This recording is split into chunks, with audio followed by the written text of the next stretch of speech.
Okay.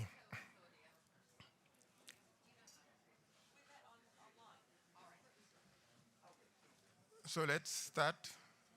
Good morning, good afternoon, good evening to the physical participant and to the participants that are following us virtually. My name is Massamba Choi. I'm the executive of the UN Climate Change Global Innovation Hub, which is organizing this dialogue at COP26. So the UN Climate Change Global Innovation Hub is a newly established initiative of the UN Climate Change Secretariat. So it's in two forms. It is developed in two forms. The first is dialogues that are taking place at each COP. These are the first dialogues that we are organizing. And then it will be a digital platform. And the main objective is to make innovation be used more effectively to serve climate change. So this is the beginning of a movement. And we would like to have all of you, those that are interested to be part of this movement, to join us. Now, without further ado, I will give the floor to Mrs. Judith Batchelar from Sainsbury to moderate this session, the session of this morning, Climate Resilience Crop for Future Food Security and Livelihood. So, Mrs. Batchelar, you have the floor. Thank you.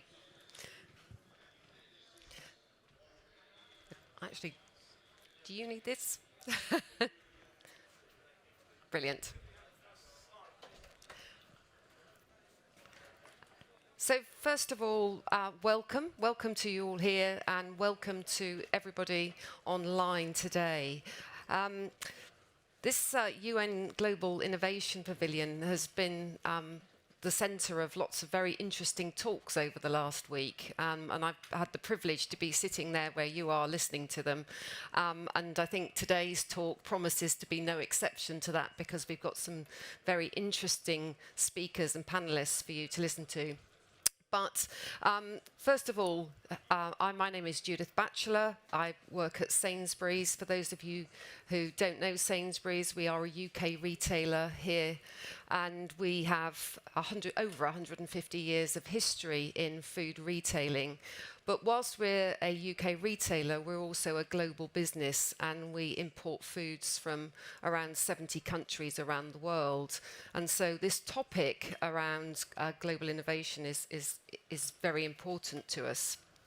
I also have the privilege of being a trustee of the Royal Botanic Gardens Kew, and it's in that capacity that I welcome you here today and introduce my colleagues to you. So first of all, we've got Claudia Cordero, who was on the screen and has now disappeared. Can't thank Claudia enough for being here, because it's 6 o'clock in the morning in Bolivia where she is, and she's got very early to make sure that we could get the technical connection. And she is... Hi, Claudia. And she is working on a Euroklima Plus program for GIZ, which is the German government's development organization. I then have one of my colleagues from Kew, Dr. Aaron Davis, Sandy Knapp from the Natural History Museum in London, and Richard Randle-Boggis from the University of Sheffield. And they are going to talk to us about their work in this whole area. But before I hand over to you to talk about your important work in this space, I wanted just to set the scene on why we need to be at our innovative best when talking about the global food system and some of the topics we are going to cover today. The global food system is complex, it's interrelated, and it's both highly fragmented and highly consolidated at the same time. The World Economic Forum suggests that there are around 500 million farmers globally, Yet at the same time, 10 companies control the commodities and brands that we consume as a planet on a daily basis. And that provides tensions, it provides challenges, but it also provides opportunities. If you look at the smallholder farmers in particular, these are the farmers that are going to be most impacted by climate change. And that's the climate change that they didn't help to create. And not only are they going to be impacted by climate change, they produce around 35% of the world's food that we consume, and particularly in key commodities like tea, coffee, cocoa, and so on. And if you look at these smallholder growers, the challenge to them, and these are smallholder growers that are farming less than 5 acres of land, typically making less than $2 a day, and supporting around 2 billion people across their households. These farmers are basically going backwards in terms of their household incomes. And for the first time in 20 years, the World Bank reported that levels of poverty were moving backwards. And last year, 120 million more households officially were living in poverty. Therefore, the work that these panelists are doing around crops that protect not just smallholders, but all farmers will grow, is really important. And we have to help them adapt to the climate, nature, and water crises that we are all talking about over these 2 weeks at the conference. So to set the scene on how food producers can adapt to, I say, the climate, nature, and water crises, I want to hand over to Aaron, who's going to kick us off. So thank you, Aaron. Could I just have the slides back on, please? Thank you very much. Thank you, Judith. My name is Aaron Davis from Kew Gardens, and I lead a team on crops and global change. This morning, I want to give you a short overview of our work on coffee, or some of the work we do on coffee, around climate change and adaptation for smallholder farmers. I don't know why that's clicked. A bit of a delay on the slides. Oh, there we go. If we are looking, shall I move over here? A little sachet to the side. If we're looking at adaptation for smallholder farmers and even larger scale farmers, essentially there are 3 main pathways. And you may have heard something about those pathways already. We can adapt the farm itself, so-called climate-smart agriculture. We can change the crop, i.e. to a different cultivar, a different species, a new hybrid, or we can change the crop entirely. So, for example, from coffee to cocoa. Or we can transport, and what I mean by transport is migrate. That's either migrating the crop itself to a new and more suitable area as the climate changes, or the migration and movement of people, which is probably the least favoured option. Now, it might seem trivial to talk about food security and use an example of coffee, but many coffee farmers are within a production system that includes food production, and coffee's a big sector. We drink 2 billion cups of coffee a day. Globally, there are 100,000 producers involved in producing our daily cup, 25 million farming families. Because coffee is a perennial crop, it's a tree, it's one of those crops that's really being impacted by climate change. There's a lot of evidence across the globe that coffee farmers are increasingly dealing with issues with drought, seasonal change, and increased temperatures. This is a coffee production system in Ethiopia. You can see in the background the coffee production. And what I would also say is that some of these systems are incredibly important for biodiversity conservation and carbon storage. So what is the problem? Essentially, the crops that we're using to produce the world's coffee, Robusta and Arabica, are sensitive. Arabica is sensitive to heat and drought, and Robusta is sensitive to drought. So what options do we have for coffee farming? We've looked at all three options. Where we see in coffee, one of the greatest ways that we can help and innovate is in changing the crop itself. So there are 130 species of coffee. We drink 2, but there are options within that species diversity that will help us to adapt to climate change. This is one example I just want to go over very briefly. This is a coffee that was produced in Sierra Leone 120 years ago. It was exported to Europe and then was lost and forgotten. It was only refound in 2019. Already that crop is being sown, it's being propagated and cultivated on farms. The key thing is that although this species occurs in a much hotter and much more seasonal environment than Arabica, it tastes like Arabica and has a mean annual temperature range that is almost 7 degrees higher than Arabica. And this will present 2 opportunities, one for farmers in Sierra Leone, and secondly as a key breeding resource. Thank you very much. I'm now going to pass over to my colleague, Sandra Knapp. Thank you, Aaron. Thank you very much. I'm Sandy Knapp, and I'm from the Natural History Museum, which is one of Kew's sister organizations in London. And we do a lot of work together, and we tend to we overlap a bit, but we don't overlap very much. And what's great is that we're able to be here together, both talking about the work we do in crops. And I work on a different sort of crop system, a different type of plant than does Aaron. What I work on is the family Solanaceae, which are the nightshades. And in the nightshades, we have some of the really important, what we think of as commodity crops, things like tomatoes, potatoes. I'm leaving potatoes to Claudia, so we'll just leave potatoes for the time, and aubergines. And what I'd like to emphasize is that the wild species of this huge genus Solanum, which is in which we have tomatoes and eggplants and potatoes, have actually already been very, very important for many of the characteristics of these plants that we think of as being important for agriculture.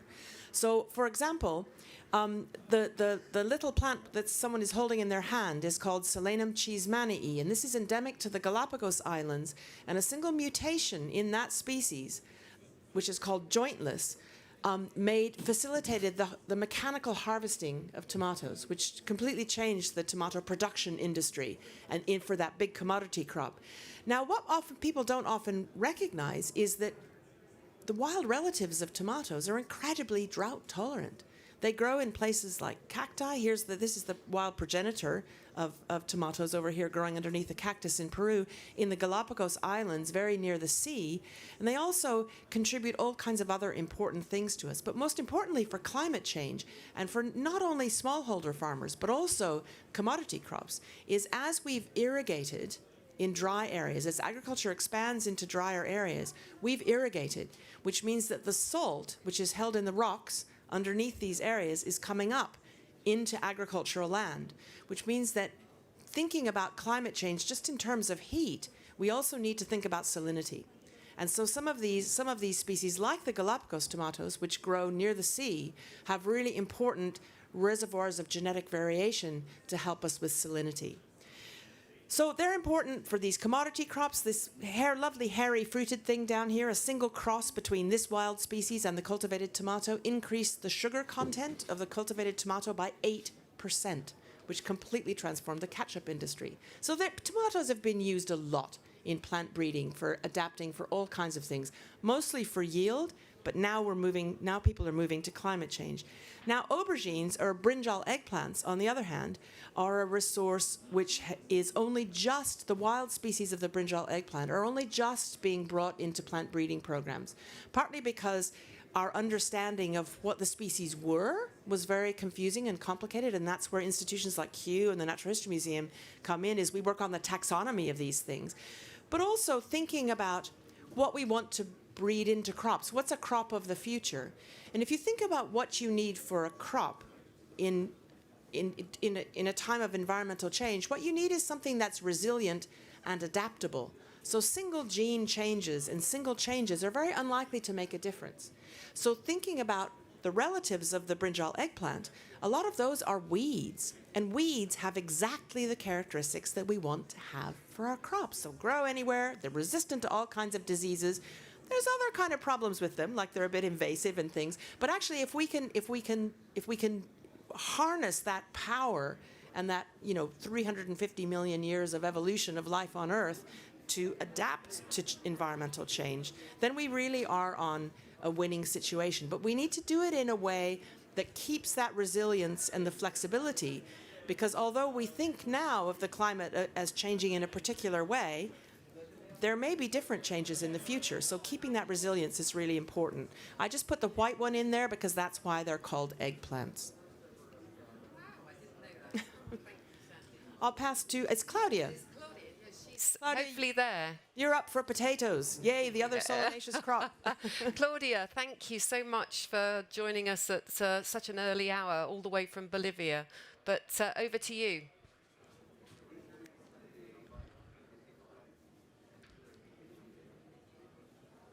And talk about potatoes, so thank you for the introduction. I am Claudia Cordero from the Euroclima Plus program, which is the European Union flagship cooperation program on climate change with the Latin American region. We work in 18 countries in climate action and thematic sectors. One of them is the resilient food production sector that supports project implementation like the one I'll share with you today. It is about biodiversity and best practices in climate-smart agriculture to improve the resilience and productivity of family farming, of potato-based and the food systems. Well, in order to reach out to the farmers, the short name is just Potato, Family and Climate. And it was implemented by the International Potato Center in the last 2 years in Bolivia, Peru, and Ecuador. And almost 2,000 farmers were participating in this project. So climate-smart agriculture are practices that already exist in various continents of the planet to address these production risks. What is innovative is the combination of these practices to respond to the effects of climate change in agriculture with an interdisciplinary and systemic vision of the needs to improve the agricultural production with sustainable and inclusive practices for climate change adaptation and mitigation, linked to this capacity development for access to new and differentiated markets, while providing also a platform for knowledge management like communities of practice, field trips, and a web-based platform to share experiences, but also to advocate for conscious consumers, chef movement in the Andean, youth role models to value local production with a climate resilient approach. So the approach of the project was to analyze the productive conditions of potato crops in the context of climate change, applying the cool farmer tool to define on-farm decisions to increase the resilience of potato-based agri-food system. This provided the evidence for the climate-smart agriculture measures that were applied, but very important, the project was also providing this capacity building for business innovations, tools to strengthen these commercial linkages of producers, associations, and cooperatives to these new markets. This included supporting the negotiation process, for example, or the branding, like a seal or registration or patents or a QR code, to show potato was produced from climate-smart agricultural practices. The idea behind is to recognize the environmental, social, cultural, and also economic context under which families work. It is important to think in terms of systems rather than only products like potato itself. Thank you. Thank you so much. And we'll come back with questions, Claudia, but thank you once again. And then finally, over to Richard. Thanks, Judith. Oh, hello? Oh, there we go. Could I have the slides up, please?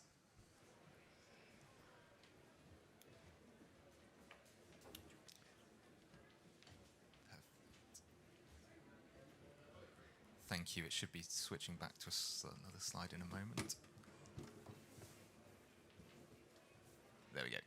So I'm Richard Randle-Boggis, a research associate at the University of Sheffield.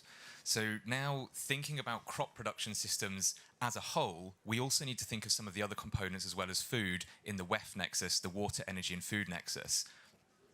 Low carbon electrification can power many processes for agricultural communities which can increase crop yields, such as powering solar irrigation pumps. It can power technologies that can reduce crop yields, such as powering refrigeration and cold storage. And it can also add value to produce as well. So you can power machines which can add value to what your crop is. So for example, some fruits can be turned using a pulping machine into fruit juicers. So that's something else that farmers can sell. There are lots of low carbon initiatives and technologies, yet hundreds of millions of people, so I'm specifically working in East Africa, and almost 2/3 of the population, so hundreds of millions of people, don't have access to electricity. So that means they don't have access to affordable, reliable, or clean energy that can power these technologies. So there are technologies available, but one of the other things that we want to know is how best can we implement these technologies as well. So as well as just, say, providing solar panels for a community mini-grid system, which is now a big initiative for a lot of governments and communities in East Africa, where I'm specifically looking, can we get further benefits out of this? And that's where we're looking at the agrivoltaic system. And you can see this infographic here, which demonstrates that it's solar panels that are raised up above cropland. And this is particularly interesting because it can actually change the growing environment for the crops underneath the solar panels. The panels are spaced apart. So if I move on to the next slide, the panels are spaced, which should happen in a few seconds. The panels are spaced far enough apart to let sunlight through to the underlying crops, but the partial shade can reduce evaporative water loss. So in semi-arid regions, and under future climate conditions as well, where rainfall is predicted to become more unreliable, we can reduce the water loss from the soil and from the crops. I'll just try that again. There we go. So this is the system that we've built in Kenya. The partial shade reduces the water loss. It lowers the daytime air temperatures. And as Aaron mentioned, that's a big challenge for many crops, the increasing temperatures and also drought. You can also combine rainwater harvesting to the system. So when water's running off the solar panels, you can then collect that in a storage tank, which can be used for during periods of drought. And as well as avoiding a land use conflict between energy and agriculture, that also avoids a conflict between water use, because there are, in parts of the world, there are conflicts between solar developers that are using water to clean the solar panels, and that's water that could be available and is needed for farming systems. But another big challenge here is also getting different sectors to talk to each other. So I've met with energy developers in parts of East Africa, and I'm afraid you probably wouldn't get on with them, Sandy, because they said to me, "Why are you talking to us about tomatoes?" So because they're the best. Yeah, I did try to work on that message, and I did eventually get there. I was talking about some research of a colleague at the University of Arizona, and he grew more tomatoes. He had a higher tomato yield underneath his agrivoltaic system in a semi-arid environment. And I was talking about this to an energy developer, and they said, "Why are you talking to us about tomatoes?" And that was it opened my eyes to a real challenge here of getting different sectors to talk to each other to get maximum benefits. If you're an energy developer developing a solar mini-grid, talk with the agricultural communities and see if you can get more benefits out of it. If you raise it up, you can then create a more favorable growing environment. So that's the research that we're doing, and so far we're only in the first growing season, which has also been a cloudy season, but we've more than halved the farm's energy bills, we've reduced their irrigation demand by 30%, and we've also, in terms of cabbages, grown larger cabbages and also heavier cabbages, so we're increasing the yield of the crop underneath. Now, one of the next big questions is how economically viable is it? So that's the next thing that we'll be researching as well. Thank you very much. That's brilliant. And thank you to all of the panellists for talking about their work so eloquently and, importantly, sticking to time, which gives us lots of opportunities for questions. And I will come to you for questions in a moment, but I've got a few that I would like to ask you. And actually, the first one's for Claudia, actually. If we can get Claudia back on the screen, that would be brilliant. Because as... Can we get Claudia?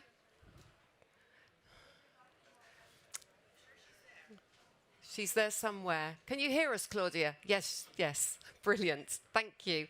I got a question for you, because as you were talking about how the learnings from this program are being dispersed across a very large community of producers, I just was wondering what are the key considerations for you in making sure that this work is shared and adopted, and that we can move at pace and scale on some of these best practice learnings.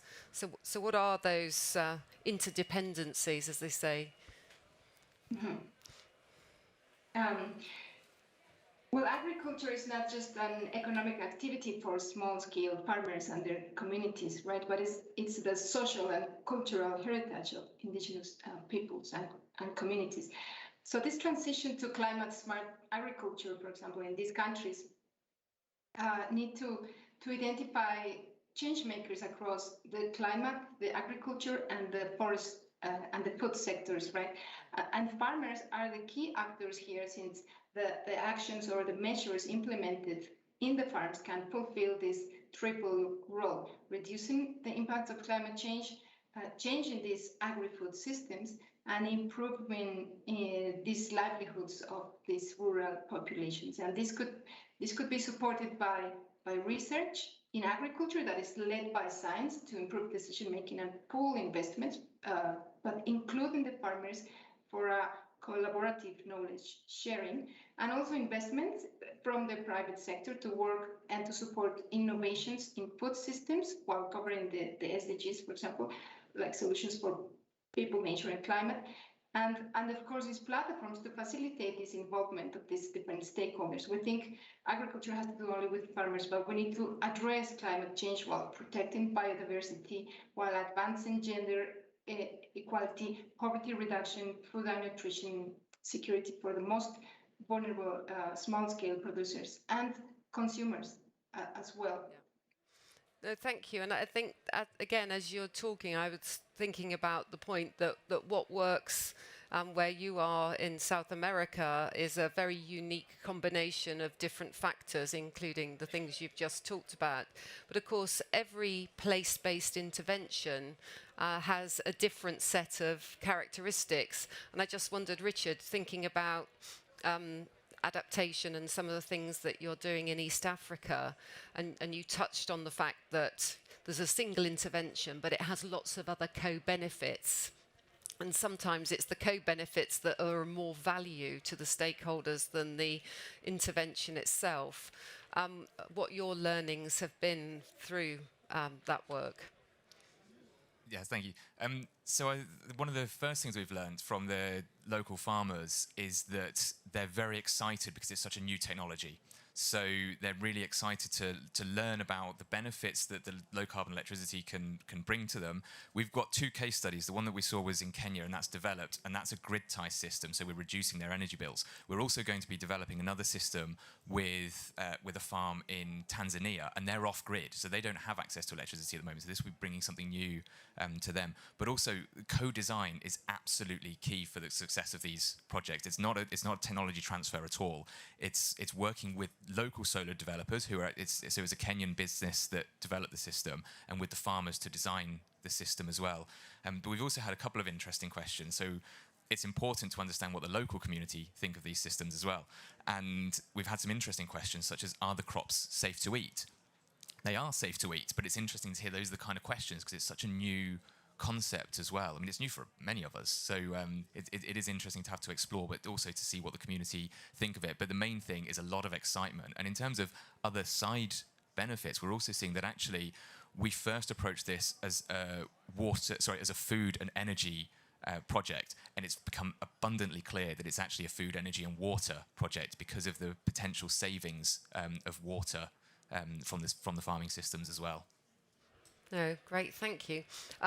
Sandy, if we can come back to you, because I've always been a big fan of the whole crop wild relative programme that's been running for a while now, and get very excited about the possibilities of these crop wild relatives and the sort of genetics that they hold, and but also slightly worried that we're destroying all of that faster than we can capture the secrets in those crop wild relatives. And you talked obviously about the fact that those crop wild relatives have the solutions to many of the challenges, whether it's salt levels, whether it's temperature or drought. But I wondered how easy it is to build those crop wild relatives into plant breeding programs so that it becomes more commonplace, and some of the practical challenges around that. No, so that's a really good question, and this is one of the reasons that sometimes crop wild relative genetic diversity is not used. And it's partly because what we've been doing, we, using the royal we, of course, what we've been doing as kind of consumers and retailers and commodity producers is we've been breeding for one thing, which is yield, and often for a very high sugar content, particularly in these vegetables.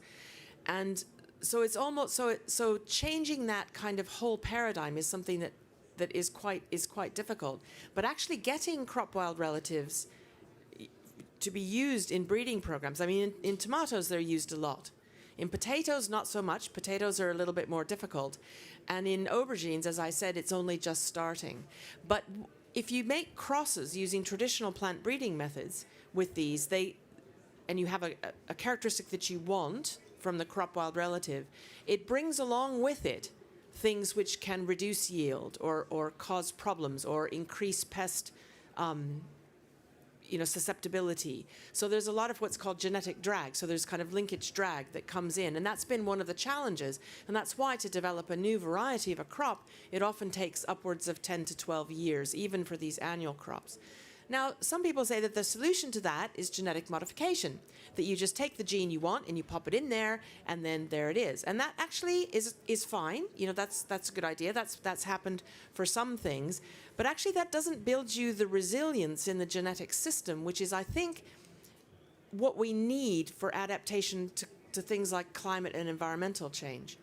So it's a bit of a hard question about how you go about it, and it's probably going to take a kind of multifaceted approach to think about it. But thinking about, yes, we are destroying the areas where these crop wild relatives grow faster than we can use them. So I think this is why food security and biodiversity go absolutely hand in hand. They're absolutely linked. And as we've seen through this COP through the last week, is biodiversity and climate change have become much more linked. I mean, the discussions of biodiversity at this COP are much more than they ever have been before. I mean, it's always about the environment, but the whole biodiversity, the two COPs maybe is not such a hot idea. And just to follow up on that comment around the difficulty in doing this in practice, if I think about Kew and the Millennium Seed Bank at Wakehurst, and is there an advantage to keeping those crops alive in situ and conserving them in place versus having them stored in a seed bank in Sussex? Absolutely, because what you have in a seed bank is a tiny percentage of one population or a couple of different populations, and most of the crops are being actually conserved in Svalbard, sort of the within species crop diversity, which Claudia, of course, is referring to in her work with potatoes, is that within crop diversity is hugely important as well. And those locally adapted varieties, which, as you quite rightly said, the local situation is really different in many places. Seed banks have an important role to play, but they're no substitute for conserving natural habitats with natural species in them. And just to come back, Claudia, on that point, because clearly there are all sorts of different varieties and doing different things. Do you find that those individual learnings can be shared more generically, i.e. are there some common principles, or are those very individual, what works, right plant in the right place, means that you find it difficult to share that best practice across, very wide and varying geographies? That makes sense. Probably not explaining myself very clearly. Well, adaptation and climate-smart agricultural practice are definitely sector-based, right? So it is important that all these innovations also consider the context of where it is being implemented, and not just the physical context, but the social and cultural context, right? And right now with the pandemic, we also realize that we do need to work on these innovations that bring these digital solutions and facilitate the digitalization of small-scale farmers with this gender approach, of course.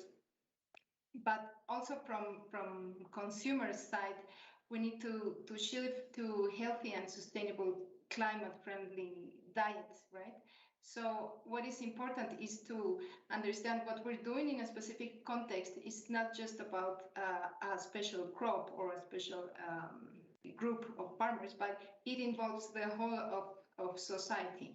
And this is why we can transfer these good practices and these learnings in these platforms, like this one, where we can share our learnings and our difficulties. But as I mentioned, a key element is to include all the stakeholders in the solution. Yeah. And I think that point about connecting customers and consumers with the communities that are preparing and growing that food for them in the world. The world is becoming a much smaller place, but that is vital. So thank you for that. Aaron, I think, I'm very familiar with your work on coffee. And I think it's one of those classic examples of it's something that we all drink every day and we all consume, and we take it for granted. But clearly you've explained that given the climate challenges, both around temperature and drought, that's not something that we can rely on. In terms of actually innovating, there's the innovation that comes from obviously growing a new species. But what else is going to need to happen in terms of innovation for that coffee to be commercialised in a responsible way? Sorry, is this what? Yeah. So I think, let me answer that in a slightly different way, because I feel like I'm sitting outside the coffee research world with a focus on species and wild diversity, because the focus has been on, as Sandy said, the traditional crop species. Yeah. And we started this work about 10 years ago, and somebody very high up in a research team in one of the big food companies said what I was talking about was science fiction, and now it's happening. And we're not interested in innovation for innovation's sake. We're interested in making a difference and having something that's meaningful in terms of adaptation. So we see a lot of scientific research saying better, improved. That's absolutely no good. We need degrees C, we need moisture content of the soil, etc. So we need step change rather than incremental change. And I just want to pick up on a point I think is really, really key, is the biodiversity issue. And it really, coffee is an excellent example, because of the 130 known wild coffee species, 60% or over 60% are threatened with extinction. An example that I showed earlier of Stenophylla coffee in Sierra Leone, that is endangered with extinction. If we were looking for this species in 10 years' time, it simply wouldn't be there. So as we lose biodiversity, we're losing resiliency, adaptation options. But if that crop is commercialised in a responsible and sustainable way, that is one way of protecting it. Absolutely. We've seen that in Ethiopia, where there are reserves absolutely designated to preserve coffee genetic resources. And saying, following on from what Sandy was saying, it's really important that we preserve them in situ. We have a coffee in Uganda, which was a total failure in the 18th and 19th centuries, because the wrong type was selected, because it didn't taste very good. If it doesn't taste very good, nobody wants to buy it or drink it. Within that same species, we have types that taste really good and have commercial potential. So it's not just a case of preserving the species, it's also the diversity within those species. Yeah, thank you. We've got time for questions from the room, so I don't know if anybody wants to ask anything. I think we might need a mic. Do we need a microphone for people asking questions? Any everybody desperate. Yes. If you could just tell us who you are, that would be great. Yeah, hi, I'm Jenny Hawley. I'm from Plant Life International, which works to conserve wild plants and fungi. We're doing a lot of work on nitrogen and nutrient nitrogen as a climate issue. And I just wondered if that's a factor you've taken into account in your research and how we can make sure that future crops are efficient at nitrogen usage. Who would like to take that one? I can do it first, or you go ahead. Thank you, Sandy. I think from the point of view of nitrogen, a lot of the problems with nitrogen are with fertilizers. And fertilizers, of course, are one of those things that brought in the Green Revolution. So the Green Revolution and the increases in yield was largely due to excess nitrogen. And so we're suffering now from what was an increase in yield in the past. So that's what I mean about kind of completely rethinking what plant breeding is about. So do we need more yield? Yes, higher yield is important because it takes up less space, which means we have more space for biodiversity. But as with everything, it's a complete balance. And one of the things that I know Claudia has been looking at and is true of these Andean systems is intercropping and thinking about crop rotation and about sort of not huge monocultures of particular crops can be really important for nitrogen, because you can put a nitrogen fixing crop in with your non-nitrogen fixing crops and then really help that. So my work in particular isn't at that farm kind of scale, but I sort of really strongly feel that wild relatives and within crop diversity give us more options to think about a system which is not quite so directed in a kind of arrow-like way at one thing. Aaron, you probably have something to say about that. Yeah, I mean, nitrogen fixation is coming around again to be something of real importance. And I think we've talked about adaptation, but climate change, dealing with climate change is not just about adaptation, it's about mitigation. And that's where I think nitrogen fixing will really come in, because less inputs, less carbon, and we know that agriculture is a major source of carbon dioxide and other greenhouse gas emissions. We have two people on our team working on nitrogen fixation and microbiome. That's the plant. That's the other organisms associated with roots and leaves that are really key to resilience and yield and disease resistance, etc. So really important. It's not just the plant; it's everything associated with it, including the soils. Claudia, did you want to add anything on that?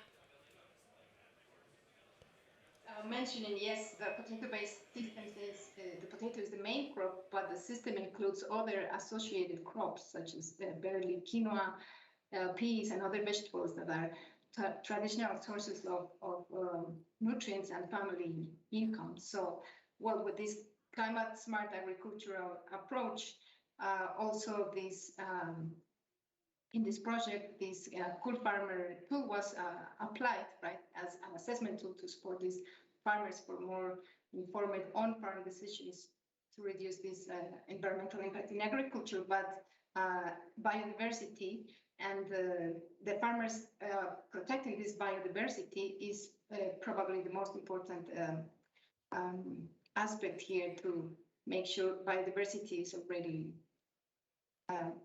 providing us food. Thank you.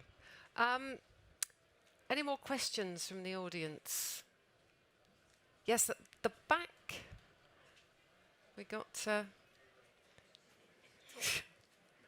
Thank you. Hi, my name is Rihanna, and I'm the climate campaigner for the European Green Party. And I was wondering whether the example that you had with the solar panels and agricultural production, whether that's something that might get piloted, or that you would see maybe also expanding or trying in the European context, also sort of with the idea of localizing some of our agricultural production and supporting our own small-scale farmers. Hello. Yeah, thanks. That's a really interesting question. So these systems are actually being tested in France and Germany and in Italy on initially a pilot scale, but now it is starting to be commercialized as well. We don't have them yet in the UK, so that's something that I've actually been working on the side, is exploring how to set up a pilot study in the UK. But of course, there are different challenges in different locations, and as you get to higher latitudes, and you may notice as you come up to Glasgow, you lose a little bit of the sunlight as well. So it's about what's the ideal location for these, and we're getting the greatest results actually in semi-arid environments, in what we're seeing in Arizona and other parts of the US as well. But they are working in Europe, so it's now just a case of getting the first data from these pilots and then expanding the systems and also just raising awareness as well. Thanks. Great. Any more questions from the floor? Yes.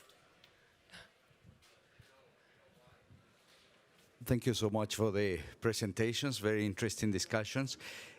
I'm looking to the experience from the Andes, the highlands, particularly in Bolivia. We can see that these cases actually represent a demand for climate solutions, but also solution providers. So when we look at the demand for climate solutions, it was evident, of course, that the communities are already impacted by climate change. The lack of water, irrigation, it's becoming a very serious issue for the communities. Basically, that depends very much on the chain of mountains in the Andes, and the ice is now melting. So that is creating, of course, a significant threat to their food security.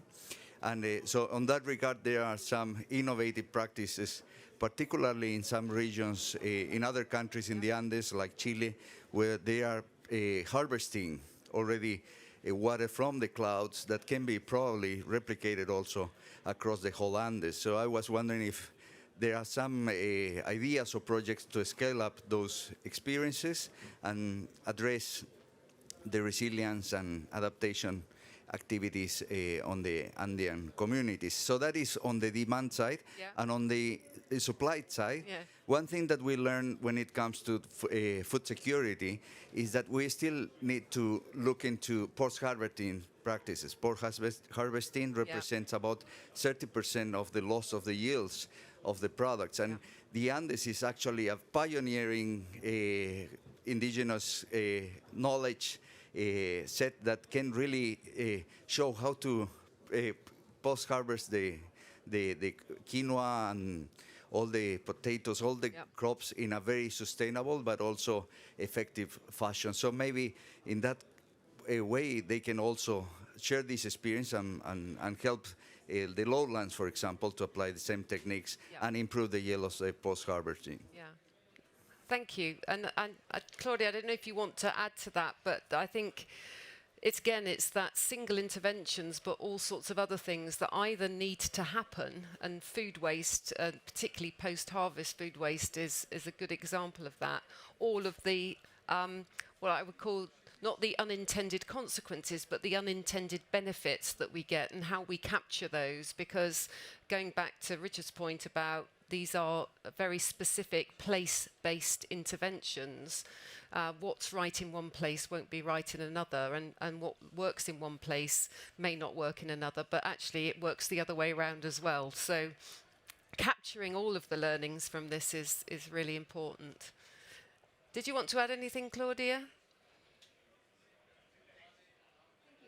And precisely at this type of platforms, like the one we're here today and the one that the Innovation Hub is going to provide, it's a key element for driving or delivering these innovations and connecting, right, this demand and supply solutions to address this specific and sector-based, with a problem-oriented approach to agriculture and provide the food for future generations.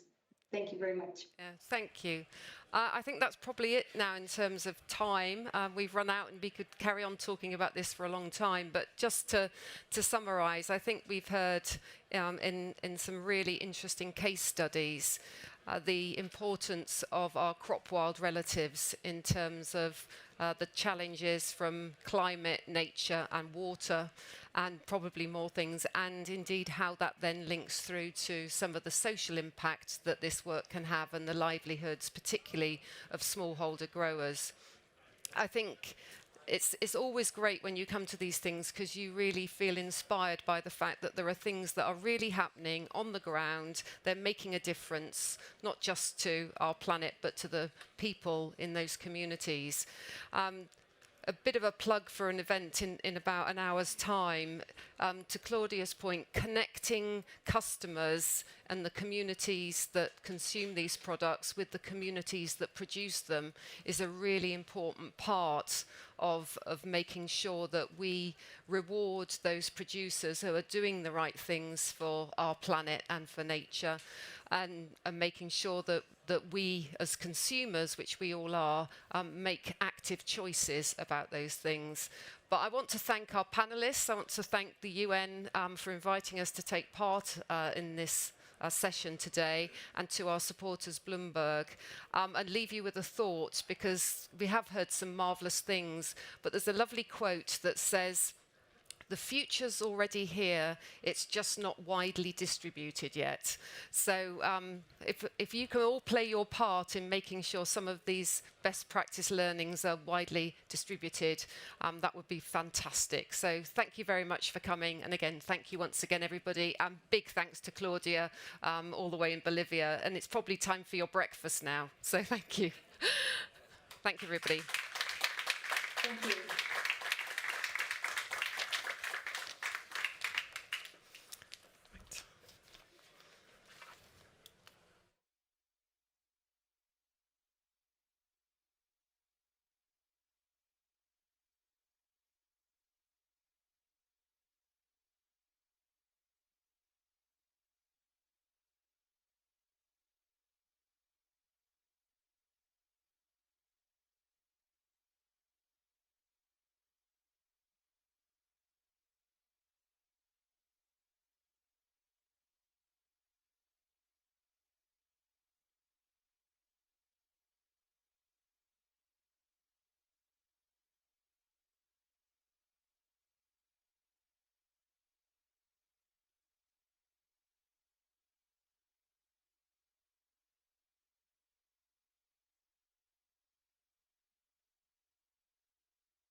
Good morning.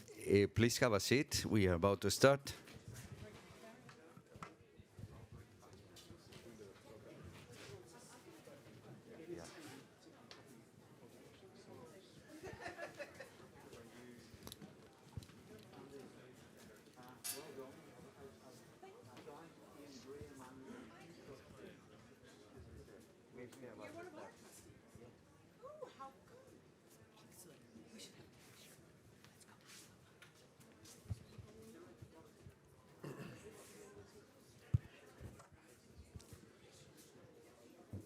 So let's move to our next session. So good morning, good afternoon, good evening to our physical participants and those that are following us virtually. My name is Masamba Choi. I'm the executive of the United Nations Climate Change Global Innovation Hub, which is organizing this dialogue during COP26. The Innovation Hub is made of two specific things. One is this dialogue that we are organizing at each COP, and these are the first dialogue. And then the second aspect is a digital platform where we are trying to enhance the effectiveness of innovation to support climate action. So what we are trying to promote is really a need-based and solution-oriented approach to climate action. So one of the questions that we are asking is how we could satisfy the core human need, including the nutrition and health, can be satisfied using value chain that are low to zero carbon and also that enhance resilience. So this session, potential for transformative climate action in the nutrition and health value chain, fit completely within that topic. So to moderate this panel, we have Mr. Jim Woodhill, Agri-Food Nexus Consulting, and Honorary Research Associate, Environmental Change Institute, University of Oxford. So, Jim, you have the floor. Thank you very much, and good morning to everybody, or good afternoon if you're other parts of the world. Very much looking forward to this discussion with a great group of panelists we've got here. I think the whole connection between health, nutrition, food and environment, of course, is highly connected and highly important. I mean, we know how much of food contributes to global greenhouse emissions. It's sort of up there towards the 30% level. We know that broadly across the globe, something in the order of 60% of us aren't actually eating a healthy diet, which has huge implications for public health costs. And I guess one could argue that that also undermines the money that we could potentially spend on climate mitigation and adaptation.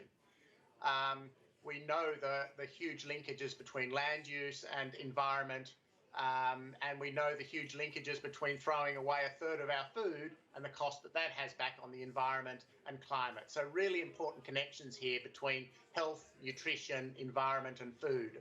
And so very much looking forward to our panel this morning, giving us some of their insights into how we can actually make a difference here.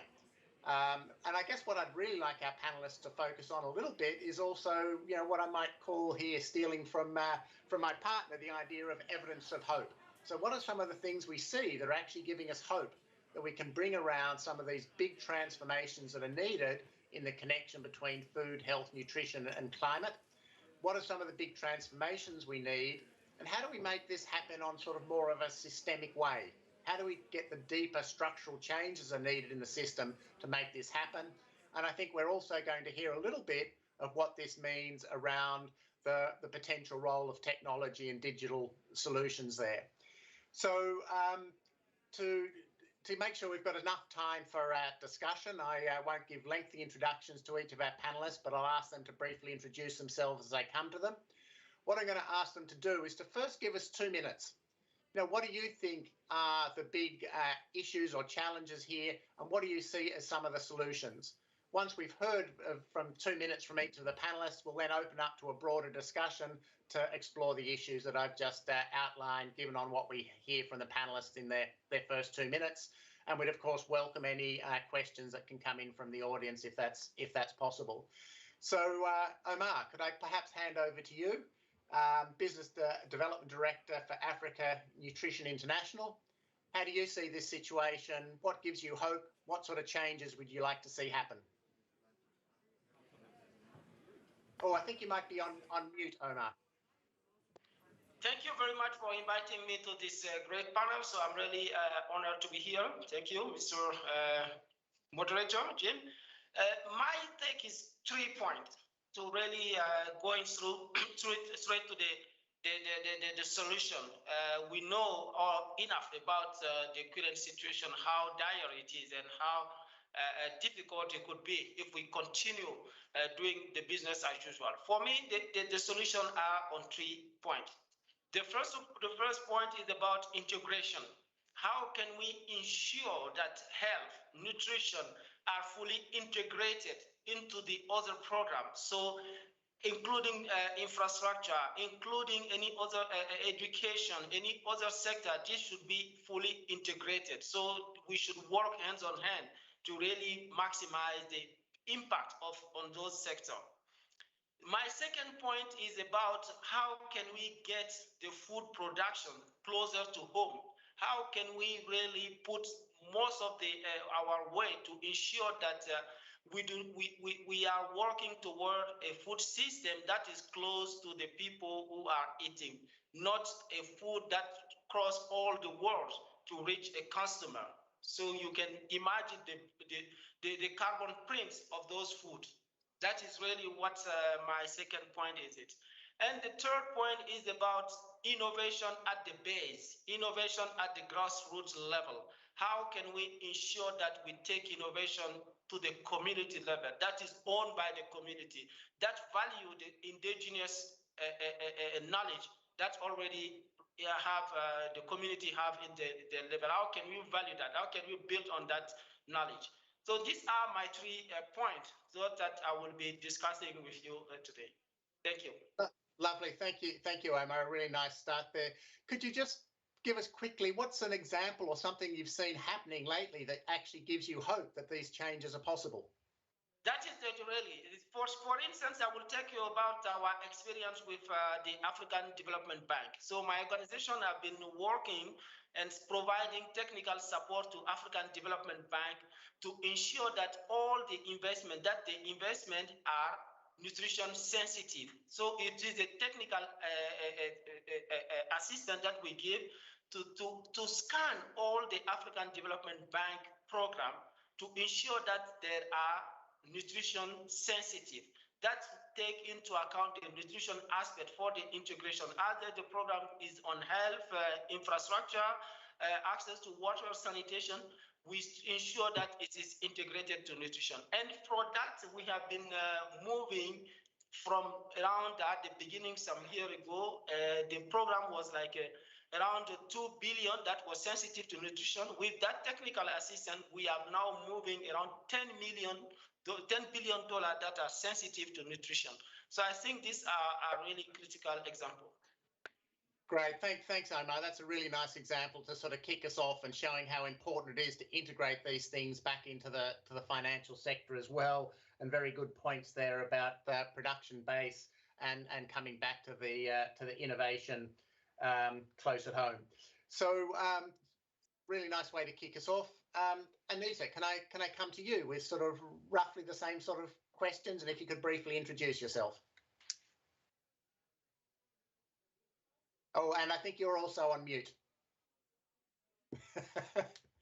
I was in a face-to-face meeting the other day where everybody was joking about needing to unmute themselves. Sorry for that. I'm Anitha. I'm a nutrition scientist from ICRISAT. Okay, so the bigger challenges what I'm seeing currently as a nutritionist is, more than 70% of the plate, I mean, even 3 meals, that what we are eating is a staple. And that is big 3, which is rice, wheat, and maize. So these are the 3 staples eaten in a huge amount, and the rest of the only 20 to 30% of the meal is other food, vegetable and pulses and other food groups. So which is actually a bigger challenge, because these big 3 are actually, it leaves the carbon footprint is high, and also they consume a lot of water, and they are more starchy, and then the other nutrient deficiencies are not tackled. And the growing problem of diabetes, non-alcoholic fatty liver disease, anemia is not yet solved. I mean, it's keep growing. So these are all I'm seeing. It is all coming from that major food that we are eating, which has to be diversified basically. Because if we have to achieve in reducing malnutrition, it is important to focus on the bigger portion that we are eating, what we are eating. We have to be very careful on that. And there are plenty of food available, I mean, plants, indigenous plants are available, but unfortunately, we have given focus more on only these big 3. So that's the bigger challenge that I'm seeing, and the solution. One of the solutions that I'm working on since 12 years now is millets as an alternate staple. And it actually drought-tolerant crop, and it actually reduces the carbon footprint. When you compare with rice and wheat, it actually has less carbon footprint, and water footprint also is very less for millet, and it's more nutritious. So I'm seeing it as one of the good solution for it. Yes. Great. Thank you very much, Anitha. I'm not sure whether others might have missed it. I actually missed the crop that you were talking about in that last example. Millet. Millets. Yeah, that's sorghum. Yeah. Just to make clear what we're talking. Look, thank you very much. Super interesting there. So you've given us a nice example of millet, but I think also raised this whole question about getting a diversity of diet. And I guess what you're talking about is how do we shift from a more calorie-heavy diet to a more nutritional dense diet, and that's of course a really important thing for us to be speaking about. Lesley, are you with us? Hi. Is that on? Yep. So if you could just introduce yourself and give your initial opening points. Thank you. That's great. Thank you. And thank you to the United Nations for hosting this session on food and agriculture innovation and its relationship to climate, because I think it's an area that's been really understated today and absent from the conversation.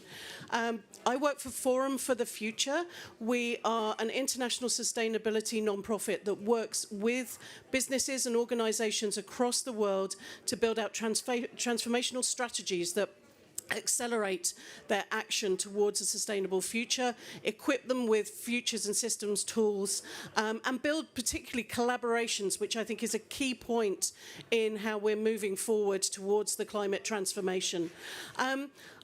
I want to raise a point of fear and hope from that fear, and that is that food is responsible for a third of the GHG emissions that we have, the food and agriculture system, and the vast majority of biodiversity loss, and from that, if we don't address food, and food innovation rapidly, then we are not going to be able to meet the climate challenges. These are fundamentally interconnected.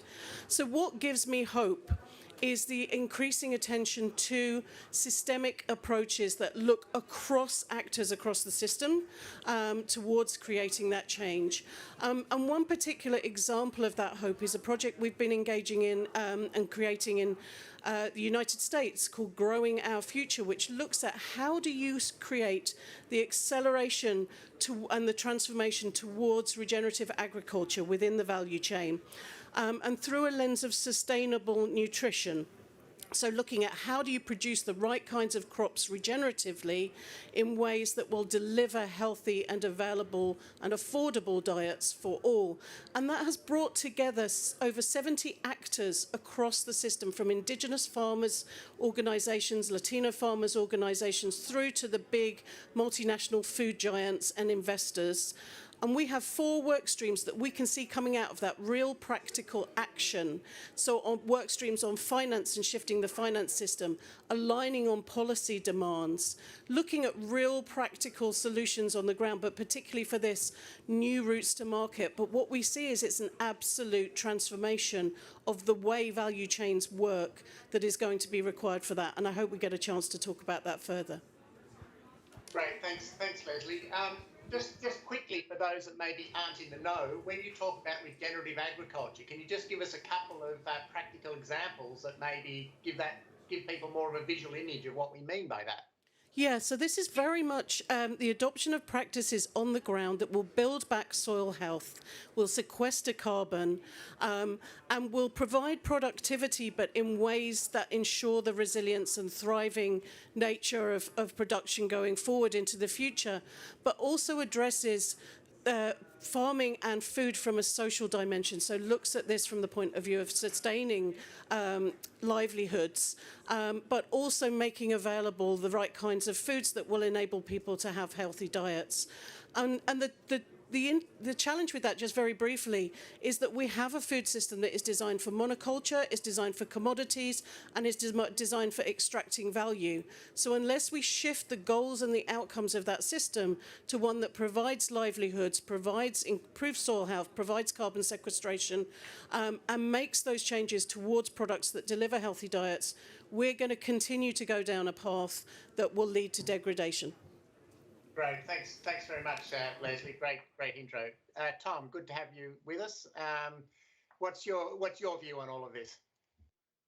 Yes, Jim. I want to thank you and the UN for inviting me for this opportunity to speak. I'm Tom Bruulsema. I'm Chief Scientist with Plant Nutrition Canada, and I also serve as chair for the scientific panel on responsible plant nutrition. This is a panel that is supported by the International Fertilizer Association, and it has 11 scientists. And we got together a little over a year ago and agreed on a definition of responsible plant nutrition: nourishing plants in a sustainable manner, enhancing Earth's capacity to support healthy life. We've defined a new paradigm for plant nutrition. The traditional discipline of plant nutrition as a science focused on improving the growth of plants, improving their resilience to stress, improving the livelihoods improving the income of farmers, improving the through the improvement of yield. But now we're adding on a few new dimensions to be responsible in terms of plant nutrition, adding on dimensions of controlling emissions and looking for respect to the environment where nutrients have negative impacts, and particularly in there associated with the use of nitrogen, the carbon footprint and the emissions of nitrous oxide. Then we also a second additional aim is to improve soil health, including sequestering the carbon in the soil and ensuring that the nutrients are available there for that purpose. A third one is the recycling and idea of circular economy, making more nutrients out of recycled sources rather than mining the resources of the earth that are finite. And finally, and of course the most important today, is what we call nutrition-sensitive agriculture, fertilizing crops in order to improve human health. This was an initiative I was involved with about 10 years ago as well. And in fact, the International Fertilizer Association has a book publication called by that title, Fertilizing Crops for Human Health. health. And there are so many opportunities by which we can either use fertilizers or select for crop diversification to improve the balance of mineral nutrients, micronutrients, trace elements in the human diet. One example, a recent publication showed that the different levels of nitrogen would influence the levels of zinc in bread wheat. And one of our panel members, Ismail Chakmak, has a research career in that whole area. So I don't know if I've used up my 2 minutes there, Jim, but that's about what I'm going to talk about. I have lots more to say on it yet. Great, thanks, Tom. Super interesting there, and sort of bringing that different paradigm perspective in. So I'm sure we'll hear lots more from you about what you're doing there. So let me go to our last panelist, Jeremy O'Brien. Are you with us, Jeremy? Thanks very much, Jim, and a real pleasure to be here. I'm the black sheep of this panel, I think, in that I'm far from an expert on agriculture, but I am a deeply concerned citizen on the topic of agriculture, and I think it's clear that we need another revolution in agriculture. And I'm working on a technology that I think could have a really big impact on that. So I'm the CEO and one of the co-founders of Psiquantum, and that's a Silicon Valley-based quantum computing company. I have been working on quantum computing for about 25 years, and I'm pleased to say that we're now on the cusp of bringing this technology into reality. The reason that I've been working on it for those 25 years is that I believe that it is the most profoundly world-changing technology that humans have uncovered to date. We are working with customers across, the aerospace, automotive, finance, pharmaceutical, and I think for the purpose of this discussion, most notably sustainability industries.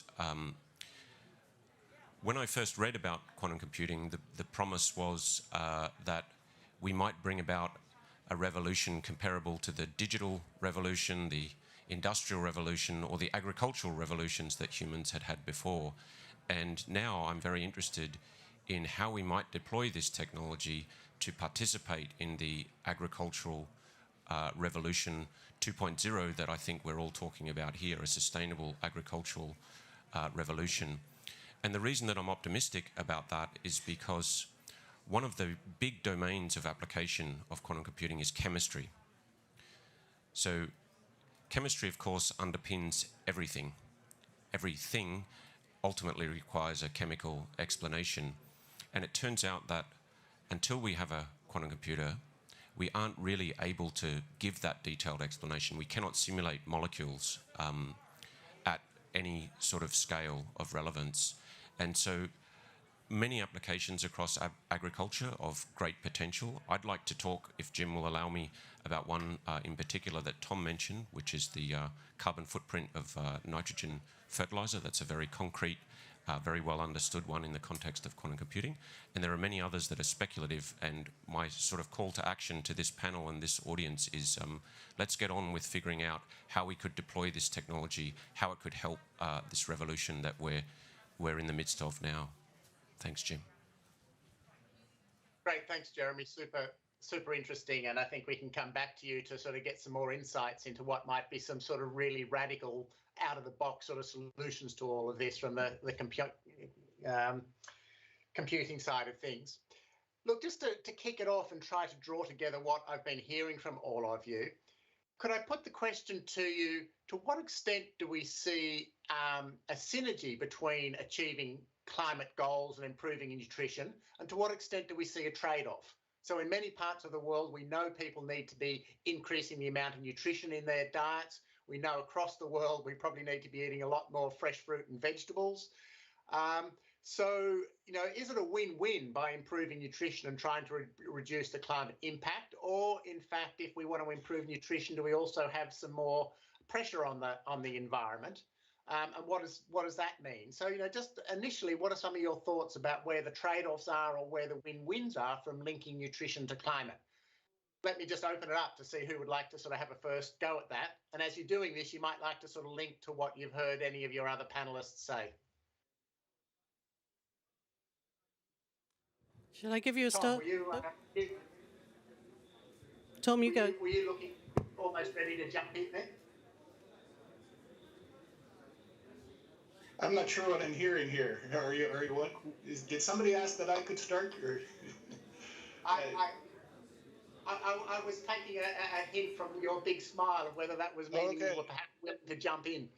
Well, as you mentioned, synergies and trade-offs, I love to talk about that. And unfortunately, as a scientist, I often fall into the trap of thinking of the trade-offs more than the synergies.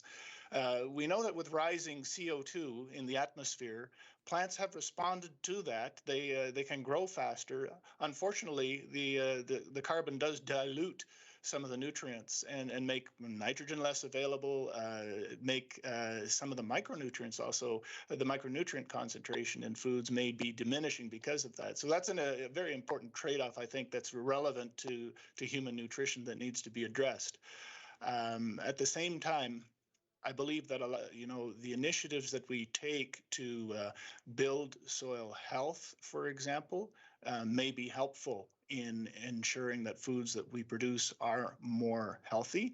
I think a component of improving soil health is the diversification of crops, growing a more diverse crop rotation that keeps the soil green cover over a greater proportion of the year. And by diversifying those crop rotations in itself, I think we make available foods that cover a wider range of human nutritional needs.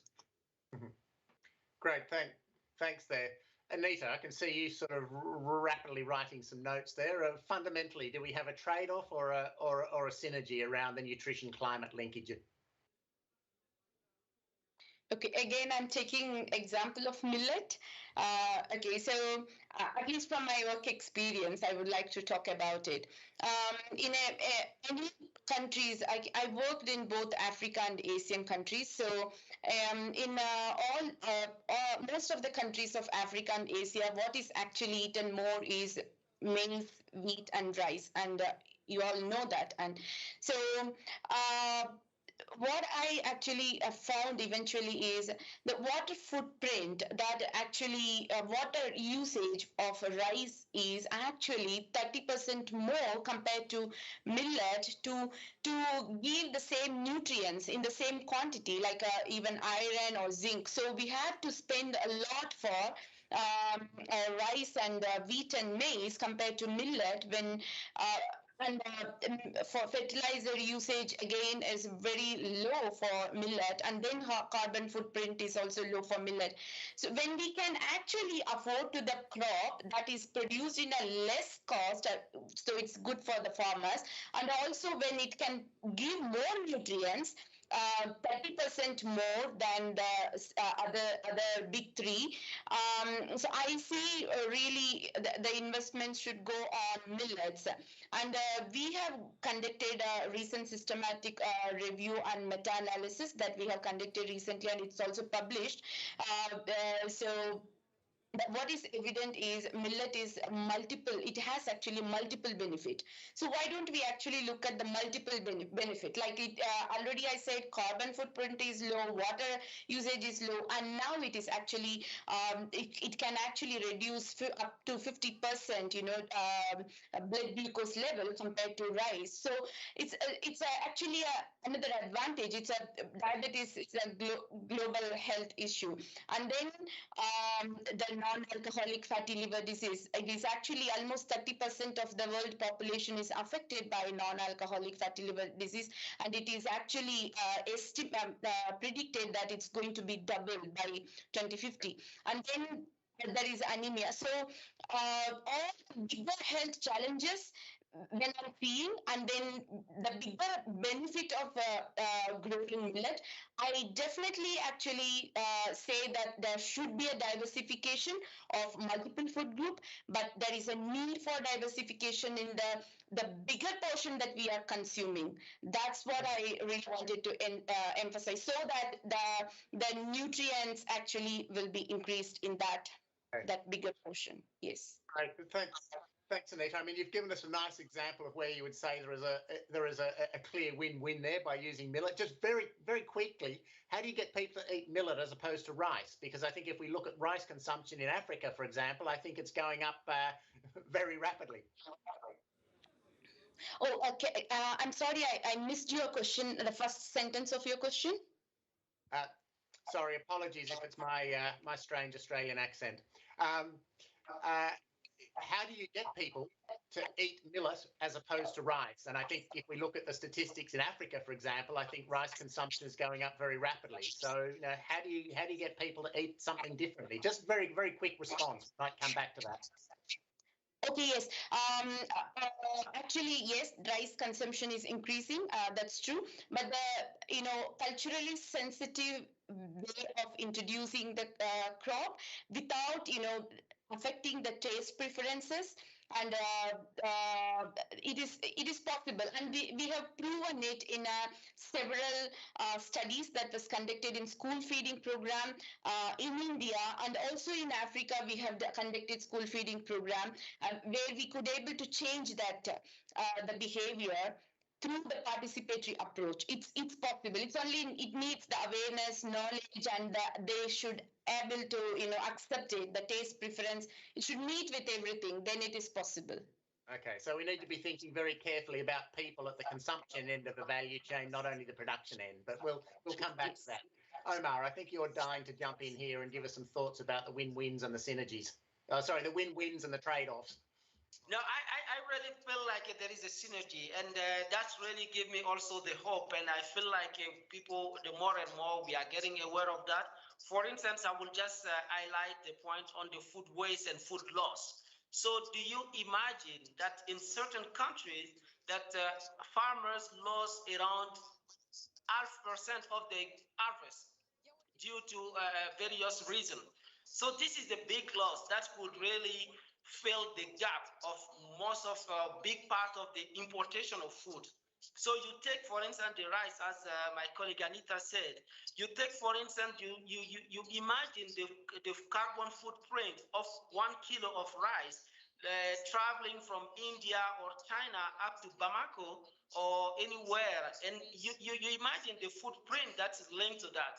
Why don't we have to promote production at the local level, which will be closer to home and less impact on the climate? So I really see that these are some of the synergy that can be win-win. And also, as Anitha said, we should also invest a lot in nutrition education. So you will see that the media, the current influence is the junk food that have been promoted, which is high impact into the climate change and less nutritious. How can we really invest into children education to ensure them that they are prioritizing nutritious foods, and that is also indigenous for them and close to their home? So I think that these are some of the line of investment that we have to prioritize in creating a synergy of win-to-win. Yeah. Thanks, Oumar. I'm just coming back to the question I asked Anitha. I mean, what's your experience in getting people to eat things that are different, that are good for their nutrition and good for the planet? Is it an easy, task, or is that a huge challenge that we face? Definitely. So I used to work for Alliance for the Green Revolution in Africa, Accra, and that was my past job. So we have been quite investing in what we call the sweet flesh potato. So that's women and cowpeas that are small and almost local products that are produced locally in the backyard farm or even the closest farm that are nutritious and can be produced anytime and do not require much water like irrigation for rice or any other maize, but that are really solid in terms of nutrition. And we have been promoting this in Ghana, where also now this have been even transformed and been available for school feeding. And as well as Anitha preferred the millet also in Senegal, where we have been promoting millet at school feed, millet with some kind of milk, which is a favorite food in Senegal, that we are promoting for children at the school, so that they have been able to eat something that is growing in the country and close to the earth and linked to their culture. And so I think these are something that we have to invest more and more and promote for the young generation. Thank you. Thank you, Oumar. And Lesley, I mean, being a systems thinking person, what's your view on the trade-offs or the synergy? So just talking to the issue of trade-offs, I just wonder if this is about people and the way people think about the challenges that they face. And I don't think a solution that it has a fundamental trade-off is a solution, full stop. The amount to which we're going to need to transform the way that we produce and consume food, the way that we create value chains, means that we've got the opportunities now to build in those win-wins. If we look at some of the key signals that we're seeing, the World Benchmarking Alliance is benchmarking around 300 of the biggest food companies in the world for their performance around the food system, both from the point of view of their impact on environment, but also on social dimensions as well and economic dimensions. And so taking those approaches together, we're able to get a much better picture of the impacts and the ways forward for transformation. If we look at the shifts now in financing in the food system, we've had a massive focus towards ESG, which could be simply a tick box exercise and not actually create change. But actually what we're seeing is the emergence of interest in the financial system towards goals for performance that are far beyond simply financial performance, but also resilience, also carbon, also environmental, and I hope we will see within that just performance as well, so how we are treating people. And that will drive new routes for capital flows towards those win-wins, but only if we build it in. I just wanted to address that question, though, of how do you get people to change? And I think it flags that issue that this really is a people issue. We've got the power, we've got the influence. It's about how we think and how we act. And one of the things that I engage with every day is the shift in protein consumption around that issue of environmental and climate-friendly diets and a shift away from meat consumption, for example. And it really raises that question of how are you going to get people to eat this? And maybe ultra-processed foods aren't necessarily the future solution that we want. One of the projects that we delivered called Future Plates, go and have a look at it on our website, was to work with chefs to understand what they needed, because they all get trained to produce these traditional menus for people. How did their training need to transform? Something as practical as that, to have the skills and capabilities to deliver those menus and to deliver food. And how can that influence, for example, the school lunch system and what is provided to people in that hugely important area of youth nutrition, but also often for some of the most vulnerable within communities. So I think my first point with this would be that you cannot look for trade-offs, you have to look for win-wins. And at this point of extreme transformation and innovation, we have that possibility to design in those win-wins now. And that we need to look at this as a practical and people thing, as well as kind of grand solutions. But we are talking about rewiring the way we do things for those win-wins. Great, thanks, Lesley. So do you see that you have enough of a menu of win-wins to make the transformation? So I guess, yeah, I think the solutions are there. So I'll give you one example that always gives me hope, that has stayed with me through my life. About 15 years ago, I was working with Colombian farmers, cattle ranchers, on the edge of the Amazon. So we were working in areas that had been deforested, and those farmers were adopting new ways, working with organizations like CIPAV in Colombia, were adopting new ways of farming that meant that you built in silver pasture. You didn't just plant grass and wait for it to die off in the dry season. You planted grass and shrubs and trees, and they were able to take off of that land, not just in some cases 10 times the level of cattle productivity, but they were also growing a separate crop in terms of agroforestry, and they were setting aside land for rewilding and reproduction, effectively reforesting that land through looking at the way that they dealt with their land differently. But that was actually funded as a climate project, not as a nutrition project. But it created so many co-benefits And it is just one of those beautiful solutions that works incredibly well across the tropics. So we have those solutions now, but we don't necessarily have the momentum and the coherence and the joined up working to make that happen. So that was one thing I would say, is I really hope at COP27 we're not in just one pavilion here or one pavilion there talking about food and agriculture, but we recognise those interconnections, and the COP really puts food and agriculture front and centre of the way that we look at building out the climate transformation. Great, thanks, Lesley. Yes, I think we're hearing a lot of stories and examples about where there clearly are the win-wins that can take this whole agenda forward. Jeremy, just coming back to you, I'm not sure if you'd like to add into this discussion, but I was going to kick a next round of questions off with you. But first, is there anything you would like to say on this trade-off and win-win story? Yeah, thanks very much, Jim. I really find Lesley's perspective very inspirational.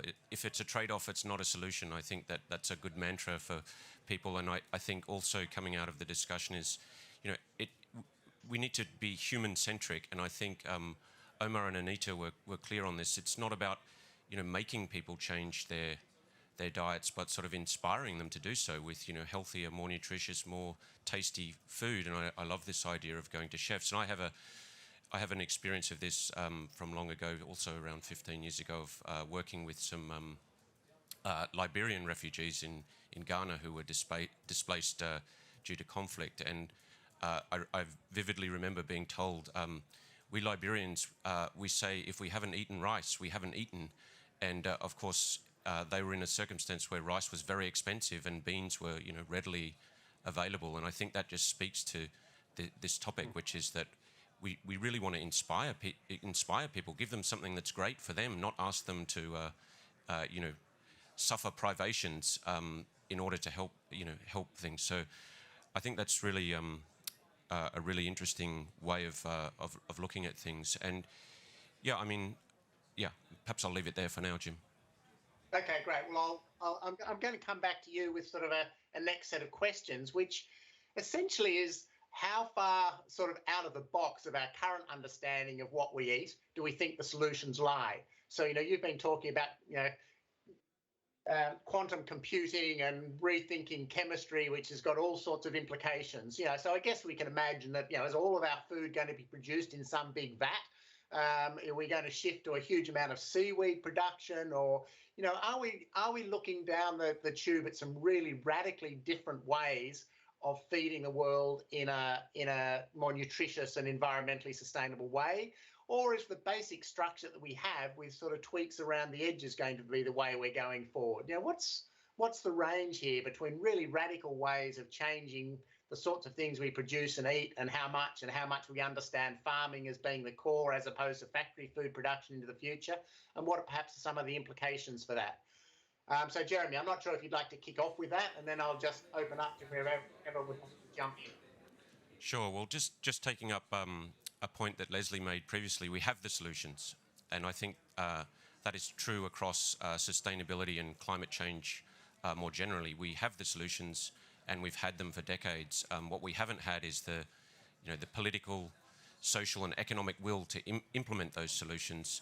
And I view, technology more generally and quantum computing specifically as just making it easier to implement solutions, coming up with solutions that are easier to implement. But I think it's a big mistake to think that, we need technology to ride to our rescue. We need to solve, agriculture and sustainability and climate with all the tools that we currently have. And then in parallel with that, we need to be building new tools and deploying them. That's my personal view on this. And I think to the specifics of quantum computing and chemistry, I'd like to just give you one very concrete example of the type of thing that we could imagine doing. Not because it's necessarily the most important problem, although it is an important problem, but because it really speaks to how we might deploy this technology in the context of agriculture. And Tom raised this in his introduction, which is the CO2 footprint of nitrogen-based fertilizer production. So I think probably most people in this room and on this panel are aware that depending on how organic your diet is, up to half of the nitrogen, which is the fourth most abundant element in your body, was made in a factory in a high temperature, high pressure process. And that process consumes several percent of global energy production and several percent of global natural gas production. And so there's a very good economic reason to do better, never mind an environmental and nutritional and so on reason to do better.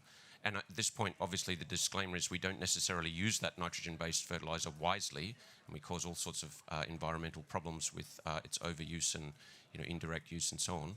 But nevertheless, it's very energy expensive and natural gas expensive to produce that fertilizer.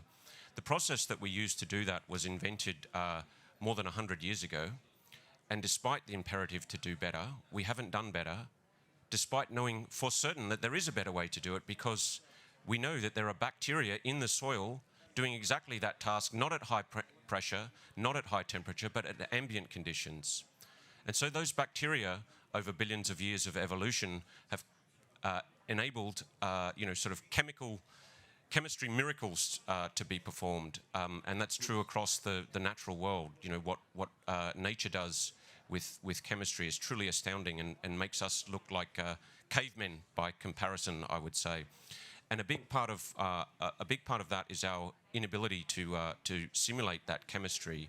And so we can identify the nitrogenase enzyme in those bacteria that does that job of nitrogen fixation naturally, but we don't have the first hope of figuring out exactly how that works until we have the capability to simulate it. And the only way we can do that is with a quantum computer. So that's one very specific example, but hopefully it speaks to the broader question of chemistry and biochemistry in agriculture. Okay. Great. Okay, thanks, Jeremy. That's a really nice example there. So just let me open it up to any of the other panelists. How far out of the box do we think our solutions will be in terms of the way we currently sort of look at agriculture and food systems? Either just or stick your hand up. Well, go for it, Tom. Yes, Jim, I think I have 2 points to make here, I guess. First, I'll just respond to Jeremy's comment on the nitrogen. And indeed, the carbon footprint of nitrogen manufacture is an issue that we recognize. And but one of the reasons that it gives me hope on this is that a large number of the nitrogen manufacturers have announced investments in the last few years on making what they call green ammonia. Ammonia that's manufactured without emission of any carbon dioxide. The technologies being explored for this is use of electricity, use of hydrogen, a hydrogen economy sort of thing. So this is something that has some potential, and we envision a considerable percentage of nitrogen fertilizer being manufactured by that method in the near future. Indeed, replacing what plants do or replicating what plants do in terms of nitrogen fixation has been sort of the holy grail of a lot of chemistry and biochemistry for a long time, and indeed it would be great to see that happen. But I think the other focus that we've built into responsible plant nutrition as well is this whole idea of recycling. And what that comes down to is wastewater. So we can think of being really radical in changing the way we as humans handle nutrients. But in the end, we humans eat the same or depend on many of the same essential minerals that plants do. It's in our diet. And so wastewater treatment, I think, is a huge area of opportunity for recovering nutrients, getting them back to the land, and doing so safely. But we have to recognize that much of the world has very poor wastewater treatment. I've had, through the Global Partnership on Nutrient Management, in which the industry participates, we've had some joint work on a global wastewater initiative, and I've actually had a tour of Nairobi's wastewater treatment plant. They actually capture something like, I believe it was told, 40% of the sewage generated in Nairobi. That's one of the highest cities in sub-Saharan Africa percentages. So I think there's a lot of investment that needs to be done to make sure that our wastewater treatment is both safe and is recovering rather than wasting the nutrients that are there. Yeah. I mean, what I'm hearing from you, Tom, is an idea that there's lots and lots of different things we can be doing across the whole value chain, if you like, in all sorts of different ways that collectively add up to the solution. So it's not one big bang. That's quite correct. It's not one big bang. Yeah.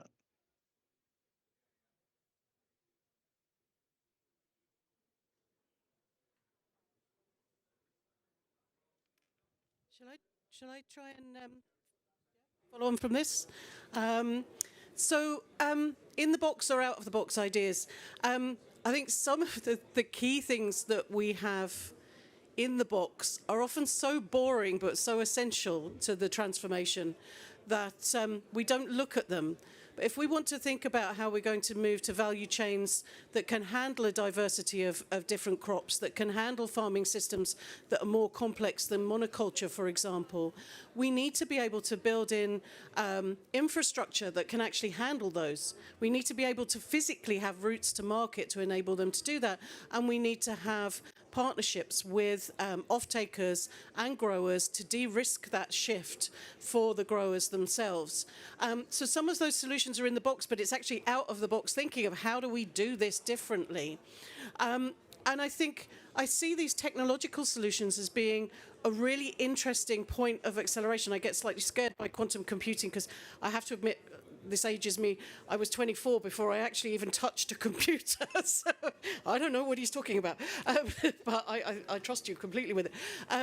But I do think that there are other ways in which we could look at these solutions that is actually an out-of-the-box way of thinking about what we already do, which is ask smaller farmers what they need, involve them in the conversation, understand what is going to enable them to engage in the market. And then I think you're in a position where the out-of-the-box thinking is the creativity and the innovation and the new ways of looking at how people can thrive and engage in that market. And listen to them about what they need to be productive and resilient and thrive and be regenerative moving forward.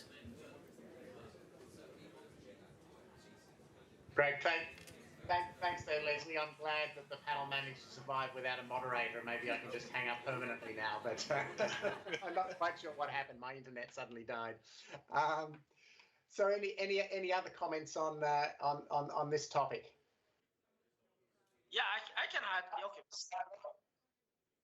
Yeah, I think that's you, Jeremy. Or is that you, Oumar? Jeremy. No, I wanted just to add. Yeah, I just wanted to add the fact that I think that the COVID situation is really a kind of a stress test and even give us a lot of learning that we really have to use to move our way toward mitigating and coping with the climate change. How can we learn from the COVID situation? Where we were in the world that we faced an unprecedented situation, everything was somehow locked. The transportation, the things, people have to really think twice out of the box to get a solution locally to survive. Yeah. So there are a lot of learning that we have to really take off from the COVID situation and can we really source of long-term innovation and sustainable for us. I think that we really have to build on that. Thank you. Great, thank you. Look, I'm watching the time here. We've got 8 minutes left. We could clearly be talking about this topic for the whole rest of the day, but unfortunately we don't have that time. What I'd like to do is to ask each of you briefly to give some inputs you're thinking about the value chain perspective. So in our discussion already, we've been talking about the production end, we've been talking about consumers, we've been talking about finance, we've been talking about the role of private sector in having higher criteria for how they do, business is not only profit driven. So maybe if I could just have a quick response from each of you about what you think's needed to get this sort of integrated approach to climate, let me say climate smart and nutrition sensitive value chains. Having had that response from all of you, I'll just give each of you sort of a chance at the very end to give one last key message that you think you'd like the audience to take away. So firstly, this question around value chains, how do we get the whole integrated approach across value chains to deliver what we want? Anybody like to kick that one off? Should I jump in? Yeah. Collaboration, collective action and collaboration across the sector. We need people who would not normally sit in a room together to work out these solutions together. And I hope our work on protein in Southeast Asia and on regenerative agriculture in the US is really trying to bring together and facilitate that collaboration for new solutions. And each of the sessions that I've been in has really emphasized that need for us to collaborate and come together and understand the solutions together. Just quickly there, Lesley. I mean, there's been an interesting recent report that looks about the amount of subsidies that goes into various parts of the agriculture sector, and there's obviously a lot of power and politics around that.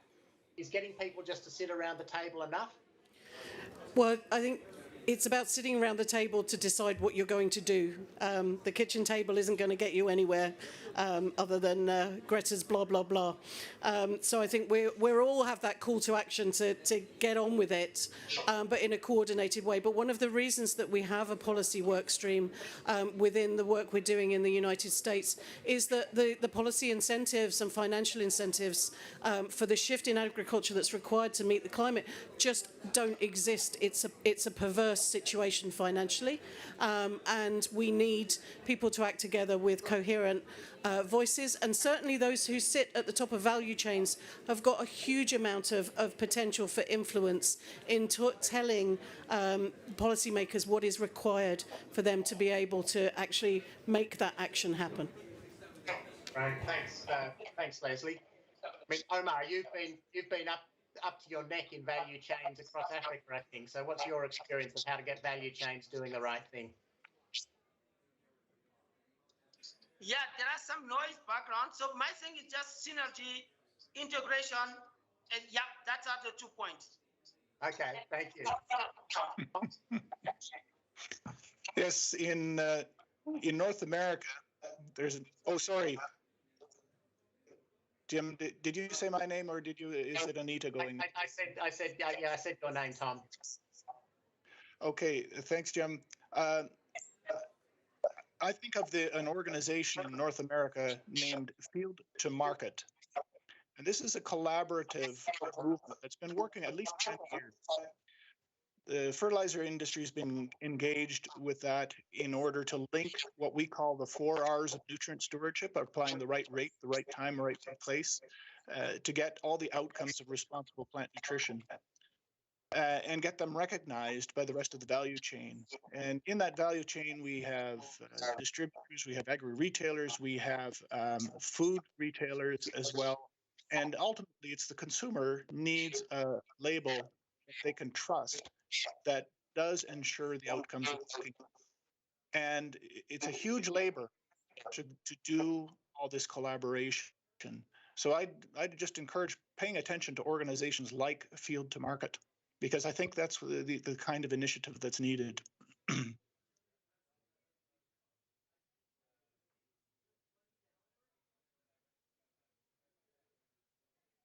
Did you say my name?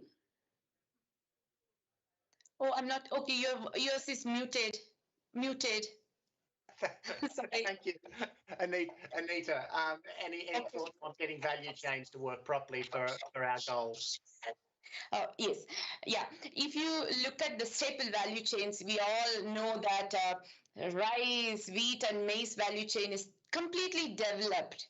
It's a fully established and developed, and everyone, there is no struggle in that. But anything new that is coming in is always having that problem of, because it needs a lot of collaboration. So it has always problem of here and there may be production, but there may be less consumption, or there may be consumption demand, but the production is less.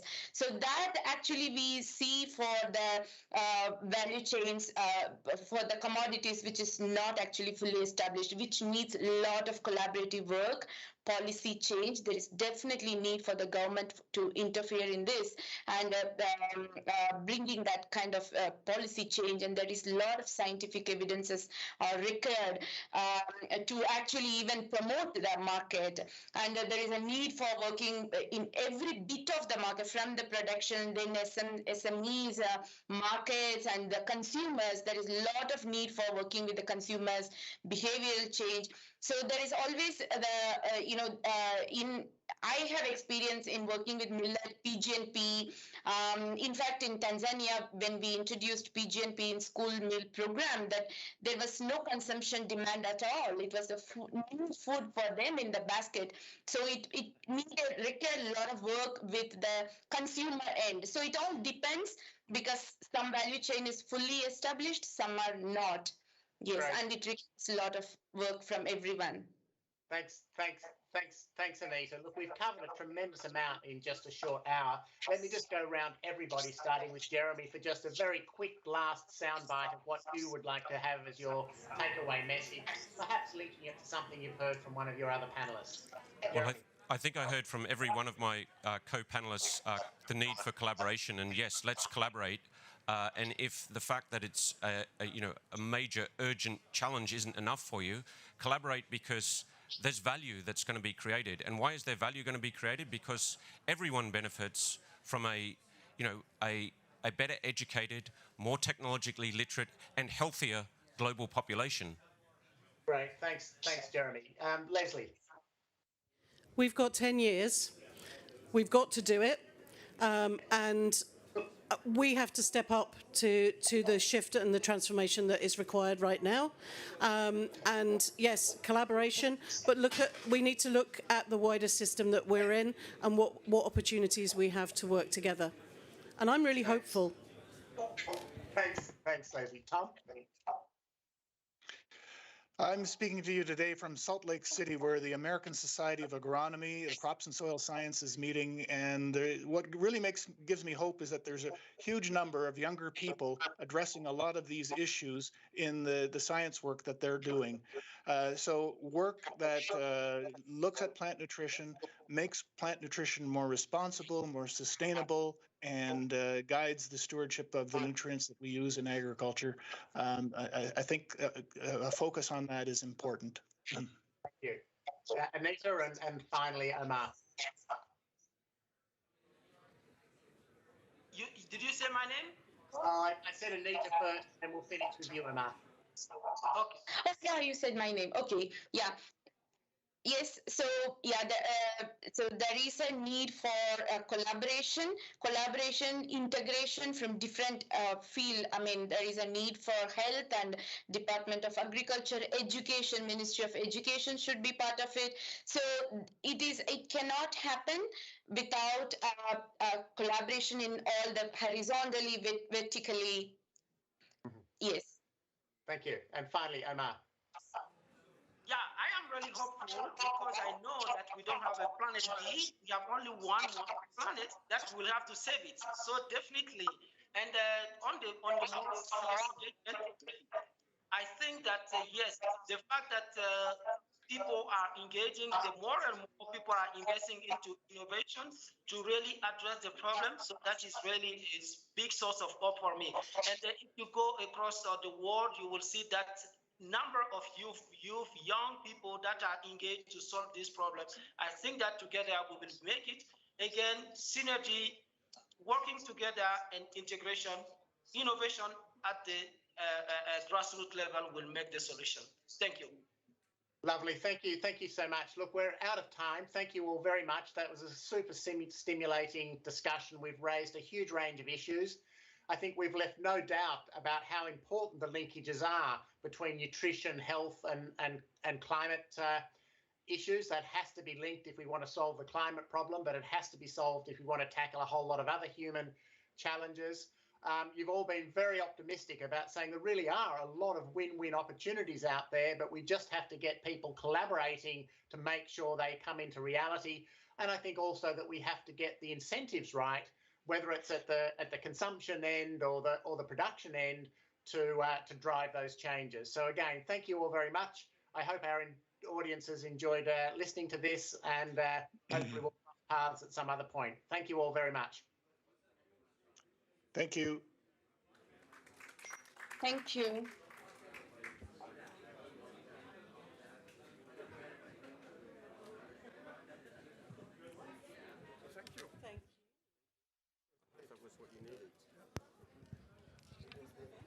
Yes, indeed.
Good morning. Good morning, everyone. We will start with the next session. Please have a seat.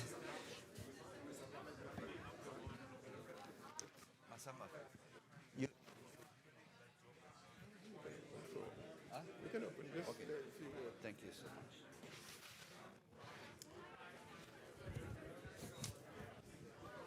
Thank you. So will I be standing or? Yeah, you can start. Yeah. The slide will be. Okay. The slide. The slide of the session, please. Yeah. Great. No, that's not the one.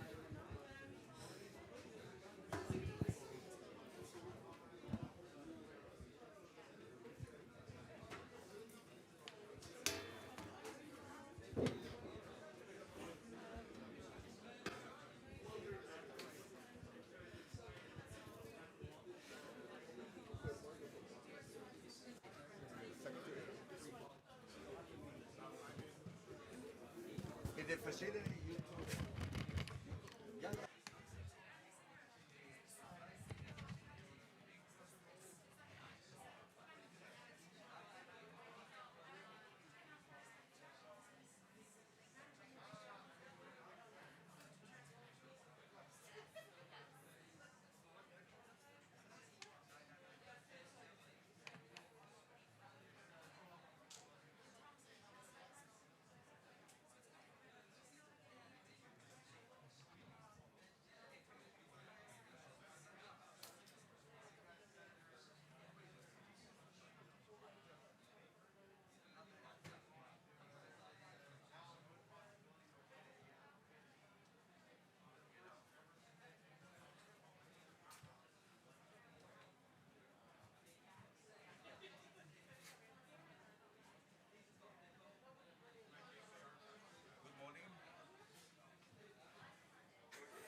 Ready to go?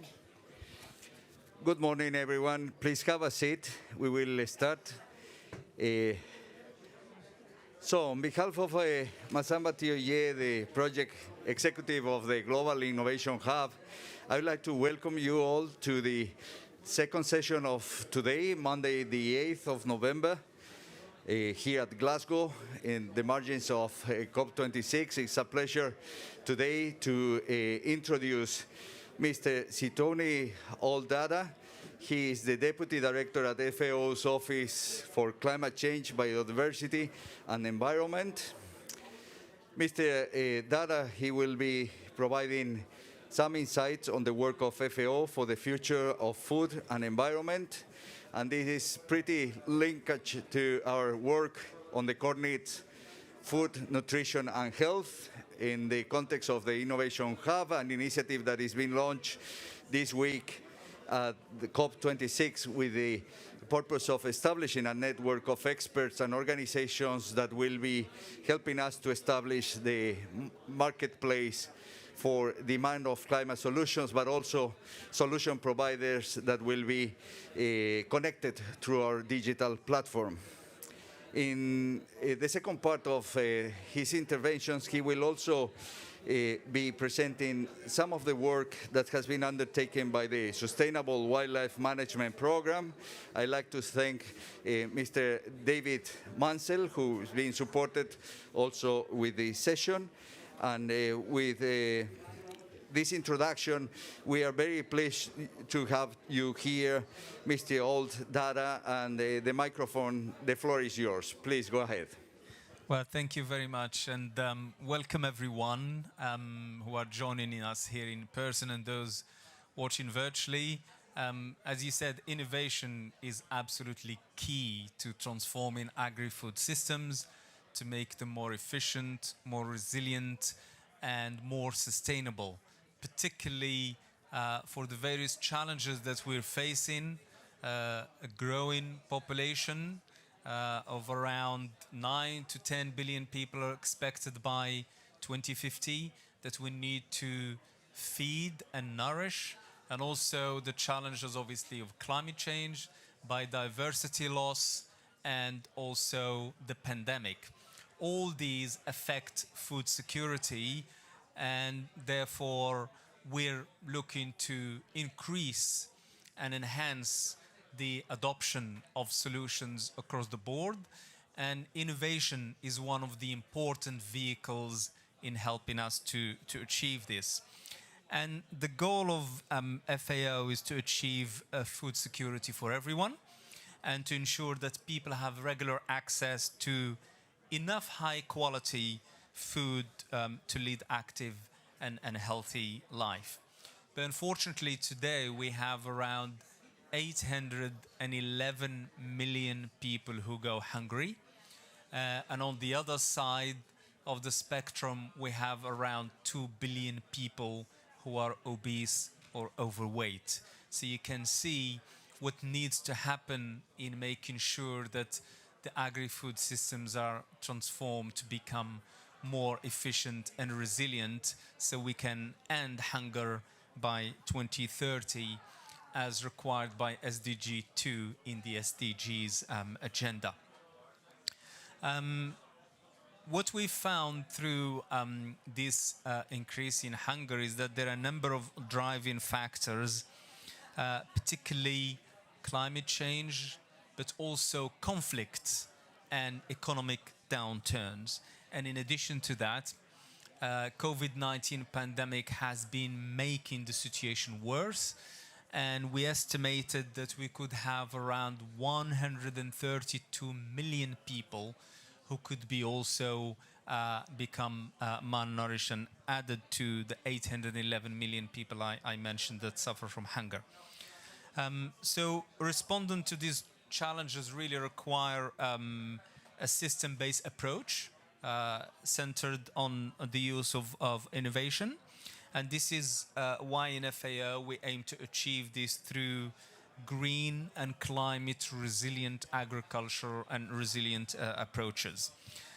So this is what I would like to share with you is a set of videos that demonstrate this, from various countries. They are nice short videos that illustrate the importance of various aspects, including in relation to livestock, the solutions in relation to livestock, and also in relation to various crises and from the field, what's happening at a field level. So you will hear these videos, and they are again in different parts of the world. Just some extraction of what FAO is doing to support countries, to engage with farmers, to address these challenges that I mentioned. So let us, and these, just to finish, these obviously, they address both the mitigation and the adaptation aspect. As you can imagine, adaptation is an important aspect of agriculture and agri-food systems. So here is one example of our work with the Global Environment Facility, GEF. So let's watch this short video.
So that was nice and short. That shows you just one example of how we're working with an organization like the Global Environment Facility to help countries to access climate finance and to develop projects on the ground. As you saw, they're supporting countries and communities to respond to the impact of climate change.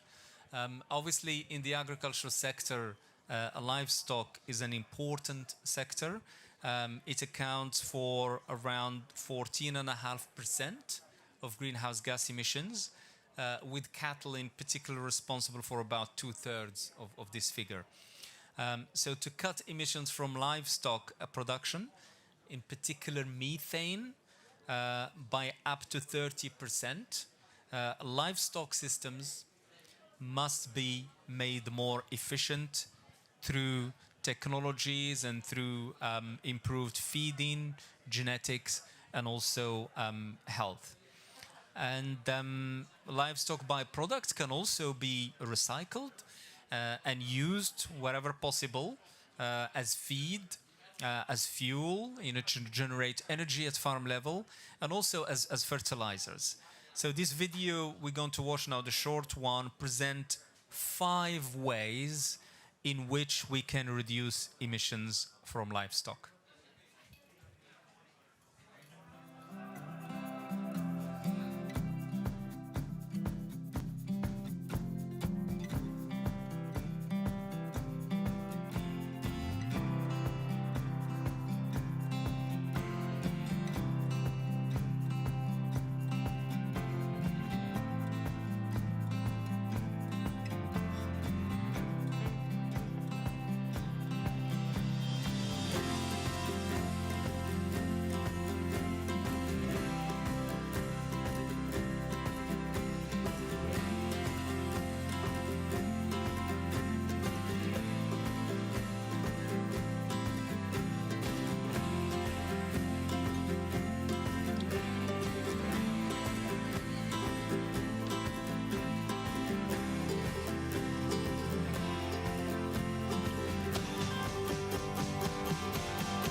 So agriculture is particularly vulnerable to the impact of climate change, and more than 80% of disasters are climate related. And agriculture is particularly one of the vulnerable sectors to the climate changes. And if we look at the impact on agriculture, so agriculture absorbs around 26% of the economic impact of climate disasters, rising to 83% for drought only in developing countries. So the spread, as you can imagine, of transboundary animal and plant pests and diseases intensified by climate change is also increasing. So the short video we're going to look at now is on predicting crises in the future. So FAO is working with countries on adaptation planning and implementation in agriculture, and is supporting 69 countries through 76 projects. So let's watch this video.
Okay, well, perhaps just a couple of more videos on at country level, just to finish this compilation.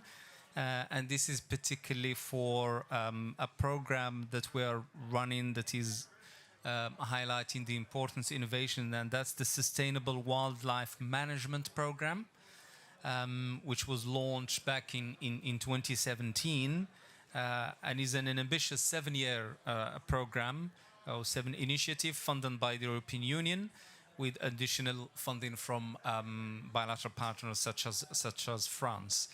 And its focus is on conservation, food security, and development, and it makes it really particularly unique, particularly in the current climate of challenges that we're facing today.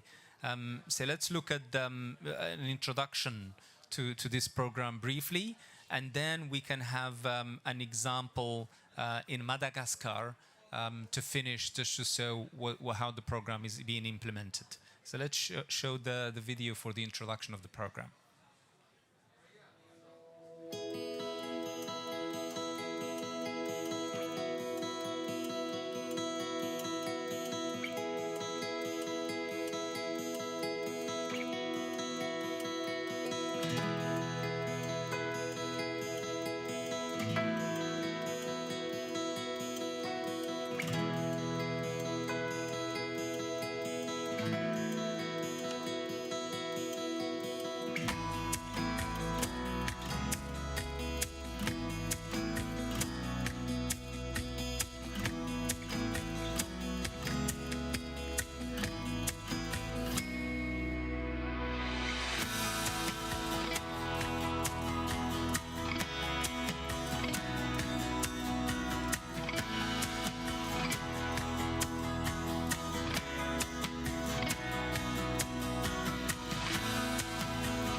Okay, so that gives you an idea of the importance of the program and its goals.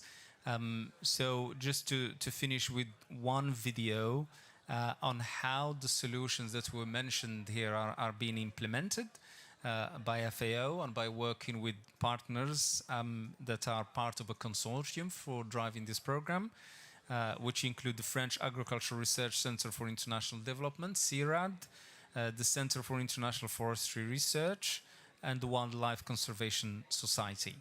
And this is a particular innovative focus on developing solutions from really multiple angles, and also looking at multiple geographical scales. And this partnership currently is testing, in developing countries, testing innovative approaches at field sites in 15 countries in Africa, Asia, and Latin America. And the example we will finish with now is in Madagascar, where the program is addressing the twin goals of eradicating hunger and conserving unique fauna by supporting women and youth in the sustainable production of poultry, and developing innovative techniques to farm endemic fish species as alternative food supplies to wildlife. And Nirina's story helps us illustrate this work, as you will see from this last video.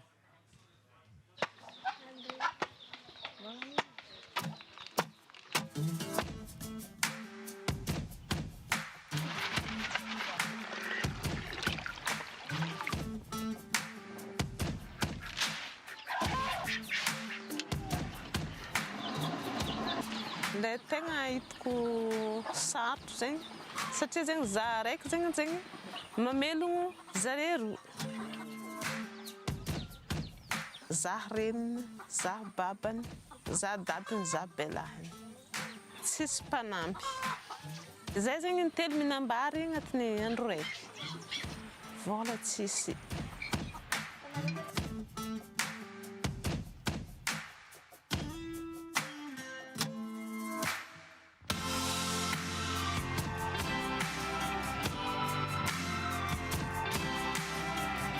mivarotra za vao tonga teto malaka laoko avy maranjetry zaha entiko ety io ambidiky laoko maigny za vao te elaela za amin'io ndraiky manjaitry magnano somosomoky lambanjaza zegny mipirafesika mivarodaoko za vao te nivadiko hoe za zegny donc agnano épicerie io za fô araka fa tsisy olo mivanga raha zegny tsisy ny vola aya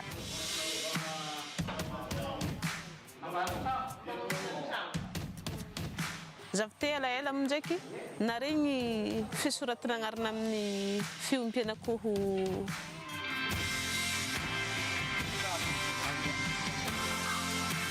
roa zay tsy mijaly vola izy koa vagnony mahazo vola kao avy koa eritreretiko fa mety irin'olo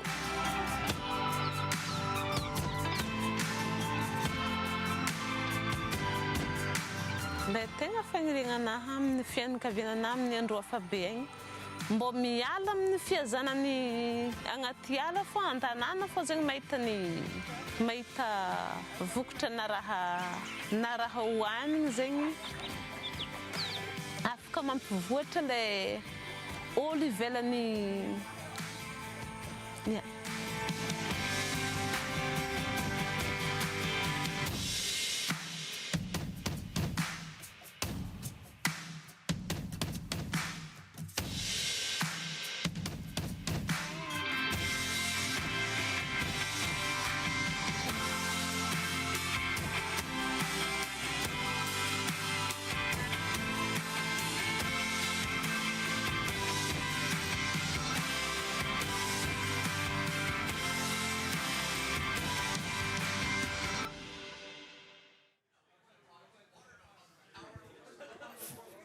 Fantastic, fantastic, very inspiring. Thank you very much, Mr. Oldada. This is an excellent visual example on the importance of understanding how to satisfy human core needs, particularly food, nutrition, and health, and how this can be connected to the climate agenda, ensuring that these innovative solutions are fully aligned with the Paris Agreement, but also with the SDG goals. So thank you very much for this. And maybe final remarks, some final reflections on what we saw today. I think, I hope that you found these very short videos really illustrating the topic we're working on, which is really supporting countries and making things happen on the ground, and also linking the various agenda of food security, development, and health. And innovation is really a priority in ensuring those linkages and addressing hunger, poverty, and health. So this is just a flavor of what FAO does. All these are available on FAO's website and on YouTube. You can watch them, and there are really some very useful statistics and information that everyone would find helpful. So thank you again for this opportunity. Thank you. Thank you very much, Mr. Oldada. And so big thanks to the FAO organization for the interesting session on future of food and environment. And also would like to thank the Sustainable Wildfires Management Program for making this happening. So thank you, and look forward to continue collaborating with you. Thank you.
Yes. Hey, Maggie. Good to meet you. Box. That's why I decided in that moment, I'm going to do this one. Doesn't mean to say next time will be something different. Likewise. Okay. Yeah, you have some questions?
Carlos, you are ready? Hey, our first time together in an event. So let's start our session of this afternoon. Good afternoon, everybody. Good morning, good afternoon, good evening to those that are following us virtually. So my name is Masamba Choi. I'm the project executive of the United Nations Climate Change Global Innovation Hub. This is an initiative of the UNFCCC Secretariat in collaboration with several organizations, including Climate Kick. So the initiative has two components. One is a dialogue that we will organize at each COP. These are the first of this dialogue.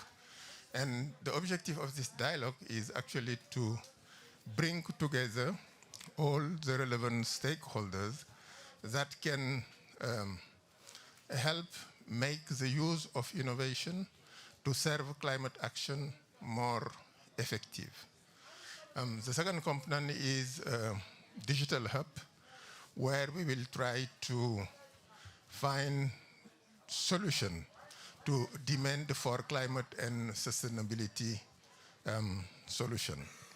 So without further ado, I will hand over the floor to the moderator of our session, in Ikena Azuke. Oh, thank you very much, Masamba. Thank you. Thank you very much, everybody.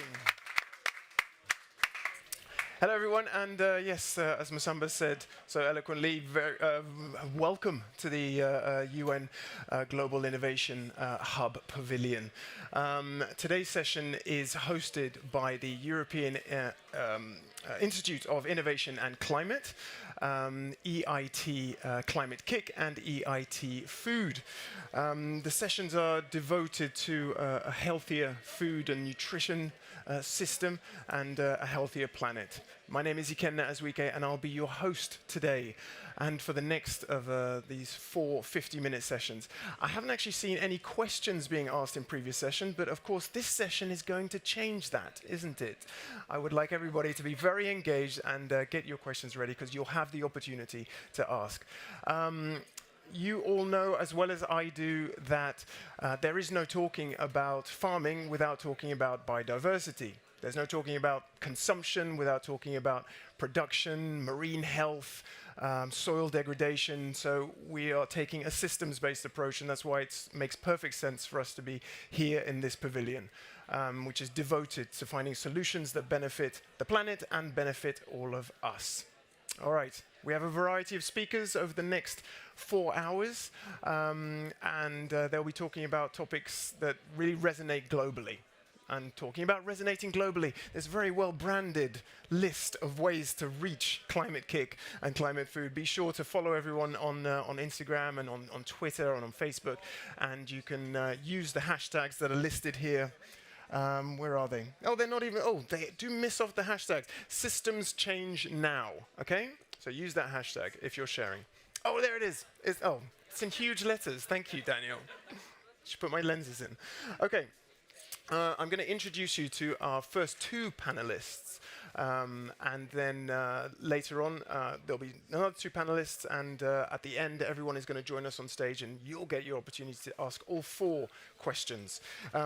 They are, you can see them already, Kirsten Dunlop, who is the CEO of EIT Climate Kick, and Dr. Andy Zinger. Are you also a doctor as well? I am. So this is a thing. The notes sometimes pitch in doctor, sometimes they don't. So both doctors. And Dr. Andy Zinger is the CEO of EIT Food. Let us start with you, Kirsten. Pitch it to us. Let's start on a basic level. Why is a systems-based approach so important when it comes to food and nutrition? Thank you very much, Ikena. Well, this is really about describing what I would call the problem space, which is one of a lot of fragmentation, a lot of disconnects, and an urgent and a lot of very, very complex interdependencies that our current design for life and for food and for production and for land use, all of the things you mentioned, are singularly ill-equipped and poorly prepared to address. So if I give an example of some of the really big needs for systemic change and systemic approaches to the food system, we have huge value chains from production through to consumption that are deeply fragmented and deeply broken at many different ways all the way along.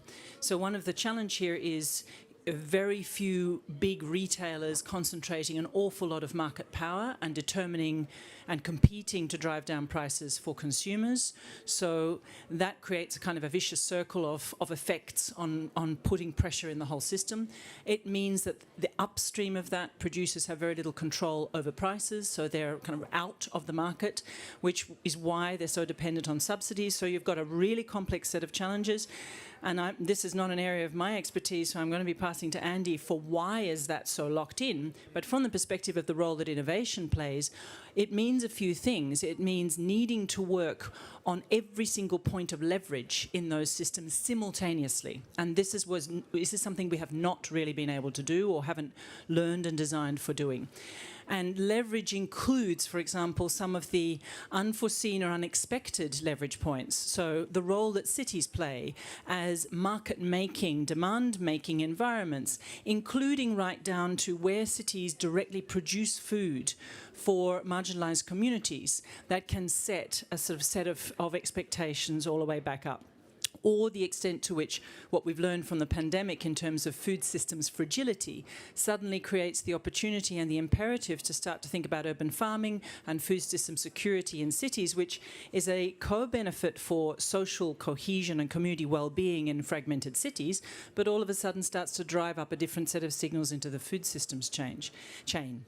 The other thing is the extent to which we are able to work as innovators and in a context of policy making and innovation interpreted much more broadly than technology with all of the value chain actors together, so that we start to think about how do we get push and pull and how do we get a concerted effect of radical collaboration, and you'll hear about that from some of the examples, this challenge of trying to get big competitors to work together where the common objective is to achieve something that is for the benefit of all, but our current market systems simply do not encourage that. Just how radical are we talking, though? Because you mentioned that the fragility of the current food system that we're working with.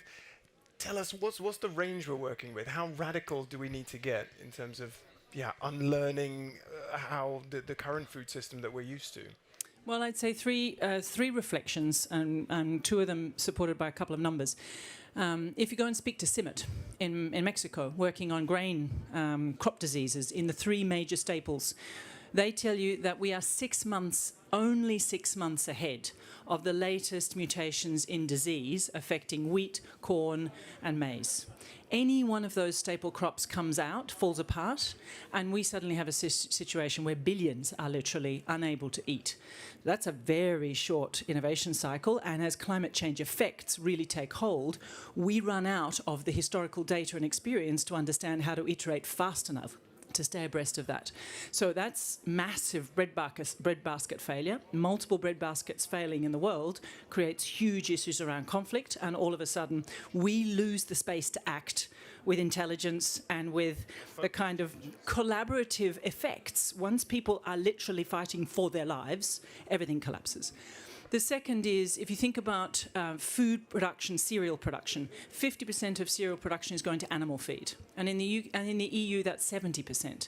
So that's a huge lot of food production going in to a diet that we know is enhancing climate change, accelerating climate change, and destroying biodiversity and environmental protection. So there we have to think about really difficult trade-offs and how are we going to deal with this. And maybe the last example is if you think about fragility of food systems in terms of our ability to comprehend and design for incredibly complex trade-offs between protecting nature and protecting our need to eat. And those two things are very, very often woven into really difficult non-linear and highly complex conflicts, literally conflicts of choice. Nobody likes trade-offs. Nobody likes trade-offs. So you're going to have to innovate in that very complex set of interfaces. How do we find better technologies, better ways of rethinking our own demand, better ways of thinking about how we understand the relationship between biodiversity, protecting and regenerating and restoring the natural environment, and producing food. So I'm sitting here arguing the passionate importance of turning our cities into forests, because all of a sudden we got massive land use that we could be using for food production that frees up land that we could be keeping restored and protected. Would you go as far as to say, as I heard one speaker say in a different session, if it's a trade-off, then it's not a solution? A trade-off defines the current market economic way of understanding compromise and the need for compromise. For me, it is a space for invention and possibility where we have to change the way we are innovating to deal with systemic challenges. Okay, let me bring in Andy here. Andy, your focus is food. Earlier this year, the UN Global Food Summit took place. Can you give us some headline takeaways from that summit that we're using now to build momentum on? Sure thing. So indeed, this year, for the first time ever, the United Nations convened a food systems summit, which we all thought is really great.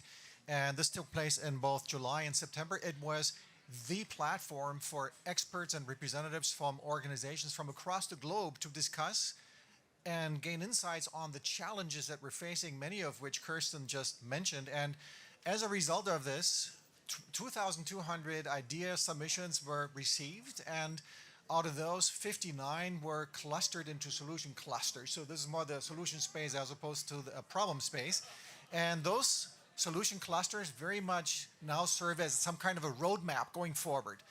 And really uplifting to us, because we believe in systems innovation, was the fact that systems innovation per se is now not only accepted but also encouraged by world leaders and by company leaders as the way to go forward, because there is no way to go linear, right, as you just mentioned. So there's a lot of times when you're going out on a journey to innovate in food systems, you really don't know what you're going to get unless you start working towards it, having demonstrators and prototypes and such like. And we made, within our innovation lever work group, we made seven recommendations across 4 particular innovation areas. So one of them is the empowerment of national and regional innovation ecosystems, which we believe are very, very important. We ourselves are also a regional innovation ecosystem. We both are. Then also to enable societal and institutional innovation. Thirdly, to deploy knowledge and technology innovations. And then thirdly, to harness the power of data and digital innovations. Now, together with the United Nations Scientific Committee for the Food Summit, we asked governments to actually spend more on food systems, right? We said, please do prioritize food systems more and spend maybe 1% of GDP on food systems innovation. That is the recommendation that went out to all the leaders. It was on their tables. And now there are discussions with the expert groups, with companies and others to see how we can translate that into actions that can then be implemented. So it was an exciting time, and I think it was only one piece of the whole puzzle. This being another one, I think fundamentally these platforms where we all come together and discuss are really, really important. Yeah, I mean, there's no doubt. Coalitions, platforms, networks, they all sound great. They all do good stuff. But the key word, of course, is action. So maybe Kirsten, in terms of the innovation, how do we ensure that the innovation emerges? Well, you're going to hear from examples later today. I'm going to single out one, FeedX, which is an example of acting in innovative ways on all points of leverage in the system. So this is an extraordinary project, and I better not steal its thunder, actually. No, I'm simply going to flag... Tell us about the methodology. How do we get these innovations in place, like just to appear? The critical question is, first of all, assuming that what we need to address and what we need to change comes with a degree of complexity that is completely beyond our problem-solving experience. So, and when we experience that scale and order of complexity, for us, that's uncertainty. We have no way we can plan for a steady, regulated set of changes to the entire food system planetarily and achieve an extraordinary set of effects in the time we do. We don't know.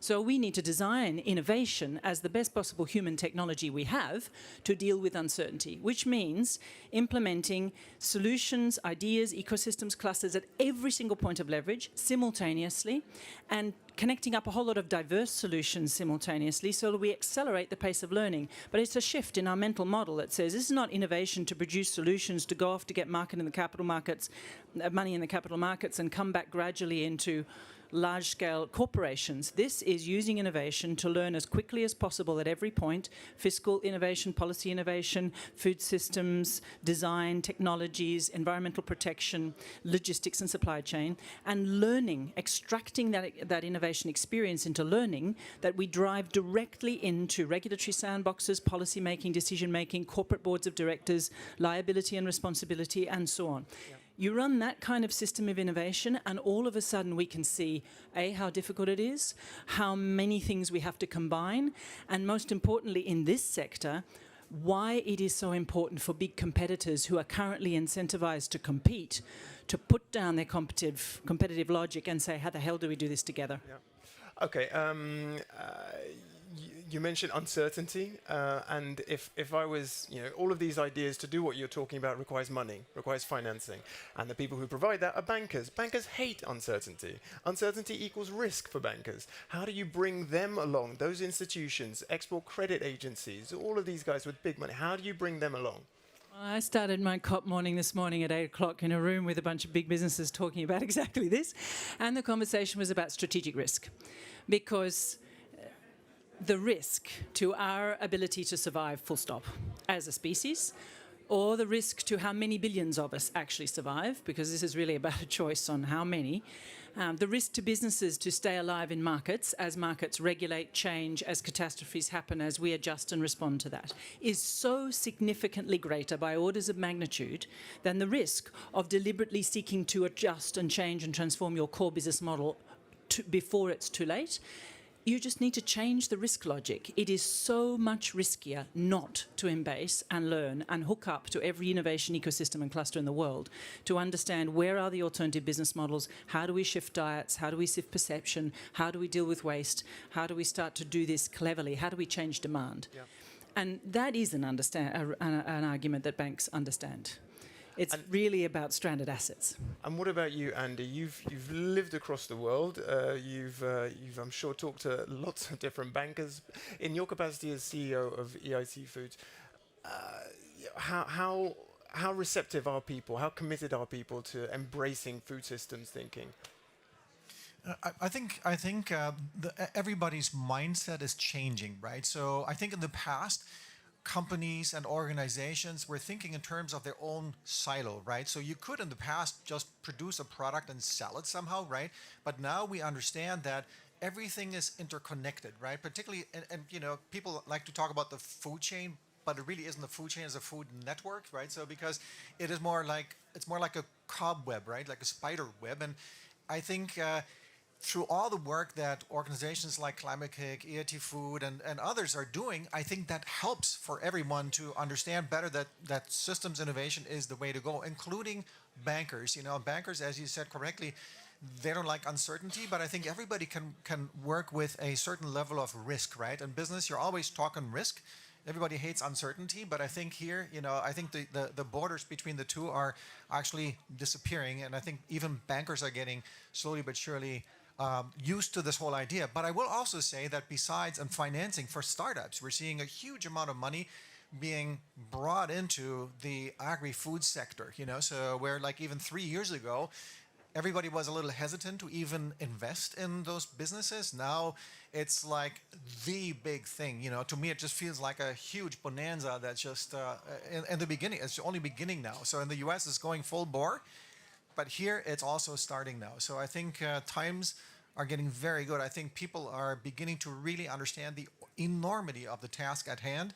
And I think, again, we just have to continue preaching the gospel, making sure that everybody understands this.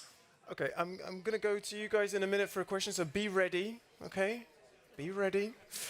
Before I do, though, a key word that I'm hearing a lot is collaboration. You know, that's what needs to happen for us to, really make the most out of a food systems approach.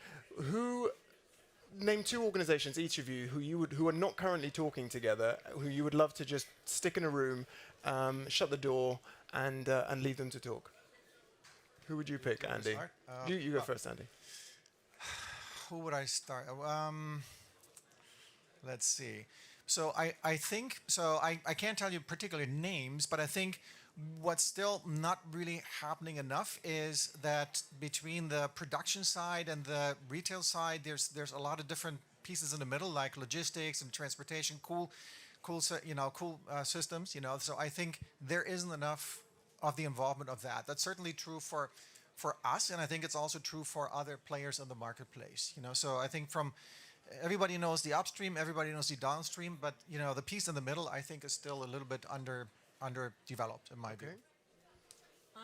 I'm going to be a little provocative, and I'm going to suggest that the UNFCCC managing COP and the component of the UN managing biodiversity environmental protection and the COP on biodiversity really damn need to talk together.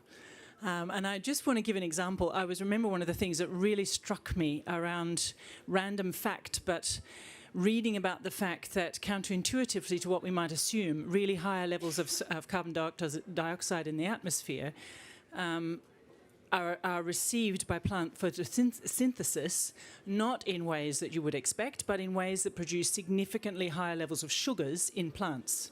So we're eating junk food. So we're turning our core plants into junk food. If we don't pay attention to a super healthy planet, we don't pay attention to a super healthy human system and food systems. So getting those 2 systems of transformation and change to happen together, and I was just talking with somebody in the audience here who was reminding me that there is a kind of a sea change happening there.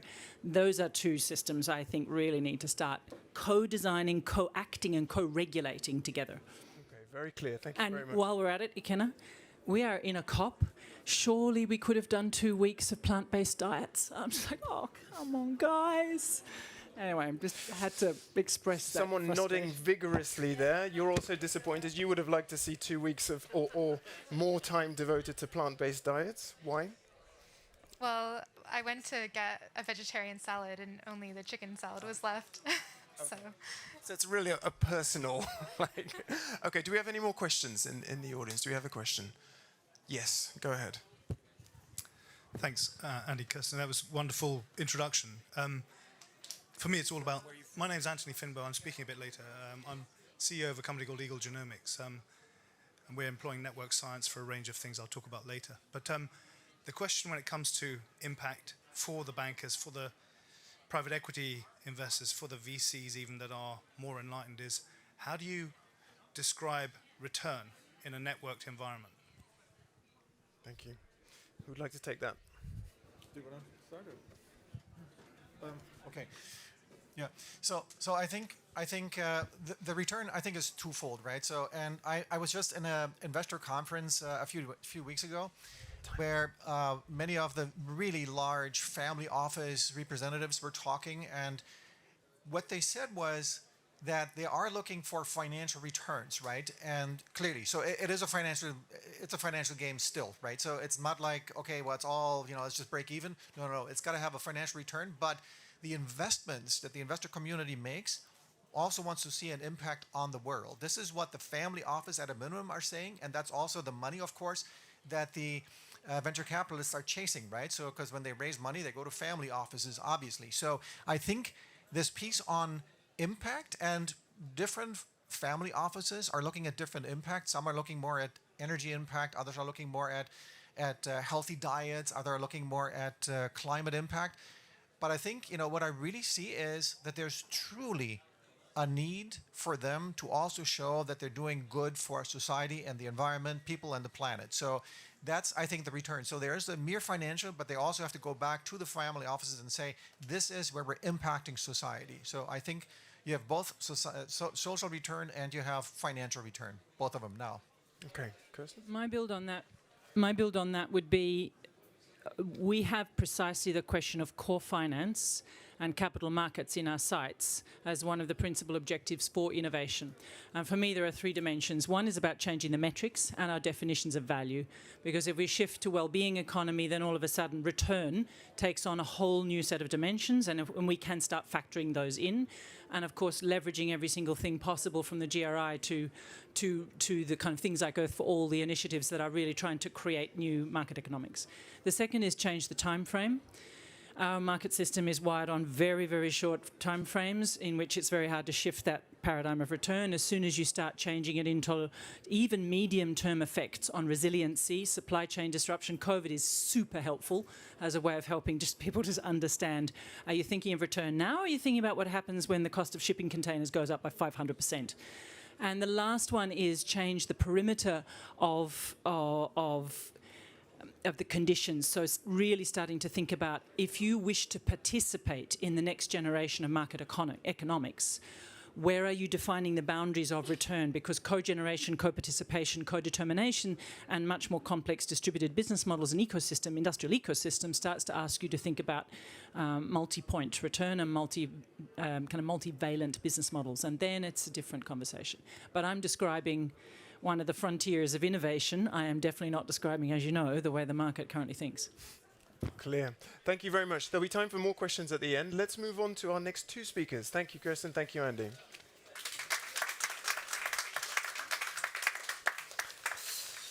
Okay, and next up we have Margaret Kim, who's the CEO of the Gold Standard Foundation, and Marcela Navarro. Margaret pointed out earlier that we haven't split up these two groups based according to height, because these are two of the tallest people here, and these are two of maybe of the shortest people in the room. That's not the case. Shortest people in the room. I'm offended now. You started it. You started it, Margaret. Okay, Maggie, let's start with you.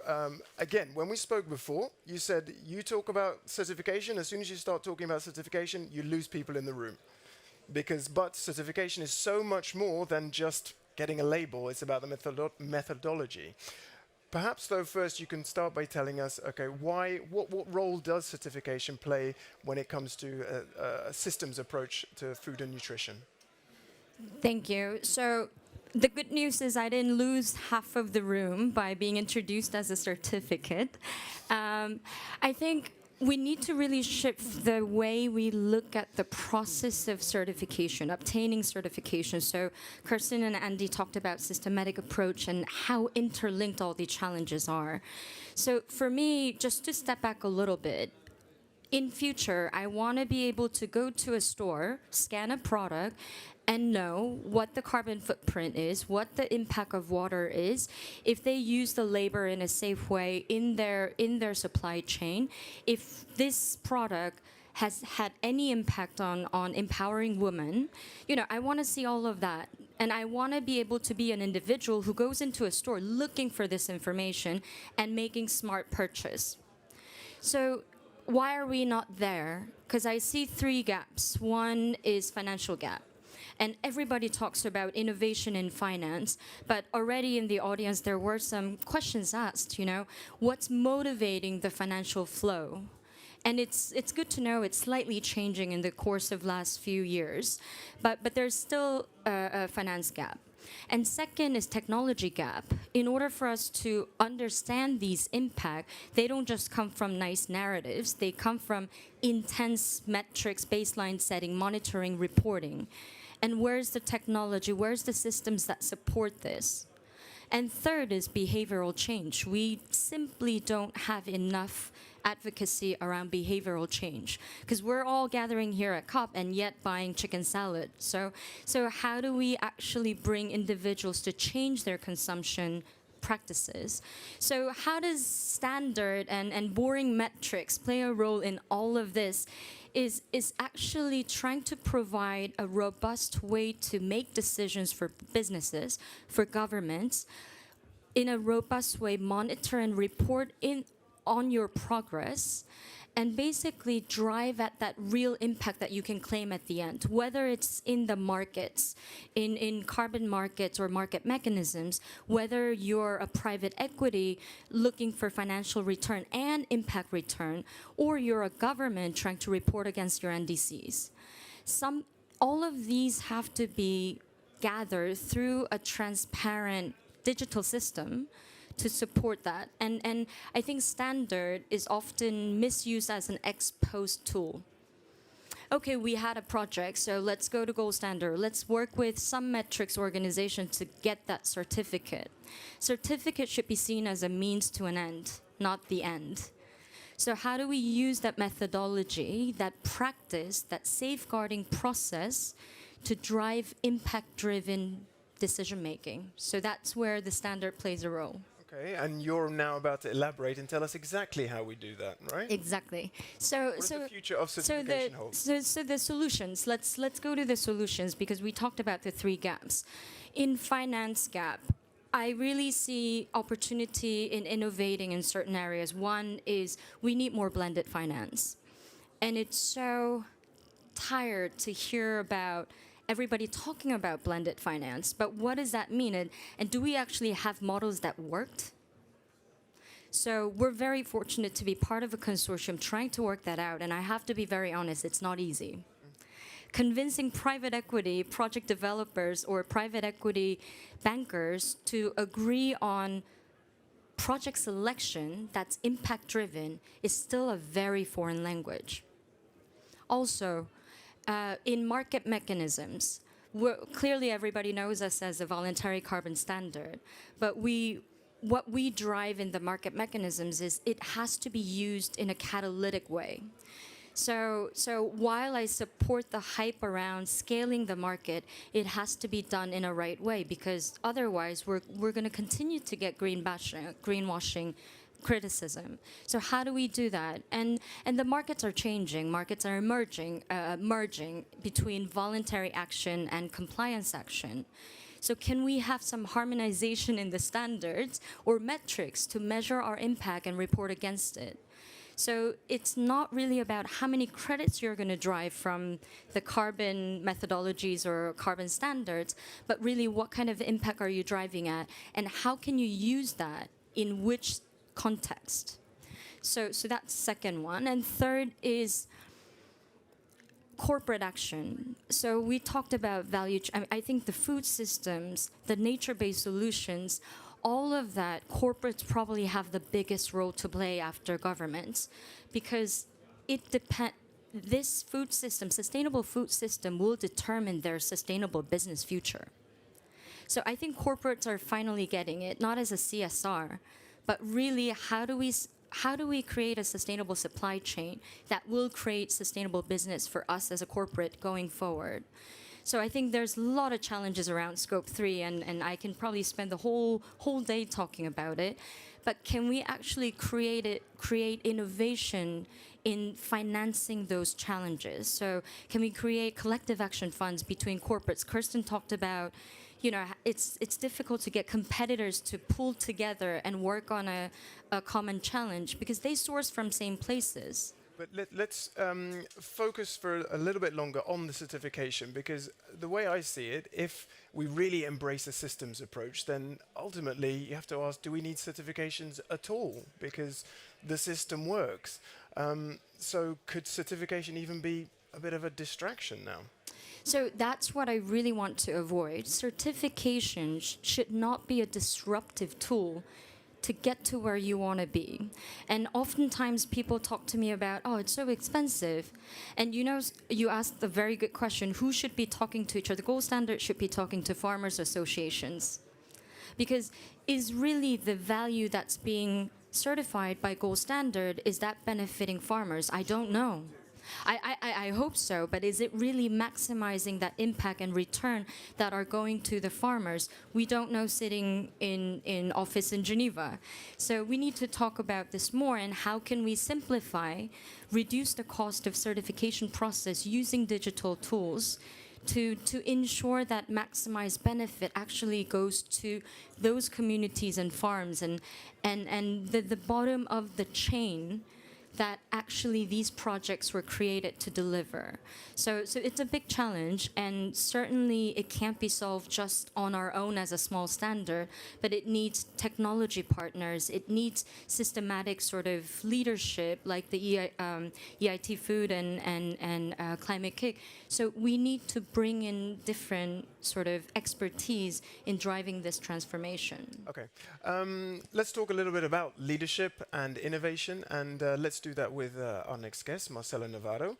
You are very at home in the private sector, you've led multiple different initiatives, and now you're involved with, or rather leading, I should say, FeedX, the FeedX project. Can you share a little bit about what that is? Great, thank you.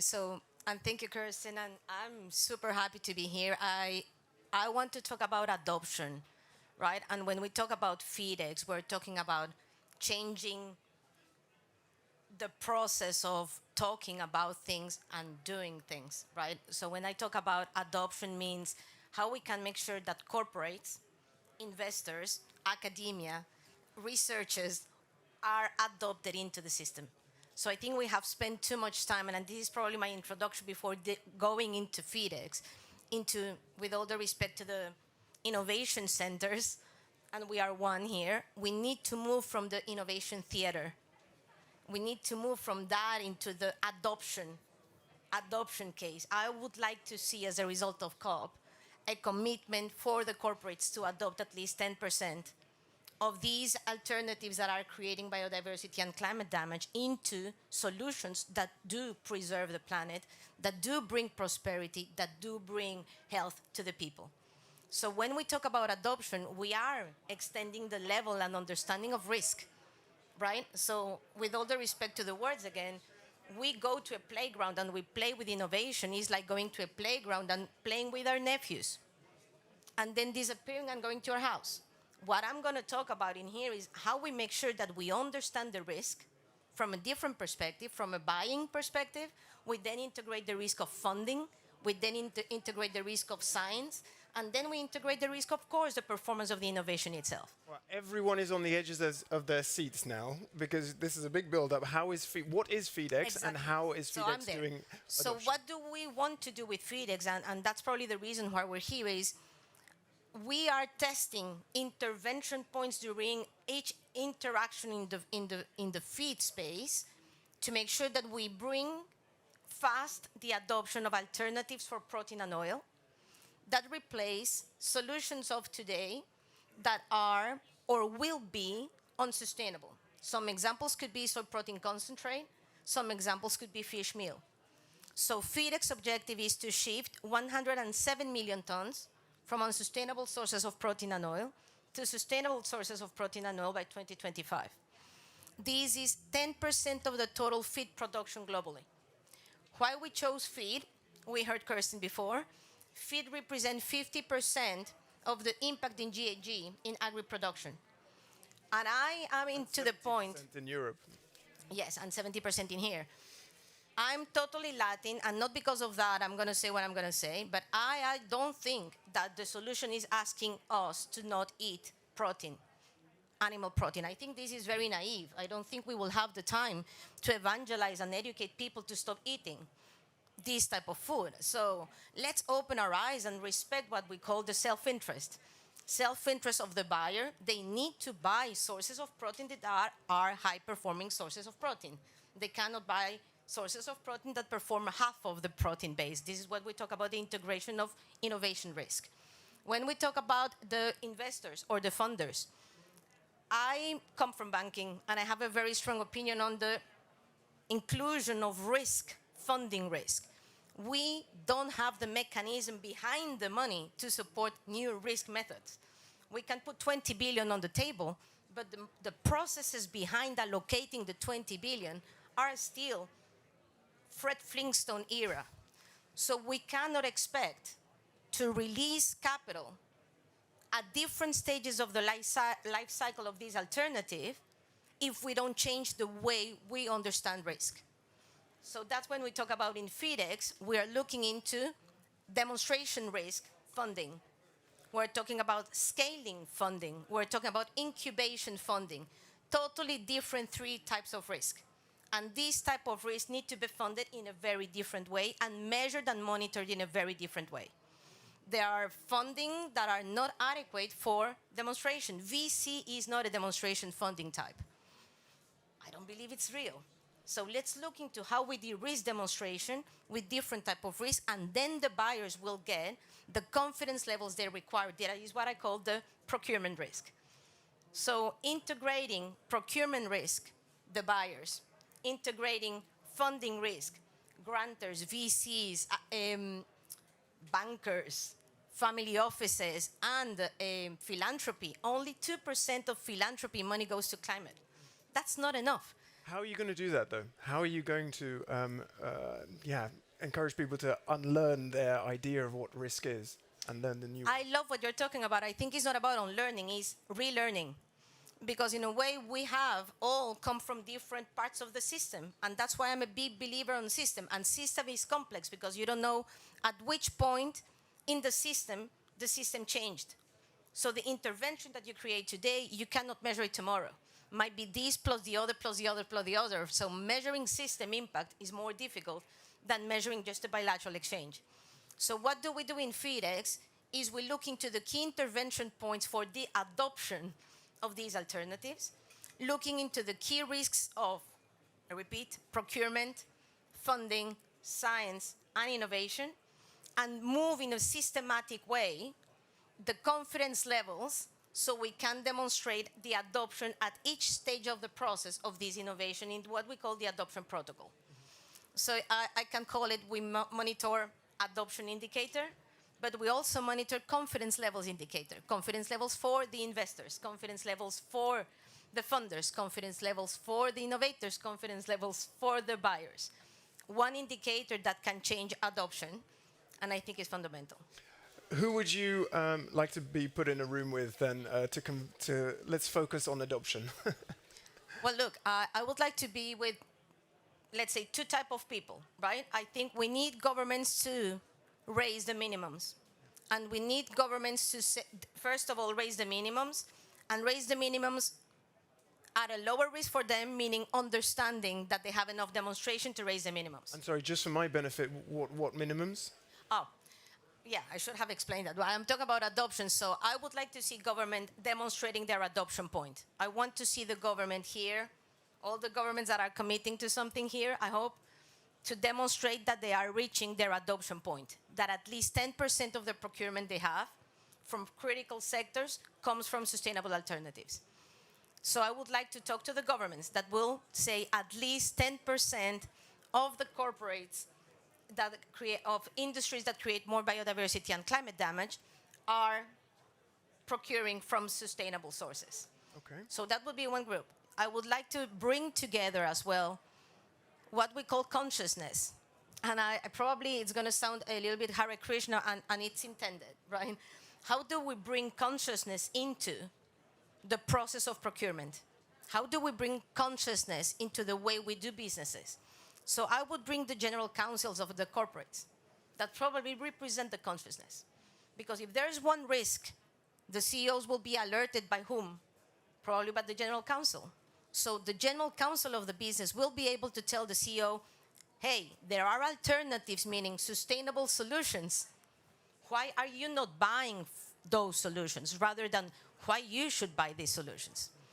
And I would love to bring the First Nations people. Mm-hmm. They are protectors of the land. Okay. Well, and they should be involved in what is innovation. Okay, it's a busy room that you're locked in away.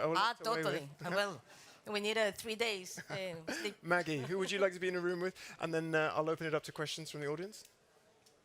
Well, I've been in a room with a lot of people in the last 5 days. Who have you not been in a room with that you think, oh, I need to get that, I need to have a sit down with that person? Well, it's more gold standard than myself. We need to sit down with the communities, the farmers associations and the local community representatives.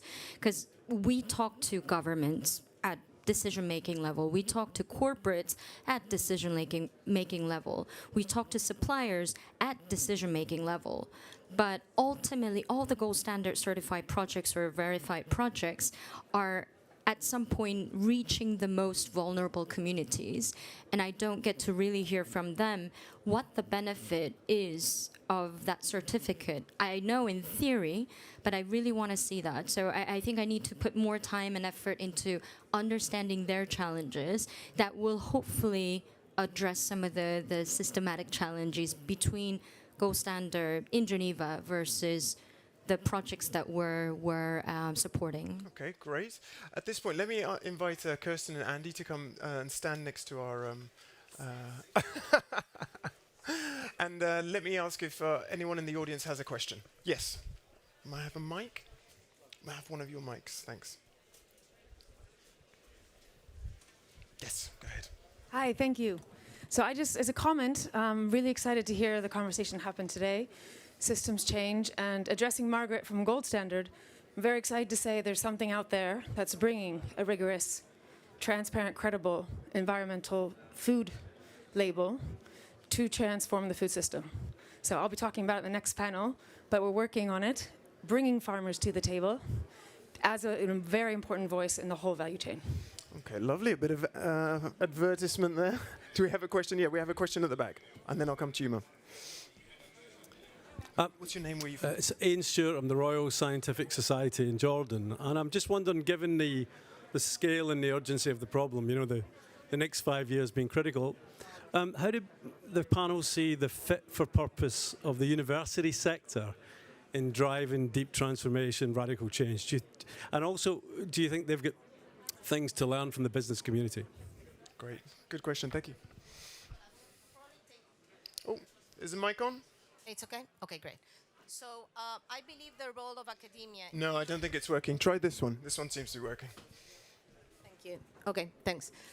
So in a nutshell, is de-risking, mitigating risk, right? So academia, independent research and peer-reviewed research supports the raising and the creation of confidence levels.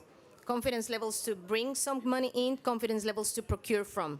So without an independent academic review, at different levels of risk, we would not be able to accelerate what I call the adoption points. This is not just the traditional value chain exchange that is buying a product that fits a purpose, but what is the environmental impact of that? What is the ethical impact of that? What is the social acceptability of this? So academia is a fundamental pillar. When adopted, research is included in the process. Sadly, today, there's a lot of knowledge that is still in the cloud. We need to bring research to land impact.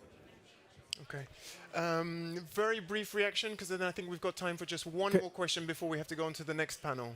I'd like. So first of all, Maggie wanted to make a comment, I think, about Cleona's comment, and I'd also like to comment about universities' roles. You know, because that's. Should I start? Okay. So.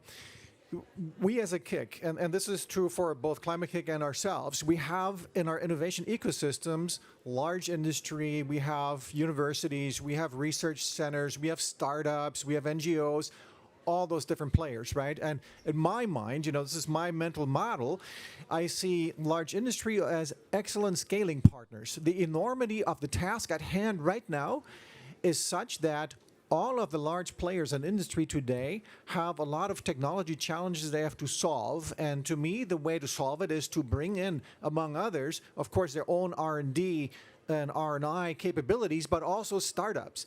But oftentimes, startups don't have the full capability, so you need knowledge partners that help them to get across the finish line to supply the products and services that can then be scaled for maximum impact.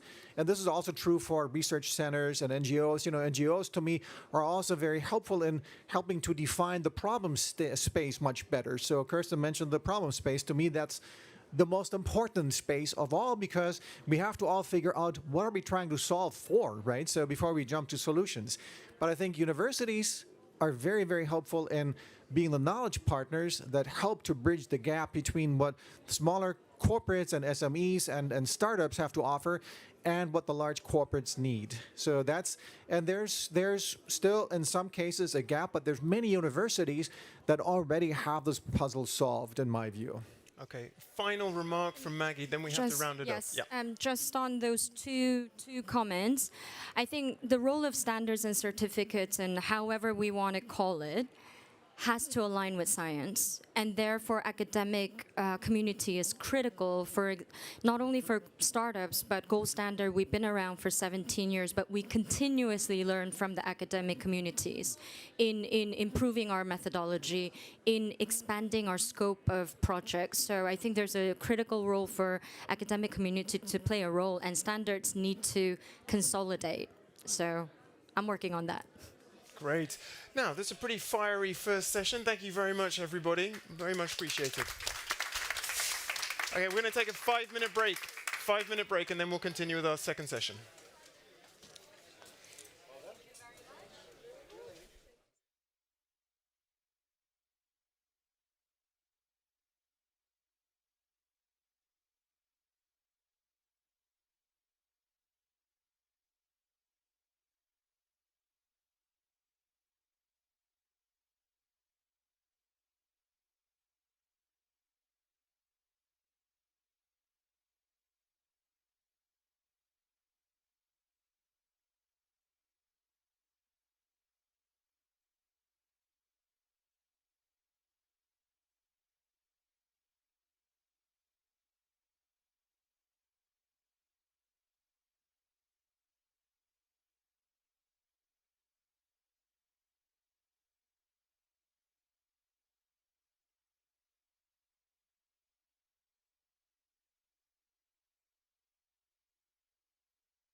Let's start.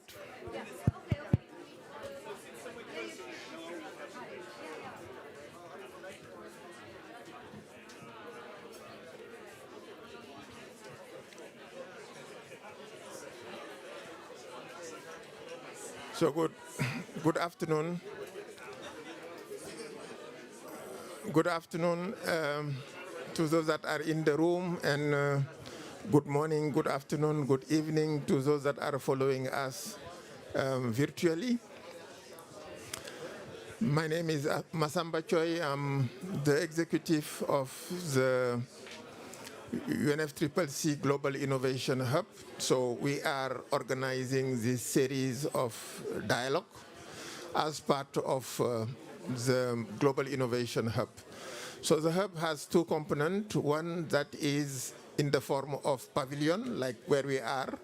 And what we would like to do is at each COP to organize such a type of dialogue for interaction between the key stakeholders and reflect on how innovation can be best used in an effective manner to serve climate and sustainability action. So we have also a digital platform that is under development that is also meant to facilitate the development of demand for climate and sustainability solution, and also promote the development of solutions that will respond to this demand. So what I would like to highlight is the fact that this is the beginning of a journey. This is the beginning of a movement. So all the different ideas that will be shared in this fora will be collected and fed into the development of the Innovation Hub. And more importantly, you will be all invited to join this movement and contribute to the setting and the operation of this Innovation Hub. So with this, I will hand over to Ikena Azwike, our moderator for this afternoon. Thank you very much, Masamba. Hopefully by session 4, you won't need to look at the notes anymore. Hello, everybody, and as Masamba said, welcome to the UN Global Innovation Hub Pavilion, and welcome to this second of 4 50-minute sessions on healthier food systems and nutrition. Today's session, like the others, is hosted by the European Institute for Innovation and Climate, in EIT Climate Kick and EIT Food. My name is Iken Nazwike, and I will be your host for this session. Okay, so for the next 15 minutes, as Masamba already mentioned, we'll be looking at solutions that tackle the environmental impact of food production and consumption from farm to fork, and we'll be doing that with you here in the room and everyone online. I don't know if we have the slide that shows how people can reach Climate Kick and track this this session and use hashtags and so on, but please do get engaged in this session. I will give you all the opportunity to ask questions, so please listen carefully and ask provocative questions, okay? My first guest in this session, well, in fact, I'll give you a roundup of the type of guests who you'll be hearing from today. We'll be exploring an environmental footprint labeling solution that can change consumer behavior, as well as procurement and sourcing strategies of food companies. We'll hear how agriculture and farming can help us transition to a net zero world.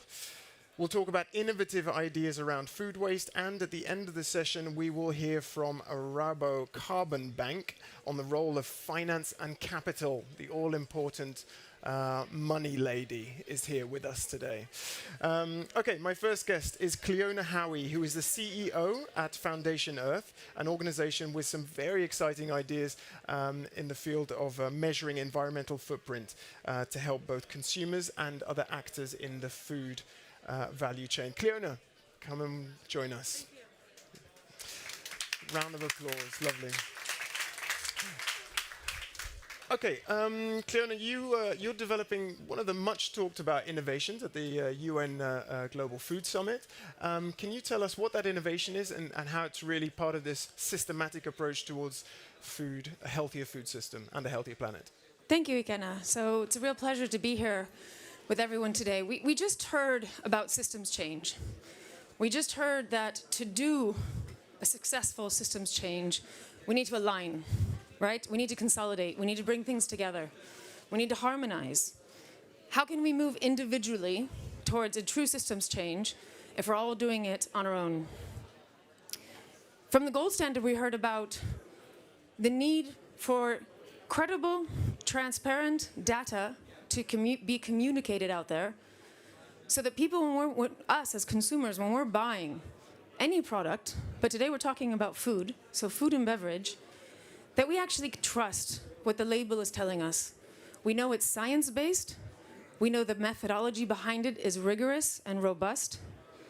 But really importantly, we know that it's going to put more sustainable products on the shelves of supermarkets and give sustainable insights to the people who are actually producing it.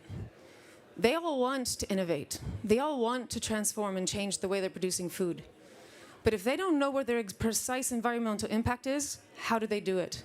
How do you convince financiers to give you money to go and change your supply chain if you haven't been able to track it down to ingredient level?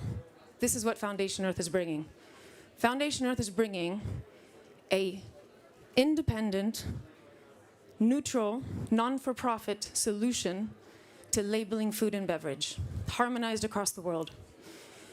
Really, really importantly, the methodology behind this is based on using primary data. That wasn't my phone, was it? Why is it important to use primary data?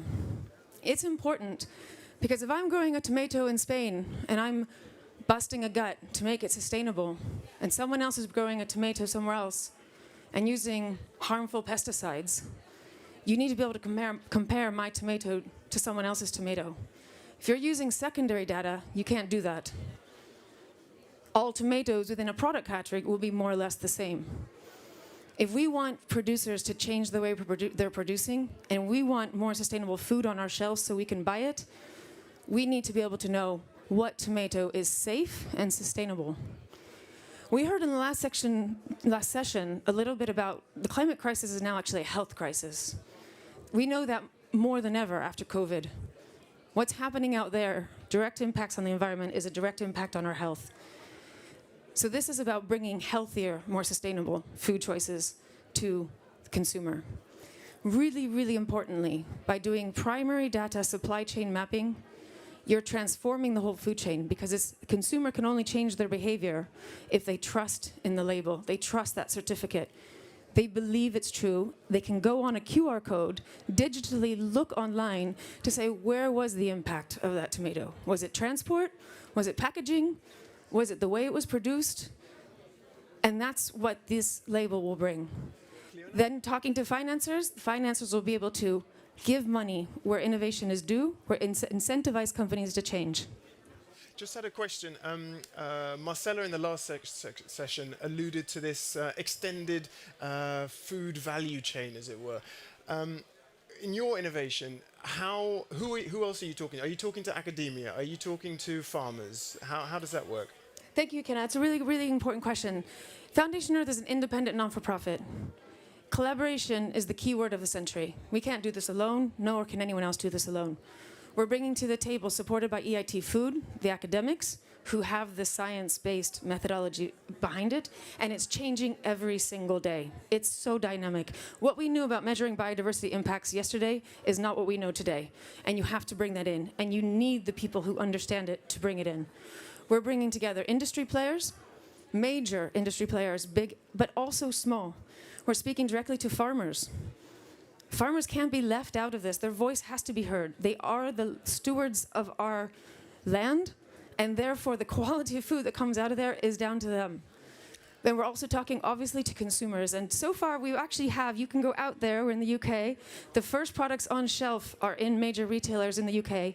You can go out there after your session today and find Foundation Earth labels on things like Naked Bacon, Mighty, only the UK people understand those brands, but you can go out there and find it today, which is really exciting. The feedback we've heard from consumers is amazingly positive. But Cleona, what you just said, doesn't that just hit the nail on the head of the problem, as it were? Only UK consumers know about those particular That's because the first movers... How do you scale something like this? I feel like I'm a bit of an outsider, but I feel like every organization out there that has come up with a label or certification has probably said something like you have. Oh, this is going to be the thing, the yardstick against which everyone measures healthy food.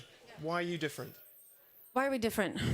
Someone talked in the last session, I believe it was a gold standard as well, is that there's technology gaps. So when you do full life cycle assessment analysis, it's very resource intensive. On primary data, even more so. Foundation Earth has built a technical alliance to bring together the databases and a tech solution to automate this process. This is groundbreaking, pioneering, and it will make it scalable and accessible. I mentioned the UK because the first movers were in the UK, but this is actually, Foundation Earth is a pan-European movement across Europe, so you will see products on European shelves very, very shortly. That's not very inclusive, though. In what way?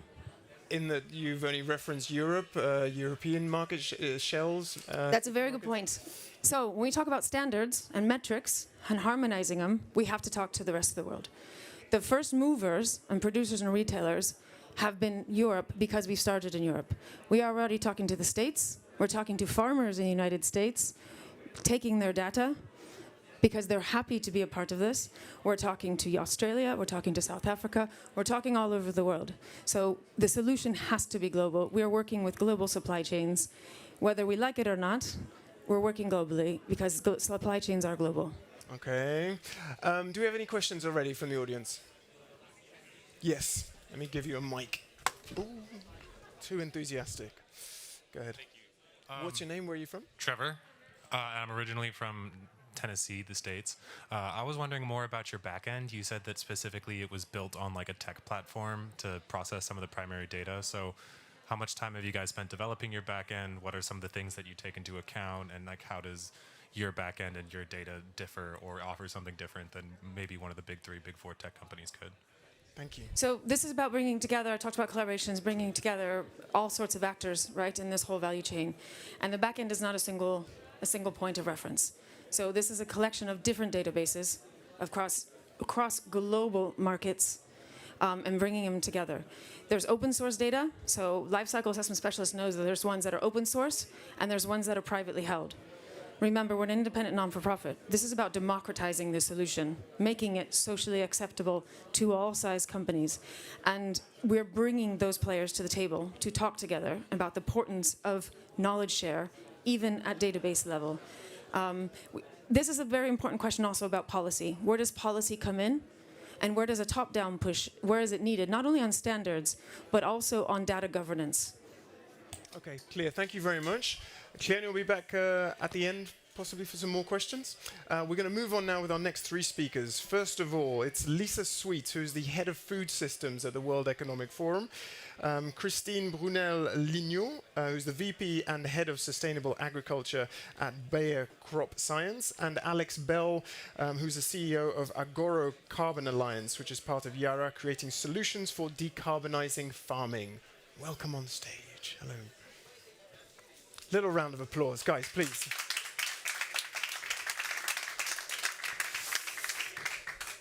Okay, let's start little shuffle, moving the table, Alex.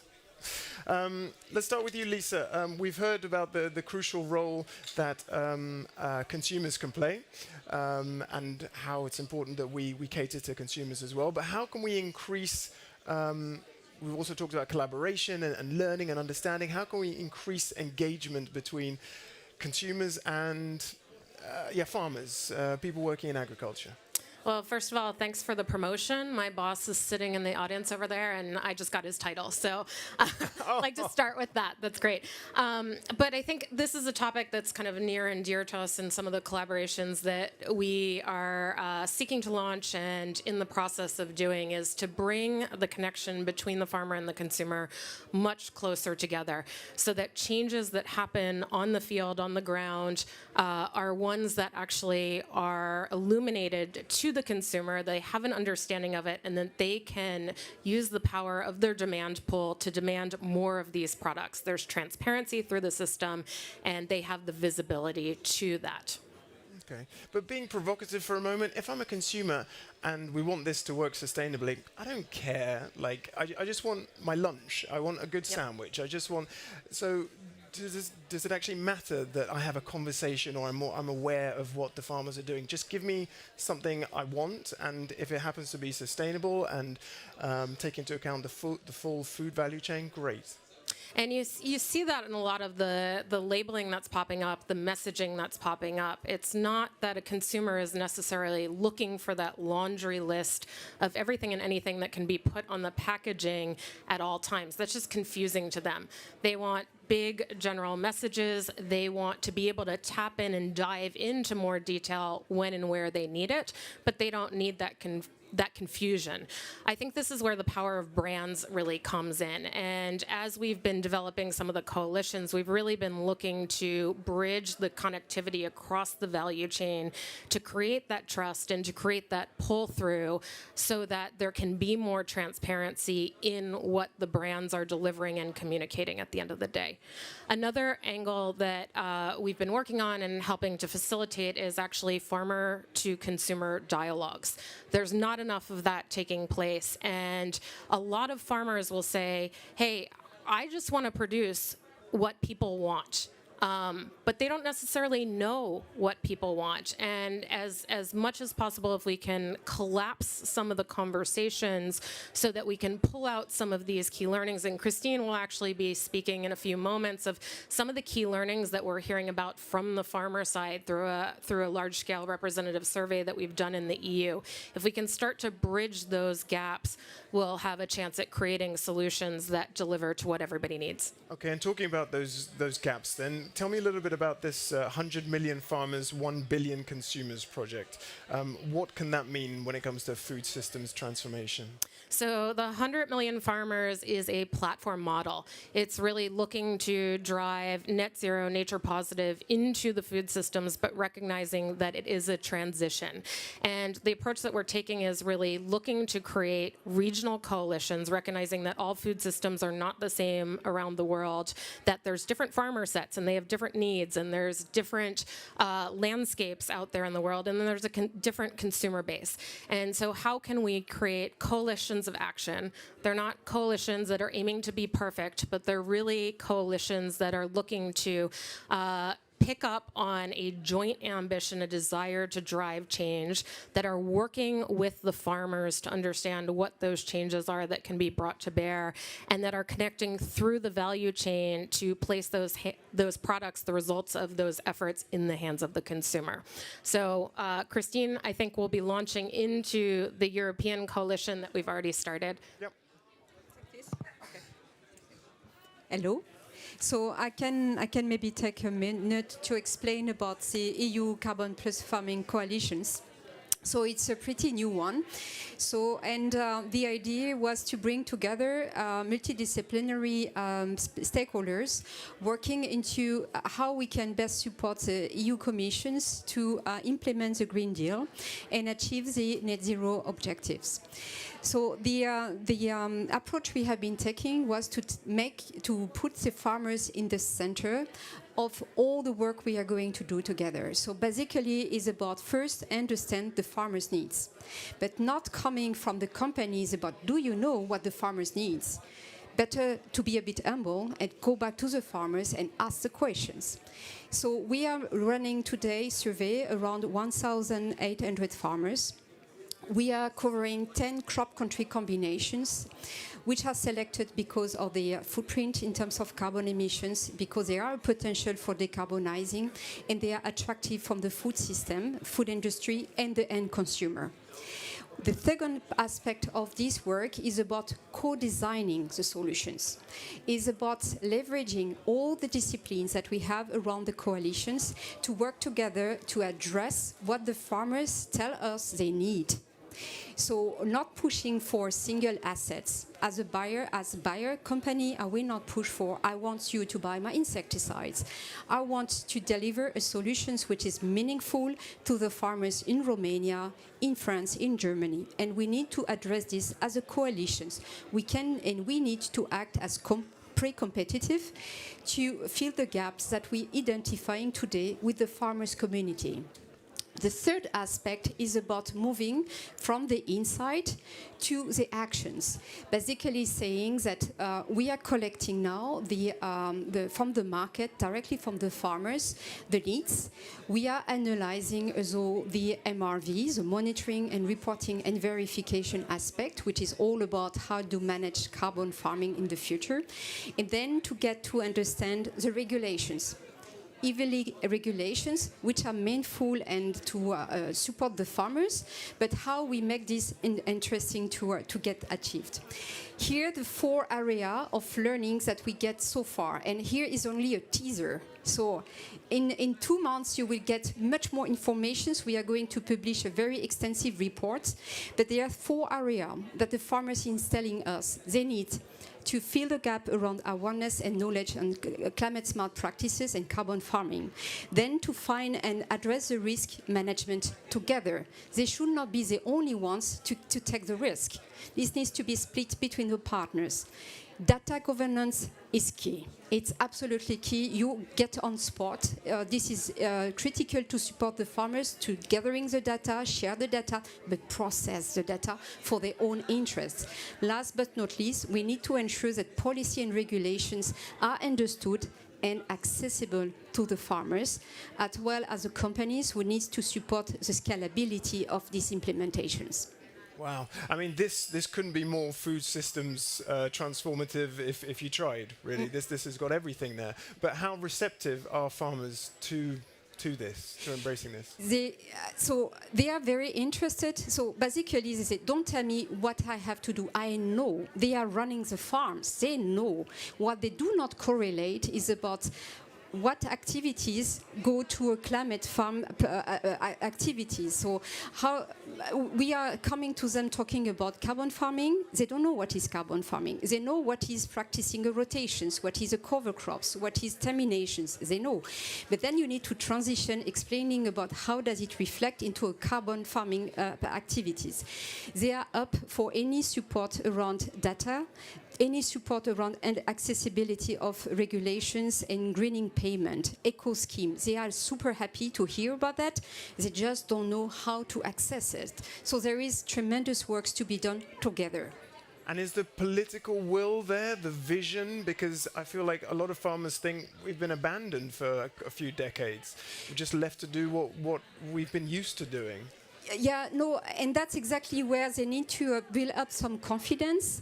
So what they were telling us that the first people they will trust at first for getting any advice is another farmers. Farmers need to talk to farmers, and we need to leverage this network to make this happening. We need to bring the right knowledge and understanding, and to secure them that they can shift their practices and transitions to net zero agriculture with the support of their regulators, with the support of financing body who can really accompany them in shifting their practices. They will do it. Yeah. So it's a case of getting a few farmers on board and then using them as opinion leaders to convince the rest of the flock. Okay.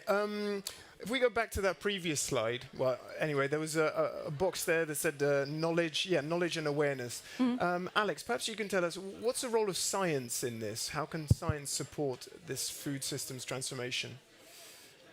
It can support it quite well and quite extensively across a number of different practices, because what Christine showed us here and is about a systems change, as you said. But to make that systems change, that needs to be science-based, fact-based, and needs to be not just possible scientifically, but practical in the field. So it's applied science. It's not just R&D in the university, but how you take that into the field, and not just once, but over a long period, because what we're talking about here is a whole transition. It's a transition of farmers over a decade. So it's really about That's even quick, I think, over a decade. I mean, that's what we need to do, but that's a very short space of time to. But if we want to be, if we want to be real, and if we want to be impatient enough to actually achieve a meaningful impact and fulfill Europe's ambitious goals, but also the goals that we see around the world from a lot of countries and a lot of communities, we need to act now, and we need to take that 10-year horizon. And science has a key role in doing that, in giving the directions that will enable a business case that will be attractive enough for farmers to make the change. Can you give me a practical example of how that's happened already? On science? Sure. So on science, we've seen that there's, over the past, let's say, 6 months or even a year, there's been enormous change in the understanding of what remote sensing can bring in terms of how we can take a snapshot of the reality on the ground, and indeed sometimes underground, and then start talking about how we can measure and monitor that over time. And that science is real science. It's real cutting-edge science. Now, what needs to happen is, how do you turn that into something that is useful to a farmer? That's not just beautiful on a slide or nice on a tablet, but something that is connected to a business model that farmer knows that pretty picture can actually help them have a better harvest or get an additional income from carbon farming at the end of the season. Okay. That's happening now. And the answer is, how do you make that translatable to the farmers? Well, first of all, you need to go and talk with the farmers, not to the farmers, but that's the first step in the coalition, is to actually go and listen, go and speak to the different farmers in their field, literally, be they in Europe or in India, in Brazil, or in the US. So that's the first bit. And then the second bit is really to make it practical. So it sounds very mundane, but we're talking about things that are actually difficult. We're talking about things that are highly complicated, and turning this into practical changed behaviors that you can sort of implement, like I said, over a long period of time is extremely challenging. Given how, I guess, time intensive it is to win people over, how scalable is all of this? It is scalable. It's scalable because we believe, and I think a lot of the other coalition members believe, that there are real business cases for farmers here. And if there's a real business case for the farmer, not just in terms of carbon credits or in terms of lower carbon labeled foods that are premiumized, but through the whole breadth of these options, that there are business cases for farmers. And farmers are business people. If you put a business case in front of them, they will follow it and they will deliver on it. So I believe it's highly scalable. It's just up to us to make it happen. And that's where the private sector, and that's where I think that the coalition members are passionate about bringing this opportunity to the farmer in an immediate way and in a scalable way. Yeah, and these are some of the partners involved at the moment. Okay, let's open it up to questions. Do we have any questions from the audience already? Yes. Cheers. I'll hold it. Yes, go ahead. You're holding it. All right, what a service. Hi, my name is Ryong. I'm from the European Environment Agency. I know this session is about reducing the footprint, but I was wondering, this first week when we were in the Innovation Hub, we're talking a lot about 1.5, talking about what we need to do in order to achieve 1.5, and a lot of the discussion is about how do we focus on the needs? How do we focus on agriculture and providing a food system that can feed the planet sustainably? I think what I've heard you talking about is a lot about greening the current system that is. So how much are you connecting this discussion about business cases for farmers to go climate smart? How are you connecting it to that bigger discussion on what kind of system are we trying to create? How are we actually providing a food and agricultural system that is going to actually adequately and sustainably feed the world? So it's just more connecting this discussion up to the kind of bigger picture of, is the current system actually the one that we want to start greening, or should we start changing and working with farmers to think of this in a different way? Great question, yes. Who would like to speak to that? Maybe I try a first one, and I think is that for the last decades, usually what we could see is that the downstream of the value chain was used to come back to the farmers and to push what they want. And if they were not successful, they were just saying, okay, so we are going to ban this. You will have to stop this. We will put some thresholds about using fertilizers, thresholds on crop protections, and then we're banning the rest. Now, what we are up is probably to transform together the food system. It's about co-designing and developing, connecting the farmers' needs. So the farmers must stay in business. They must be successful for food security. That's the first thing we need to get. And understand about how we keep the yield up, but not pushing for more land use change. And have a transparency system which is rewarding to the farmers. And that's exactly where it comes to shape new systems where you are transparent, but you are sharing the benefits, but the beauty is also that you have to share the pain. And then when you share the pain, then you need to consider what the others have to go through. It's not pushing the farmers about saying, you are going to stop tillage now, because it's bad for environment. You need to continue to bring innovations that they can stop tillage or increase the rotations.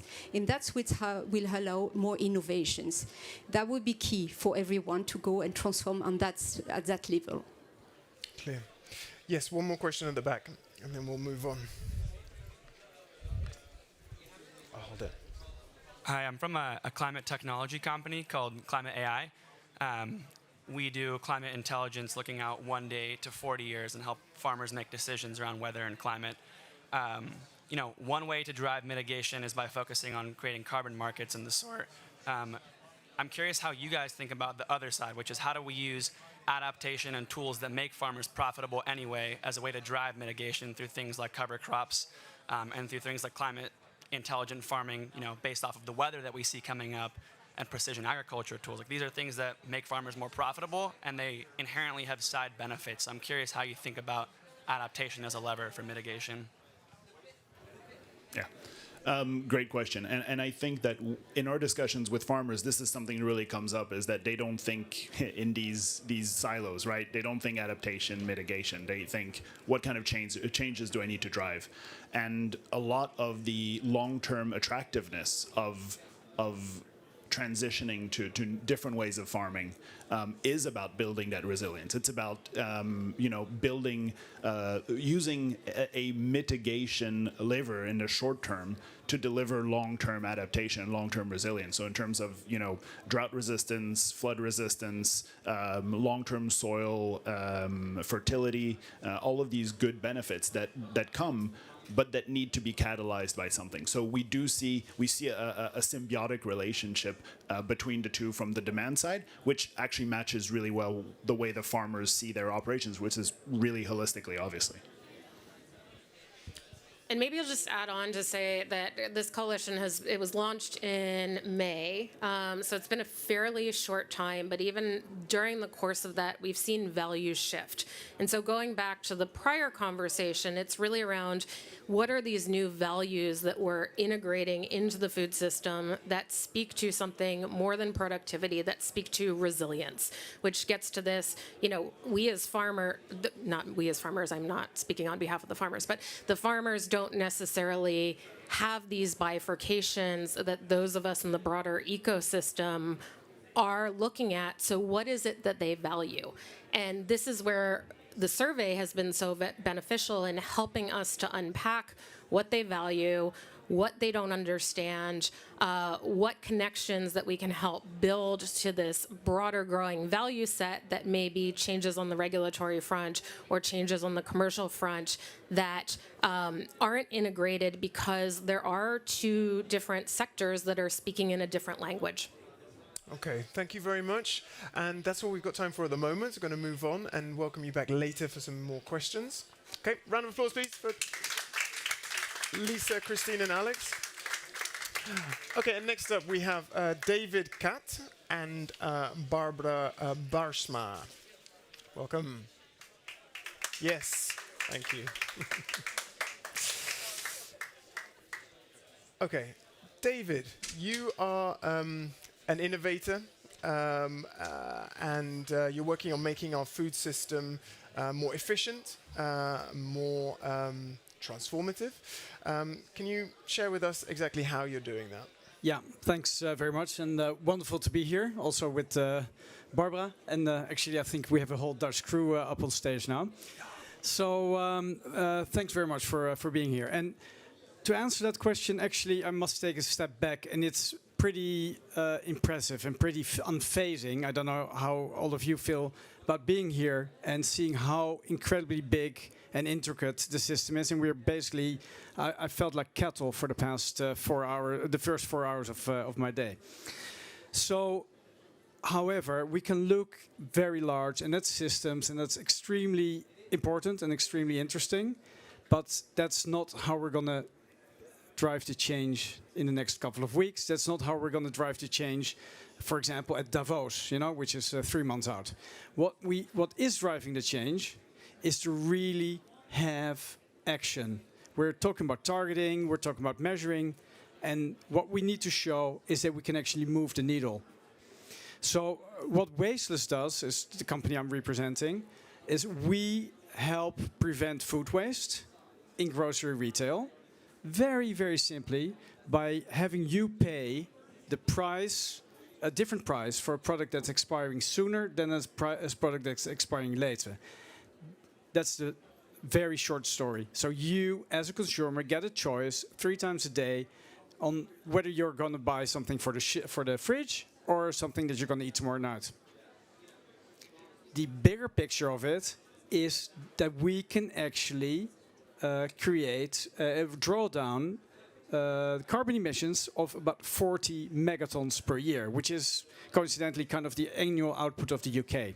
So we as consumers, working together, that like what you're talking about is like the 100 million farmers and the 1 billion consumers, there's one element missing there, which is retail. Because we can be great, we can be leveraging farmers, but farmers are not the ones that have the power. It's retailers. So what we do, and we are able to, I've been talking to grocery retailers down here already. We can actually prove to a retailer that we can add 80,000 pounds to their bottom line per store per year, which is massive, by helping them reduce food waste, by incentivizing consumers to actually just buy food that's already on the shelf. And what we're doing, because I'm not talking for our company, I'm talking for us as citizens of the world and for innovators, and this is very much thanks to EIT Food that actually enabled us, together with Metro, which is a very big German wholesale company, to just show it. And there's not just Wasteless that shows it. There's dozens, hundreds of innovators, and we can show it tomorrow. There's no need to go back and to have a talk on Monday. We can start moving the needle tomorrow, and we have to. I mean, it sounds like a no-brainer, but is it down to the lack of a food systems approach, that you're not bigger than you are at the moment, and that this isn't the solution when it comes to food waste? There will be a lot of solutions, and actually I had this little image up there, and this is basically the problem. That this is the food recovery hierarchy, and we are just considering food waste, which coincidentally is responsible for 11% of all greenhouse gas emissions. Food waste is bigger than the aviation industry, right? So, and we're not treating it the right way, because we are basically valuing diversion or repurposing the same as prevention. And we need to start looking at prevention. That's why I'm so happy that Barbara Baarsma is here.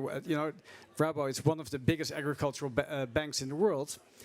And as she's going to talk about carbon, about the carbon bank, but having actually food as a lever to draw down carbon emissions is crucial. And it will come, but retailers are only going to do what consumers do. And we have to delight you guys. We have to delight consumers by the 2 elephants in the room, and then I'll hand over to you. We've been talking about the elephant in the room, the Unilever elephant in the room, which is meat. But food waste, which is going to happen here, it's going to happen at your home, it's going to happen at the Tesco's down the road, is a much bigger elephant. The 2 of them combined, we can actually move the needle in the next couple of months, and we can.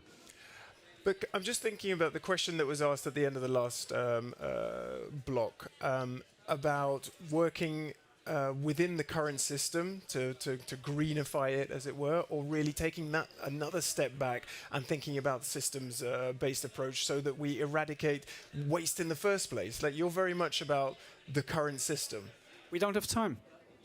I mean, listen, it's all nice and dandy to think about system change, and you know, it's like the video that I saw of this guy that says that in 2049 I'll stop drinking. You know, we don't have time. So you want to change the system, go ahead, but you want to actually prove to the existing system that there's money to be made by doing things better. Yeah. And that's what we need to do tomorrow. Or actually, I mean, anyone, if there's retailers in here, or if we can do this together with Rabobank, today. Better than tomorrow, actually. Okay. Before I go to Barbara, is there anyone who'd like to react on... yeah, at the back. Let me grab a mic. I'm coming to you next, Barbara. What's your name? Where are you from? Peter. Yeah, cheers. So I work in historically, I work in urban food systems, organics, and so on in different places.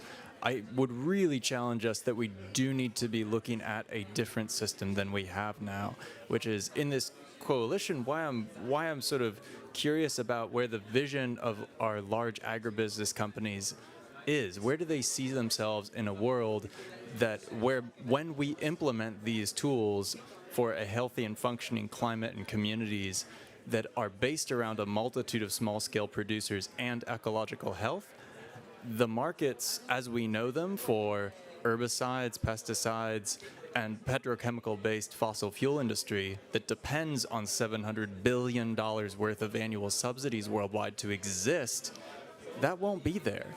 So what is the future of agribusiness going to look like as we build the railroad tracks for a different system that doesn't depend on this stuff? But of course, the system will change. And I really loved listening to what Cleona, and coincidentally we had a meeting last week as well. Because how will the system change? Is if the true price of a product on both your body and the environment will be reflected in the price. On the flight over, I was sitting next to the innovation director of Danone, and he said, actually, McDonald's should be premium. Your hamburger should be $50, because that's the cost of the hamburger. So that will be system change, and I know Rabobank is actually in favor. A lot of banks, NatWest was supposed to be here as well. They're very much in favor of carbon tax, etc. It will come, but first we have to make it visible. And we have to make the business case for it. Because if the business case isn't there, you know, we're a 20-people company. We're not going to move that needle. But we are, if we can actually show that there's money to be made in doing something that's good for your wallet, consumer and retailer, as well as good for the planet. And I think that's a double whammy that we want to go at. Okay, talking about business cases, a perfect time to bring in Barbara. Barbara, all of these businesses require finance in order to scale, to grow. Banks like yours hold the purse strings, but those purse strings have been very tight for quite a long time when it comes to sustainable financing. Is the tide now changing? Well, it's very nice that you address me as a banker, and I can completely understand that, because I work at Rabobank, which is indeed, thank you, David, one of the largest food and ag banks in the world. But actually, the currency at my bank, Rabo Carbon Bank, is not money, it's carbon. Because we put the price on things that do have great value to society, but are not priced in the market. And completely agree with you in the back, I'm sorry, I don't remember your name, that we do need to make a system change, but at the same time, a system change takes time. So we also need to act immediately. And actually, that's what we're doing, both at the same time. Change the system. It needs to be, we need to halve the emissions of the food and agri system, and at the same time produce twice as much food, because world population is growing. People on average got a little bit richer and need more food. So we need to be 4 times as ecologically efficient as we are right now. And there is one very important element that sometimes I think is overlooked at this COP26, and that's something that can help change the food system. It can combat climate change, and it can help restore biodiversity. And if we use that, then at the same time we can have all of those 3 COPs integrated into one new food system COP. Well, what's that? It's soil health. A healthier soil has a triple dividend for all of us. First of all, a healthier soil increases the productivity of that soil and makes the crop more nutritious, which is so important if we need to double the food production. Secondly, a healthier soil gives also the possibility for farmers to store carbon in their soil, and if they want to, they can earn credits from that. We'll help them do that. We've set up this one-stop shop. I'm very much with David on action. A one-stop shop where our clients, farmers all over the world, can go to, and as of agronomic advice up until the selling of the credit and everything in between, from predictive modeling, monitoring, certification and so on, they can get it. They can be unburdened, so to say, to do that. So farmers can have an extra revenue if they use those healthy soils to store more carbon. And the third is that comes with very, very important co-benefits, because those carbon credits are just a means that we need in the transition to finance the transition to regenerative farming, to more sustainable farming. But the co-benefits, it's what it's actually about. More resilient soils, resilient against extreme weather, better biodiversity, and so on. And very, very important, if we go to a sustainable more sustainable agriculture, there is a reduction of greenhouse gas emissions. And if you know that at least a quarter of all greenhouse gas emissions globally each year comes from the food and ag sector. And if you know that within an average food and agri supply chain, 85% of all the greenhouse gas emission comes from the farmer, you know where we should be. At the farmers, and together with them we can change the system, but we need to empower them to do that and make their business models work. But we can only do that if we put a price on the ecosystem services that they deliver. And if we don't do that, we can talk about combating climate change, whatever we want, but without that action, without those one-stop shops that enable farmers to do that, it won't work. But the challenge you've got ahead is huge, especially in the Netherlands. We heard the figures, 70% of farmland in the Netherlands is used for livestock exclusively. How on earth, I mean, how big is Rabo Carbon Bank at the moment? What do you mean, how do you measure it? I'll ask you that question. In terms of how successful would you say the bank has been since its inception? Well, actually, I think it's quite successful. We started 20 months ago. What we have like this very unique position where we have farmers in our books as well as the large corporates, the large food corporates. And what we're setting up is not just a carbon farming proposition where you have this one-stop shop to do soil sequestered or agroforestry carbon credits, but we also have this decarbonization of supply chain proposition where we have a large food corporate, let's say Nestle, Starbucks, whatever, PepsiCo, who have publicly pledged to the world that they will be net zero in, let's say, 2030, and they need solutions in their supply chain to reduce scope 3 emissions. They can do scope 1 and 2 themselves, but I think we're quite successful in the sense that we cover all of that. The reduction projects for the scope 3 emissions, and working together with the farmers who we know so well because they're our clients. And we're not going to tell them, indeed, oh, it was your point, I'm sorry, Christine, that we're going to tell you should do this or that. No, we sit at their kitchen table and discuss with them what they need for the transition to regenerative farming practices. And some of them indeed know very well that non-tillage is part of that, or cover crops, or using less fertilizer, but others need agronomic advice. So it's really in that discussion that you know what they need and what they can get from this one-stop shop. And the other thing that's really important, I think, where Rabo Carbon Bank can be very successful, and I think is already very successful, not in just changing the outside world, I mean the food system and the food change, but also the bank. Because if we are willing to share the risk And banking is about risk taking and risk mitigation and so on, risk management. And if we're willing to share the risk together with the farmers and other supply chain partners within food supply chain, then we can make a difference. So it's not just about externally pricing carbon credits, but it's also about internally pricing our risks. And the very good news, I'm also a professor of economics, so I do some research. And I want to end with something very promising. And that is that those farmers who farm in a sustainable way are less risky for a bank. And if we can use that fact, then together with the revenues from the carbon credits, we can make the change. But I presume you also spend some of your time trying to convince other bankers at Rabobank of exactly that. Yeah, and so that's why we will be successful once we succeed in not just working together very effectively with the supply chain partners and farmers, but also with the bankers. Okay, let's fast forward 20 months then. It's been 20 months since the inception of Rabo Carbon Bank. What is Rabo Carbon Bank doing in 20 months' time? Our shop will be open for all farmers who fulfill the requirements and do soil sequestration. We do that with large-scale farmers because it's very data-intensive and very high-tech. So, but that will be open to all the farmers. And we have agroforestry propositions for smallholders in developing countries, and that is already open to all of the farmers that fulfill the requirements.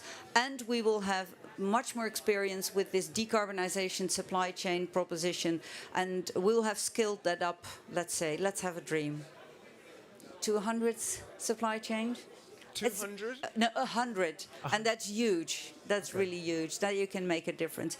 But so we're also, the Rabo Carbon Bank is about setting up a movement and bringing about that system change by putting a price on something that's not priced in the market. But at the same time, it's also about action. Just working together with farmers, with large corporates, and every extra large corporate, every extra farmer is a success. Okay, right. It's always good to end a session on that word, success. Okay, very, very brief because we've run over time. Yeah, try that one. Very brief. I don't think we need to output food production because since we're wasting 40% of everything we're producing. So I really love your story, and I really think that it's important to actually start giving the benefits to those that are actually doing the work. But we don't. But the system is actually there already, and the food production is there already. We just need to get it at a better place at a better time. You're completely right. Actually, David's organization and initiative won an innovation prize of Rabobank. So we're really, I completely agree with you. But it's not just about not having any waste anymore. It's also about changing our diet. If we don't eat that much meat anymore, then we also need. That's also a way to be more ecologically efficient. So ecologically efficiency is not just about higher productivity, but less waste, a different diet, and so on.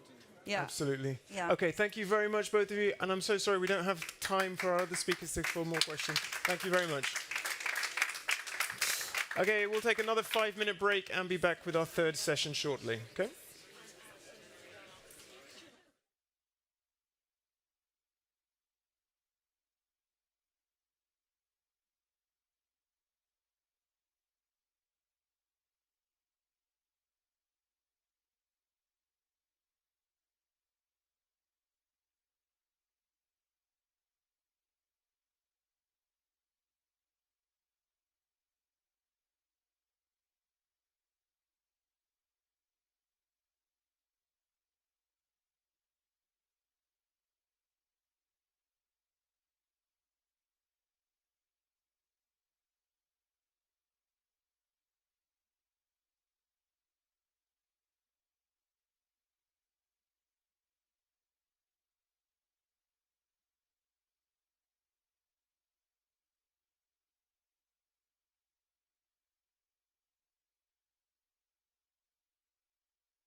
great job. Background noise there, I can imagine. Yeah, it's such a shame. But appropriate. Good afternoon. Yeah. How are you? I'm Carlos. I forget as well. They're just pictures, visuals. So just so you know. Okay. Thank you for telling me. But they know, right? They know. They've Absolutely. Yeah. So I will open on behalf of Masamba and Ikena. Yeah. Correct.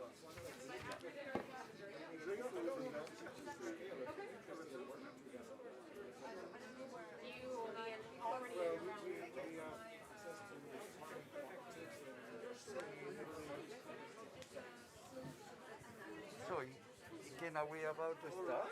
Okay. So it's how to address key health and nutrition challenges? Yes. So, I believe all participants are here. The speaker from city of Copenhagen. Yes. Is he around?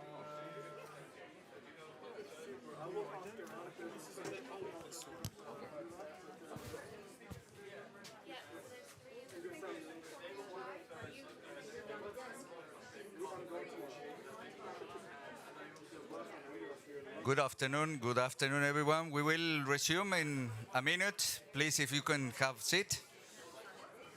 Take your seats, please.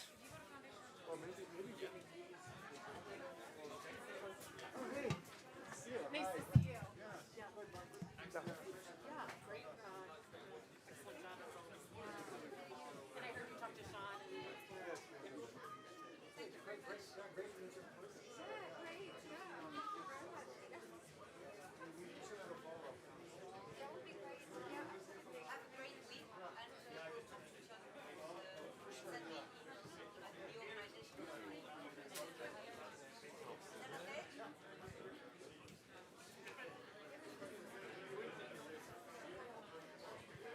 Good afternoon. Please take a seat. We are starting. So, we are live now. Welcome everyone. This is session number 5. It's a session on how do we address key health and nutrition challenges within the 1.5 Celsius degree of the Paris Agreement. So please welcome to our audience, and I would like to welcome also Climate Kick and thanks for organizing this session. I'm Carlos Ruiz Garbia. I'm the project manager of the Global Innovation Hub. Today I'm opening on behalf of Masamba Tioje. He's the project executive. And I'd like to reinforce our commitment to collaborate with key actors in the nutrition and health sector, particularly with Climate Kick and the participants today, with the spirit to identify the innovative, ambitious climate solutions that meet the core human needs.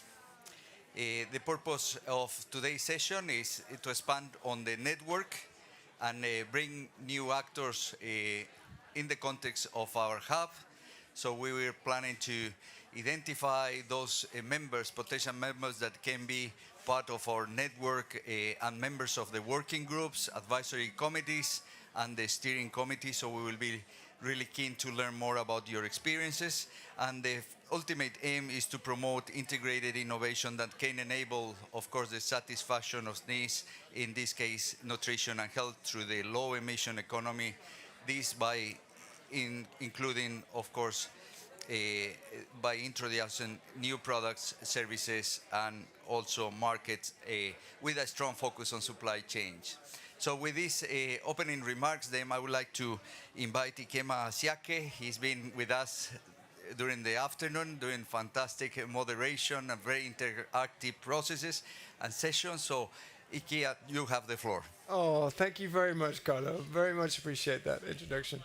Okay, welcome everyone to the third of 4 50-minute sessions on healthier food systems and a healthier planet. As Carlo said, it is hosted by the European Institute of Innovation and Climate, and that's EIT Climate Kick and EIT Food. Can I just check, is my mic okay? I'm hearing a lot of feedback, but My name is Ikenna Azwike, and I will be your host for this session. Please do listen closely, do ask questions, okay? Everyone, sir, do ask questions.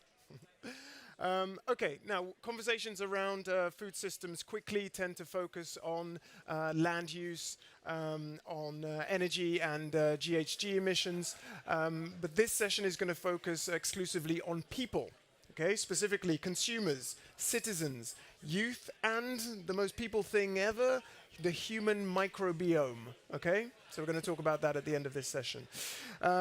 Is innovation possible without people? What role does trust play in the uptake and scaling of innovations? And how can we transform a system while many are still unaware about the very basics of that system?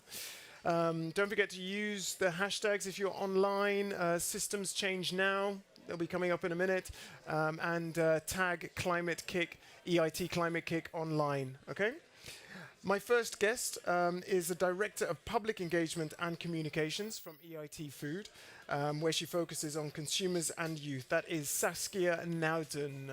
Round of applause, please. Hello, Saskia.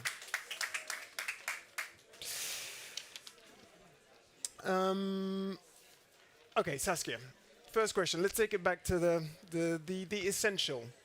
Is it possible to tackle food and health and nutrition and stay in a kind of food systems transformative way and stay within 1.5 degrees? That's the big question. That's definitely a big question for me to start with, but thank you, Ikenna. Let me be very clear on this. I say yes, this is possible. But let me also be very clear on this. If we look at the Western diets and the Western lifestyle of the past years and how it evolved, then this is definitely a big threat for our environment and for our climate. But I believe, and with me, fortunately, a lot of people believe, we can rebound from this. But to do this, we need to change the way we produce and way we consume food. So there's definitely a change needed. And we're here today in the Innovation Hub, or the Innovation Pavilion. And innovation is a force that we can really use and deploy as a good thing here. Technological innovation, institutional innovation, societal innovation. All innovation can help us by working together. And the innovation can help us to bring in better quality of life for people and the planet.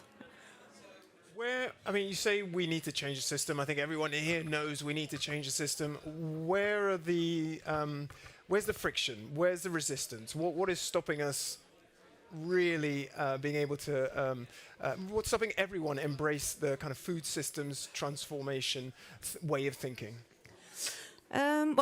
I'm here more from the consumer point of view, but I think what is important is, if you look my perspective on this, if you look at consumers, at ourselves, we are also consumers, at individuals, making a change is not easy. Stepping away from your comfort zone is not easy. Getting on board with things that are on the other side of the fence can be a little bit scary, we're afraid about. And then if you look at food, lots has happened. So also the relations in food with the consumer, are neglected, and even there have been some very negative cases that influence that relationship. So what we need is trust, but what we also need is to involve consumers. Involve consumers in what we do. So don't, like we did a lot in the past, where consumers were involved at the end stage, where we do consumer paneling, where we do market research to find out what consumers would like to buy. But here we're talking about involving consumers, really from the beginning to the end. All innovation should actually be following co-creation, co-ideation, co-design, so really working together with consumers, empowering consumers, and not treating them as the receiving end of the food chain, of the agri-food chain, but actually as a true component of the agri-food chain. There's this saying, right? Trust arrives on foot and leaves on horseback. You know, yes. I think that is really, it's the system has suffered as a result of that. So we need people to take charge, show leadership. Is there enough leadership being shown?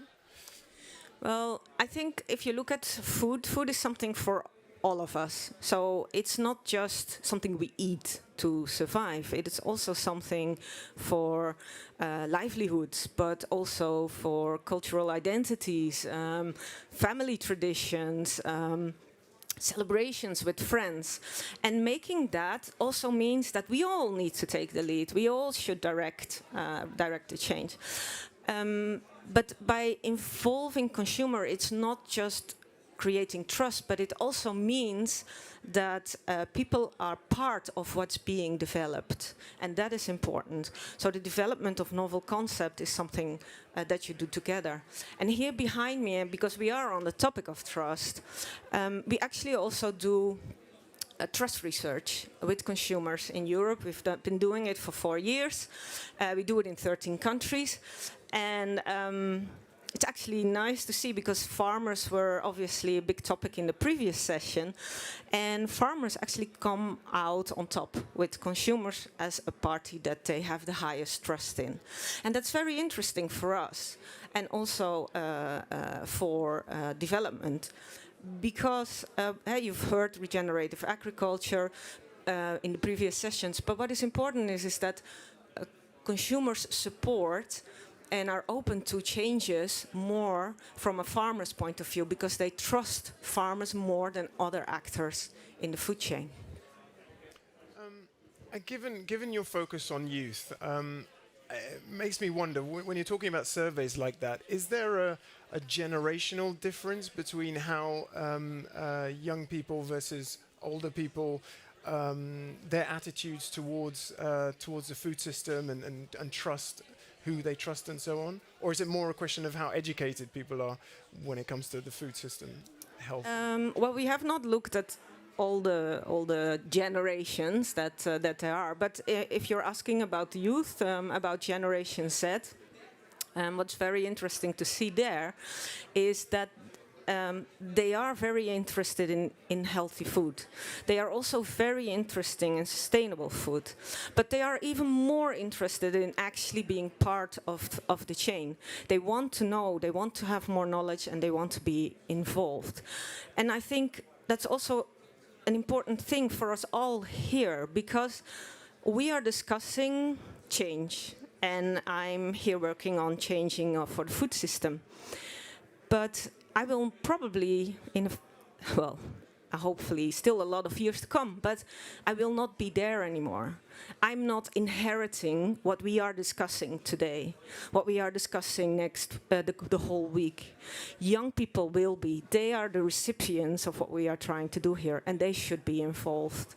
And that is also something I fortunately last week saw already some more talk about involving young people, and I think that's definitely something that we need to do more. Yeah, and it's interesting the callbacks here to some of the previous sessions about the need for transparency and support from brands and governments and so on.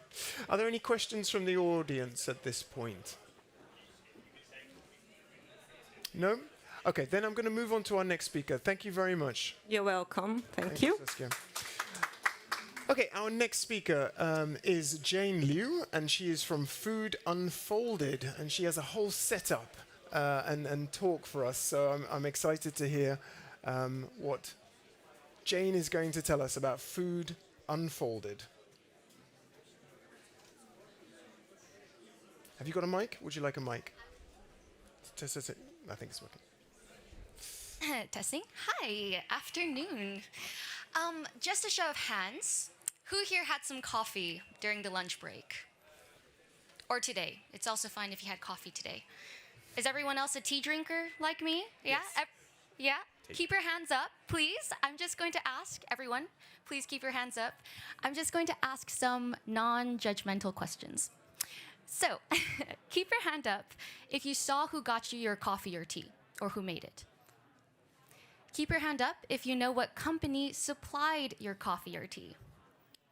Keep your hand up if you know where your coffee beans or tea leaves were cultivated. Keep your hand up if you know how they were grown. And keep your hand up if you know who grew and harvested your coffee beans or tea leaves. All right, so I missed a few intermediate steps, but you get the idea. Most of us are pretty disconnected to the origins of our food and drink, including the hands that it passed through to get to us, where it was made, the way it was grown, and if it was even sustainably or fairly produced. So now we come to two questions. If we don't know, how can we as consumers make more sustainable choices? But then again, why should we have to choose between sustainable and unsustainable? Our choices as consumers do matter, but they're still confined to an unsustainable system. In the end, we're left with the question, do I choose between bad or worse? And you've heard it 100 times, probably, at this conference. We need systematic change. But how do we achieve that? Imagine a system where all of us took up our own respective responsibilities.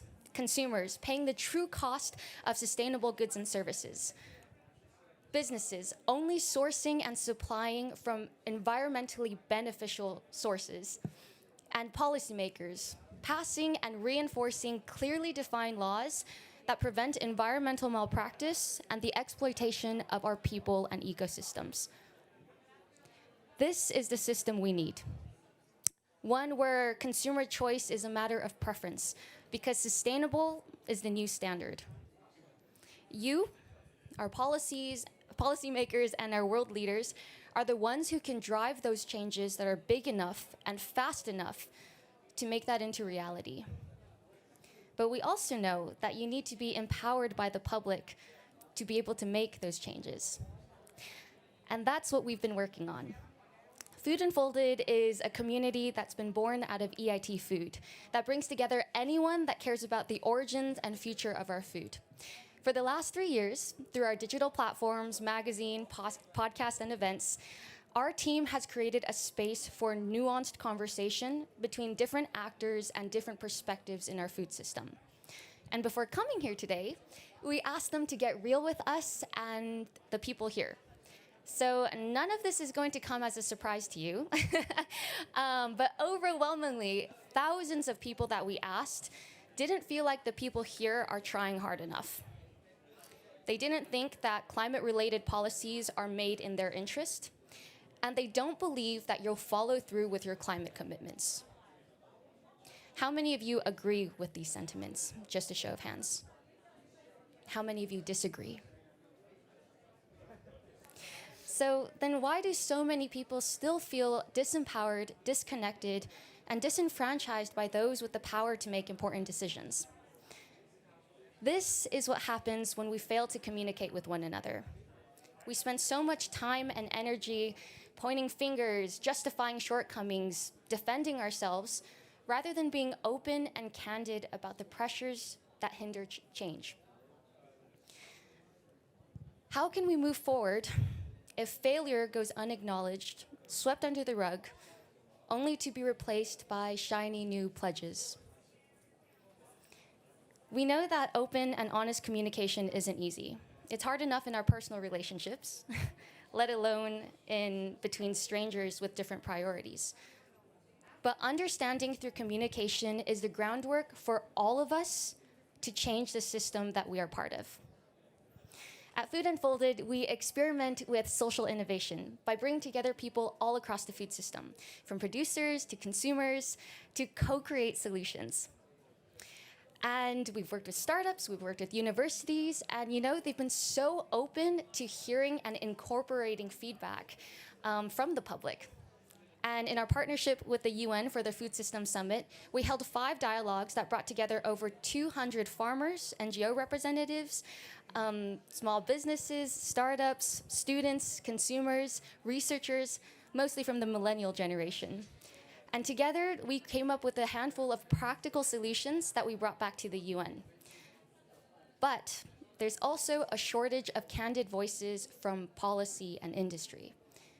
What's preventing policy and industry representatives from joining in on these conversations? It's tough. I mean, it's tough engaging with thousands of people, especially about controversial subjects, right?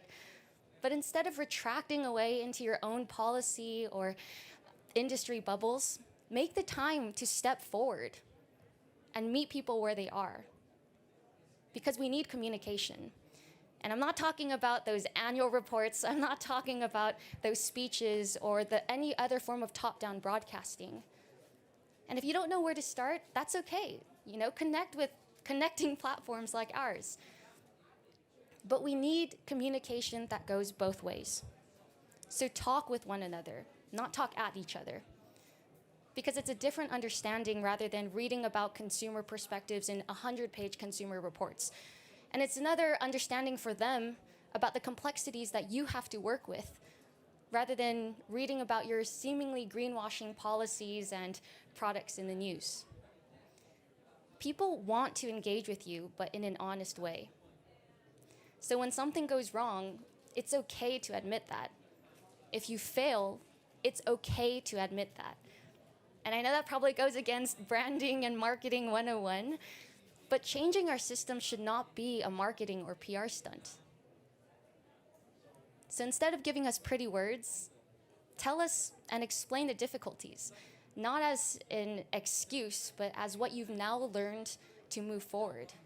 Ask for help where you need it. Only then make new pledges and show us why this time it's going to be different, why this time it will succeed. You know, we often think of our systems as something detached from us, but we often forget that we are the system.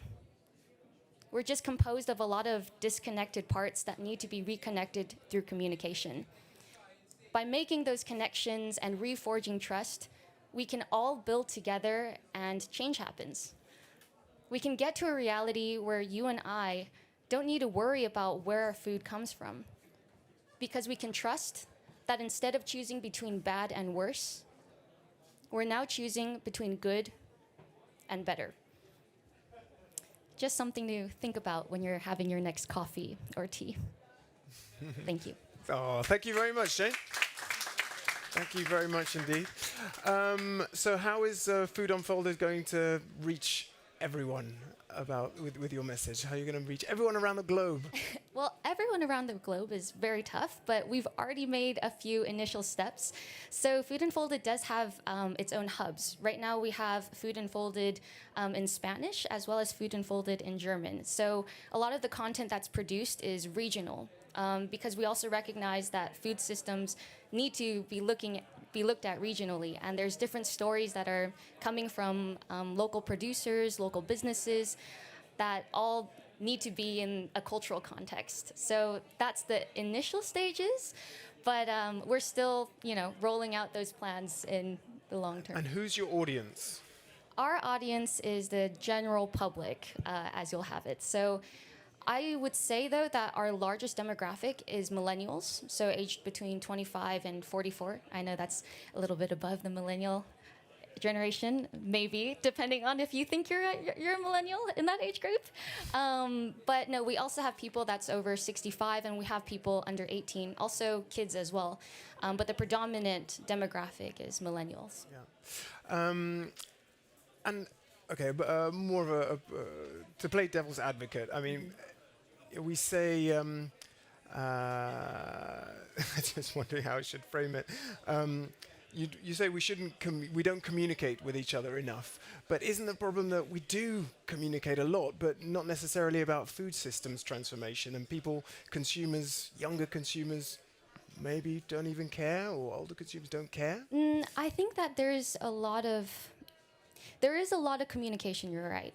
But I think there's a lot of communication that's not founded in evidence, maybe. And also I think the problem today with climate communication is that it's missing something, and that's hope, right? I think a lot of climate communication is always quite negative, and as it should be. We need urgency. But at the same time, I think that there's a lot of people that are working towards amazing solutions to change our systems. And And I think that that needs to be covered more to give people hope and to give people inspiration. And that's not something that we see very often, but that's something that we definitely do at Food Unfolded. Not to say that we don't also address challenges and limitations. We also do that. But we have a solution-oriented communication approach. Do we have any questions in the audience? No? No. Okay, well then I'll thank you very much, Jane. Thank you, everyone. Appreciated. Great stuff, thank you. Okay, I'd now like to invite someone who's joining us virtually, our first digital participant, Sasha Cohen-Inides. Sasha, are you there? Can you hear us? Yes, can you hear me? Wonderful. Yes, we can hear you. There's a bit of a delay, but we can hear you. Sasha, you are a very busy young woman. You are a student, innovator, and entrepreneur. You co-founded 2 startups, Ecotone Renewables, transforming food waste into fertilizer and electricity, and Farm EZ, or Farm Easy, empowering farmers through price sharing. And you've been nominated a Future Food Maker by EIT Food. What does innovation mean to you? Yes, so to me, innovation is all about being creative and solving problems that we face every day. And I think that it's important that we utilize innovation as a tool to develop more sustainable and ethical solutions to these problems. So to some extent, innovation is valuable in the sense that we're creating more new technologies, especially within our sustainable diets. But I also think that innovative thought includes applying ideologies that we might not see every day, but that we have seen in the past in order to maintain these sustainable systems. Okay, yeah, I mean, when you talk about ideologies, that's very kind of system-related vocabulary, I think. So is for you, it's more than just the food, you embrace a systems approach as well. Can you give us some examples of how you do that? Yes, so with Ecotone, we were creating a circular food loop, utilizing the process of anaerobic digestion, which is an oxygenless process where we basically mimic the digestion of food in a stomach, but on a machine level. So when we were doing that, we weren't just approaching this as a technology in the sense that we were creating something to turn the food into something else. We were also looking about how food interacts with the community in order to ensure that we were developing something in a way that it would actually have impact. And can you give an example of that? Like how did you find food impacting the community? So we worked with a lot of nonprofits, specifically in the region, because we didn't just want to take food because food existed. So we would take food that we knew was absolutely not edible. They would first go to people that people that didn't have access to food. Then it would go to animals that needed the food, and then finally it would come to us. And then we would work in a way that we could utilize that in order to create energy, to harvest more food in hydroponic systems, and also create fertilizer that we could give back to the community and use in our hydroponic systems as well. And while we were doing that, because we were all students developing this project, we wanted it to have some educational aspect involved. So we would bring other students and other youth along on the process so that they can learn about these processes and be inspired by them as well. Do you see yourself as part of a youth movement when it comes to innovating in the food sector, or are you one of the exceptions? I don't think I'm an exception by any means. I think that there are a lot of people out there that are very excited. Participating in the Future Food Maker program through EIT, I can already see that I'm quite close with 9 other young food makers that are very excited to create these new solutions throughout different processes of the food value chain. And I also know that everywhere I go, there's always a lot of people that are really interested in this topic. I just think that sometimes we're a bit shy about it. Yeah. And I can imagine people being excited about the topic of innovation in the food sector, but specifically food systems. I mean, I just find it difficult to imagine that people, young people who are desperate to solve big problems are willing and able to take that step back and think about the extended value chain, extended food value chain and so on. I think maybe you would be really surprised. Of course, there are probably a lot of those walking around right now at COP. But even whenever we have events at my university pertaining around food technology and food system technology, it's always very exciting to see some of the bachelor students and younger students run up to the front of the room as soon as the session is over and talk about all of these ideas that they've been developing and waiting to find someone that they can talk about that with so they can run those ideas off of each other and start creating the solutions as quickly as they can. Okay, good. People here seem very planted to their chairs. I hope they'll be running up to the stage asking questions in a minute. Sasha, if you had a message that you'd like to share with other innovators and youth out there, what would that be? Yeah, so being a young woman creating solutions, I know that it can be quite difficult to jump over some of those initial barriers. But I think it's really important for all young people to know that the future is bright because of how smart and how passionate and how hardworking we are. So no matter what, there are always going to be people in the world that want to watch you succeed and want to help you succeed. So you don't have to worry about the negative ones. Yeah, wonderful, hopeful message and very optimistic. You mentioned passion there. Are there any innovations or ideas out there that really, spark the fire in your belly that make you think, oh yeah, that's what I want to work on, or that's the one that should be scaled up? There are so many. Right now, I've been a bit obsessed with a peel. They make this outer layer for foods that is edible, but also prevents the food from going to waste because it keeps all of that oxygen out so it doesn't rot. And I think that that's so exciting because food waste is a really big issue, especially in the United States where they've initially launched. So, I also went to the same Batchelar university as the co-founder. So it's very exciting to see people that have the same roots that I have launching at such a large scale and producing such exciting technology. That sounds fantastic. And are you also already a member of Food Unfolded, the platform? I'm going to do some promo for Jane. I follow Food Unfolded on, I think, every form of social media that they're on. I love all of the information that they share. So for everyone that's there that isn't following them, you need to be. Excellent. You got a big whoop from Jane over there, so well done. Do we have any questions in the audience for Sasha? Jane, any question? Just congratulations, Sasha. Thank you very much, Sasha. Okay, thank you. Great hearing from you. All the best with your continued work. Okay, finally, I'd like to invite Mr. Anthony Finbow. Is it Finbow or Finbow? Finbow. I'm an Englishman. You can say okay, Finbow. You are the CEO of Eagle Genomics, and you have some slides which you'd like to talk us through. I do. First of all, so wonderful to see so many young food contributors here under the auspices of the EIT Food Group doing an amazing job. Also, wonderful to represent the other end of the demographic here, also under the support and the umbrella of the EIT Food here. Thank you. I want to, I'm not driving the slides, so if someone could move the slides for me, I'd be really grateful.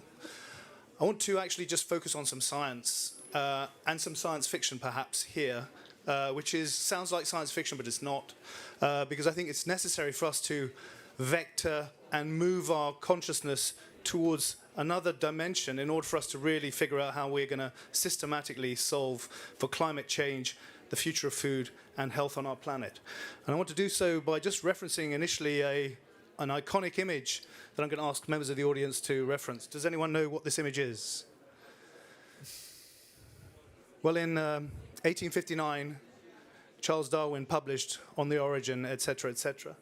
In his book that he took with him to the Galapagos, he wrote this in one of the pages, describing what he thought was the tree of life. That somehow we're all inherited characteristics, traits from one single organism going forward. The next slide, please. But I want to show you that actually life is not a tree, it's a network. And I'm going to convince you of that immediately with the next slide, because I'm going to reference another organism that perhaps is not obvious to you, but if there are biologists in the audience, perhaps someone could describe that, recognize it, just a hand show. Does anyone know what the mitochondrion is? The mitochondrion, fantastic. The mitochondrion is the mechanism that enabled the beginnings of all visible life on Earth. The plants, the fungi, the mammals, the fish, the humans. If we could just go back to that slide, sorry. Because this organism is effectively somehow a cross between a furnace, a battery, and a transistor. And it provides the energy that a cell with a nucleus, which is the basis for all life you can see on this planet, it provides the basis for energy for that cell to subsist. Now, what else can I tell you about this? This is the result of some symbiosis. Some 2 billion years ago, halfway on the journey to where we are today, a bacterium, which is that mitochondrion or its ancestor, was eaten by another organism or hitched a ride on another organism, an archaeon, and they ended up in a bit of a tussle over an extended period of time. The mitochondrion didn't get eaten. It decided to enter into a pact with the archaeon, such that they formed the basis of all visible life on Earth. Now, I just want to remind you of that. A bacterium conjugated in some way with an archaeon to form the basis of all visible life on Earth. Now, that's not the only collaboration that it subsists, but it's practically the beginnings of us really re-understanding life on Earth. Here we see a forest.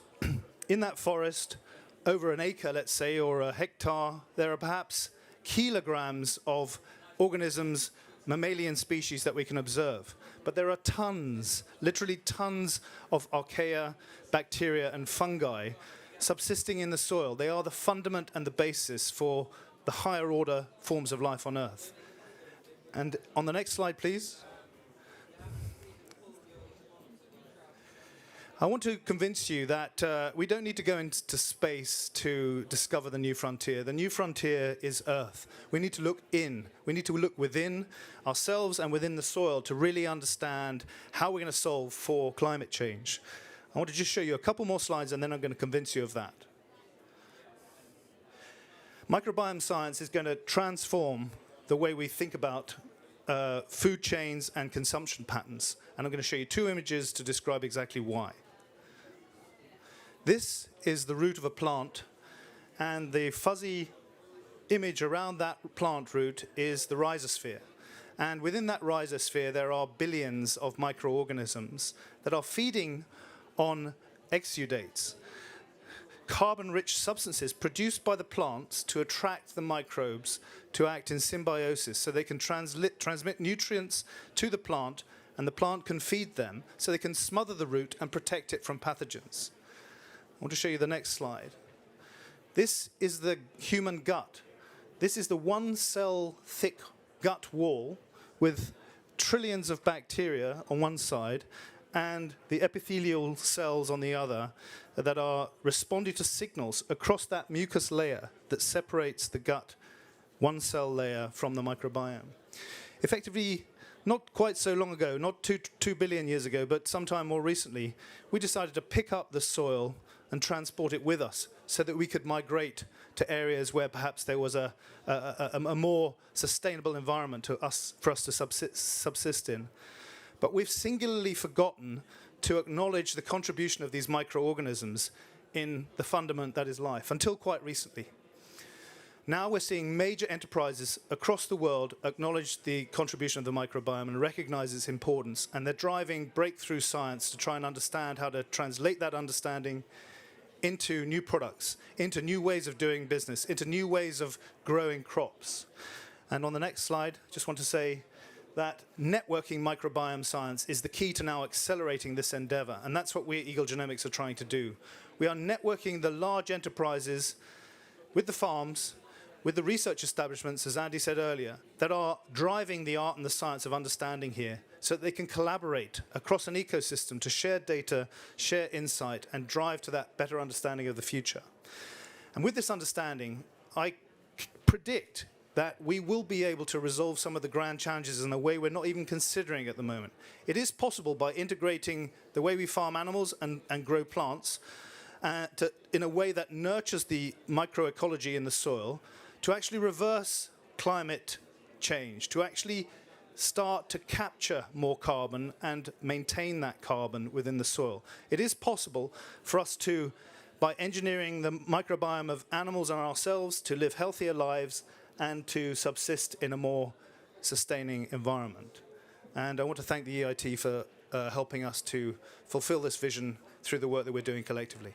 Thank you. Thank you very much. Yeah, you can keep that. I mean, it's a real battle cry for the microbiome and all that it can do.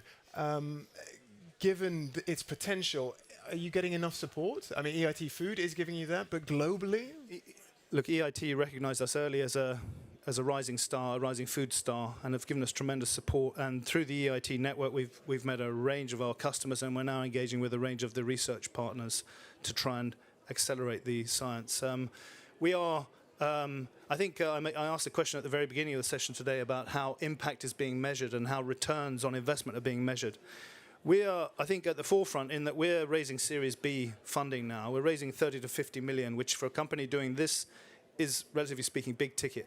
But we are getting the support. It is the family offices that are acknowledging that they need to do good and trying to leapfrog the existing structures which might constrain perhaps private equity and venture capital to a more narrowly focused definition of return. It's those organizations and family offices that are reshaping the fundament of the capital tree, if you like, to support businesses at the intersection. Give us a bit more of an insight into that. I mean, Marcella, I think it was, talked about multi-stage return. How have you managed to convince these family offices to... Well, the really important thing is we have to deliver a return today. Yeah. And so we're doing that by deploying our software platform with large enterprises on multi-year, multi-million contracts so that they can reveal the secrets of the microbiome. And we're now making the platform available to the research establishments at a different price point so that we can network the industry to create the public good, which is going to enable this acceleration in the science. And they're receptive to that?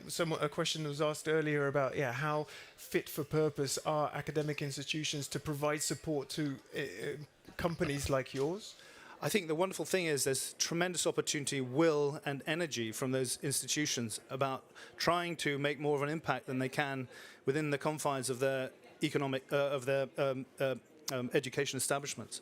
So what we're doing is providing them with the software mechanism to exchange and share on a data-centric rather than a document-centric basis. This is a transformation. It's what we call digital reinvention of science. Okay. A couple of questions from me, unless there are any, but yeah, there's one here. Let me go. Yeah, you keep that. I've got one over there. I hope I remember my questions. They're really good. Hi there. Oh, thank you. Yeah, I'm studying data science, and I'm also an amateur naturalist.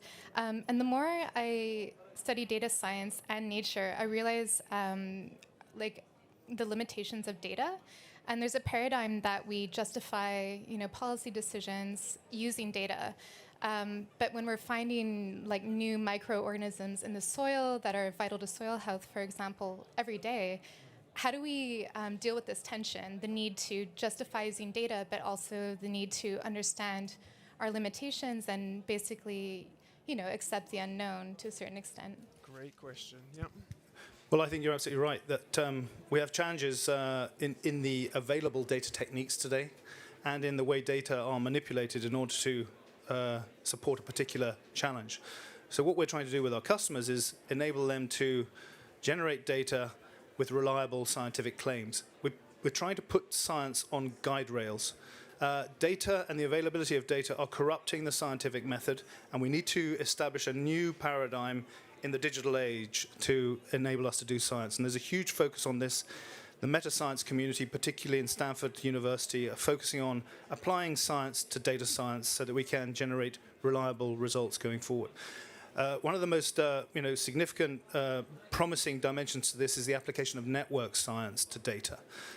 Building multi-layer network structures that can be navigated along guide rails so that you can generate insight from that navigation, from that application of analyses to these data on graphs and come up with reliable, traceable, repeatable insights. Great. Any other questions in the audience? No? No. Hey, hi. Well, it might surprise you to know that I've forgotten the great question that I had. So, well, I'm off the hook. Yes, you are off the hook. There's another question from Yes, Kirsten over there. Kirsten. Yeah. I'm happy to save the day.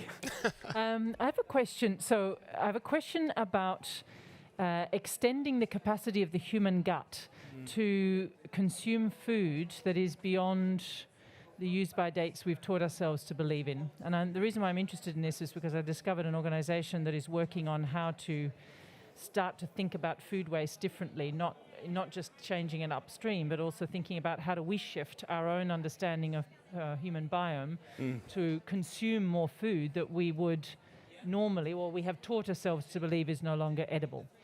And I'm intrigued in how, for an organization working on biome and how we have kind of refined, I'm wondering whether there are parallels in the way we've refined food to restrict the bandwidth of what we can therefore tolerate and digest, and are there ways of kind of re-expanding that, and how does that relate to your work? That's an extraordinary range of questions. That wasn't one question, Kirsten. There was quite a cluster. But let me say a couple of things. So, I talked about, at the most essential level, your great ancestor being a bacterium and your other great ancestor being an archaeon. If we think about numbers of microorganisms that cohabit with this holobiont, this host, it's approaching the same 50%. If we think about the genetic content available to metabolize the products we eat, it's something like 99% of the available genomic content to enable metabolism contained in the 2 kilograms of microorganisms in your gut. It has evolved to be highly resilient, so that you can feed it any manner of things, and it will provide, because of the huge diversity of genomic capability it has, it will provide the mechanisms to metabolize that, to translate what you need into what you need to subsist, until recently.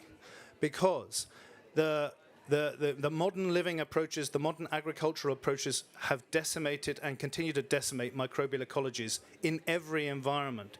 And so the point I make is that the microbiome is resilient and can translate and metabolize what you need until it can't. And we're approaching that point when it can't. And the question is, how do you move a highly resilient, multidimensional, complex system that is stable over eons to an unhealthy state? And what causes it to move at a tipping point from a healthy state to an unhealthy state? And then how do you move it back from an unhealthy state to a healthy state? This is frontier science. This is what we're enabling our customers and our research establishment partners to try and understand. And it's absolutely necessary because it holds the key to us understanding all manner of disease, wellness, illness challenges going forward. Completely fascinating stuff, right? Do we have any more questions? No, then we will leave it there, and I'll say thank you very much, Dr. Finbow. Thank you. And that brings us to an end of this session. We'll be moving to the final of our fourth 50-minute session in just over 10 minutes, I believe. Okay, see you shortly.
Thanks so much.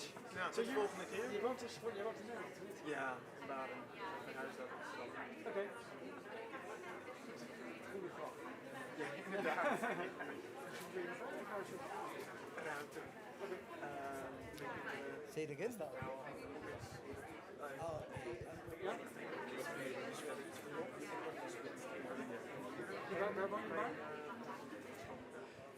Good afternoon. We will start in a minute. Take your seat, please. Take a seat. Good. Ja, laten we zien. Succes. Ik ga nog heel eventjes wat externe regie opdoen. We ready? Okay. So we will start. Welcome to session 6 of today, Monday, the 8th of November.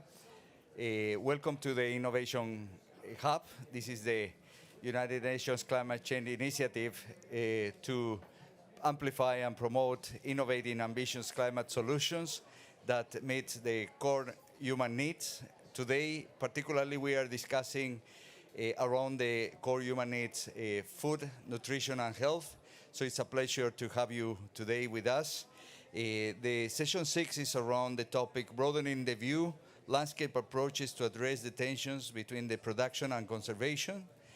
So we are glad to have an expert in the panel today. Before handing over to the moderator, Ikena Asiakai, who's been doing a great job session after session today, I'd like to give you a little bit of background of our initiative. So this is basically a platform of platforms to bring together the need-based demand for solutions, and also through a platform that will include a deep search artificial intelligence tool, identify and match make the solutions that are out there in the constellation, digital constellation. So one of the interesting features of this platform will be to apply protocols and standards that ensure that these solutions are 1.5 aligned, but also that they are SDG aligned, ensuring that all solutions are part of the development moving forward with 2050 and a developing agenda. So we are very much looking to your expertise, to your experience, but also to understand in a proper way how these needs are expressed so that we can feed into the platform. So welcome everybody, and I pass now the floor to Ikena. Ikena, you have the floor. Thank you, Carlo. And I love how you make my name, my surname. Isiakar. It sounds wonderful. Thank you very much, Carlo. Help me to... What is that? Oh, no, I love it. Let's keep it like that. Okay. Thank you very much. Apologies, but... No, apologies necessary. Thank you very much. No, most welcome, and thank you. The floor is yours. Thank you very much. Okay, everyone, welcome to this final session on healthier food systems and a healthier planet. Today's session, as Carlo explained, is hosted by the European Institute for Innovation and Climate, and that is EIT Climate Kick, together with EIT Food. My name is Iken Nazwike. I will be your moderator for this session, final session. And Carlo also explained that this session is devoted to landscape approaches towards ensuring our healthier food system and healthier planet. And we've got lots of experts who can share their views with you here today. As I've said in the past sessions, please be sure to, the names aren't up there, but to tag Climate Kick online. Use the systems change now hashtag online when you're talking about this session, and then we can find back your comments, your reflections, and so on. I'm going to jump in with our first speaker, and that is João Campari, who is the Food Systems Program Lead at the WWF. João, round of applause, please. Take a seat, João. Here, you can use this one. Okay. Thanks. Okay, let's start with the basics. Tell all of us, how can landscape approach help create a more resilient climate and help fight climate change? Thank you very much. Delighted to be here, everybody. Landscape approaches by nature, they're very inclusive. right? And landscape approaches also mean that we have to negotiate the landscape from multiple perspectives, which includes nature and includes climate.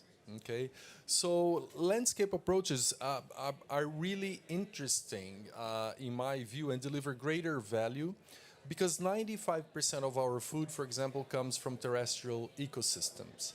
But when you look at the landscape, when a farm, for example, goes into production, what happens is that the impact of that farm is assessed, but not as a collective. So we need to understand the landscape as onboarding multiple dimensions, socio-economic, nature, and climate.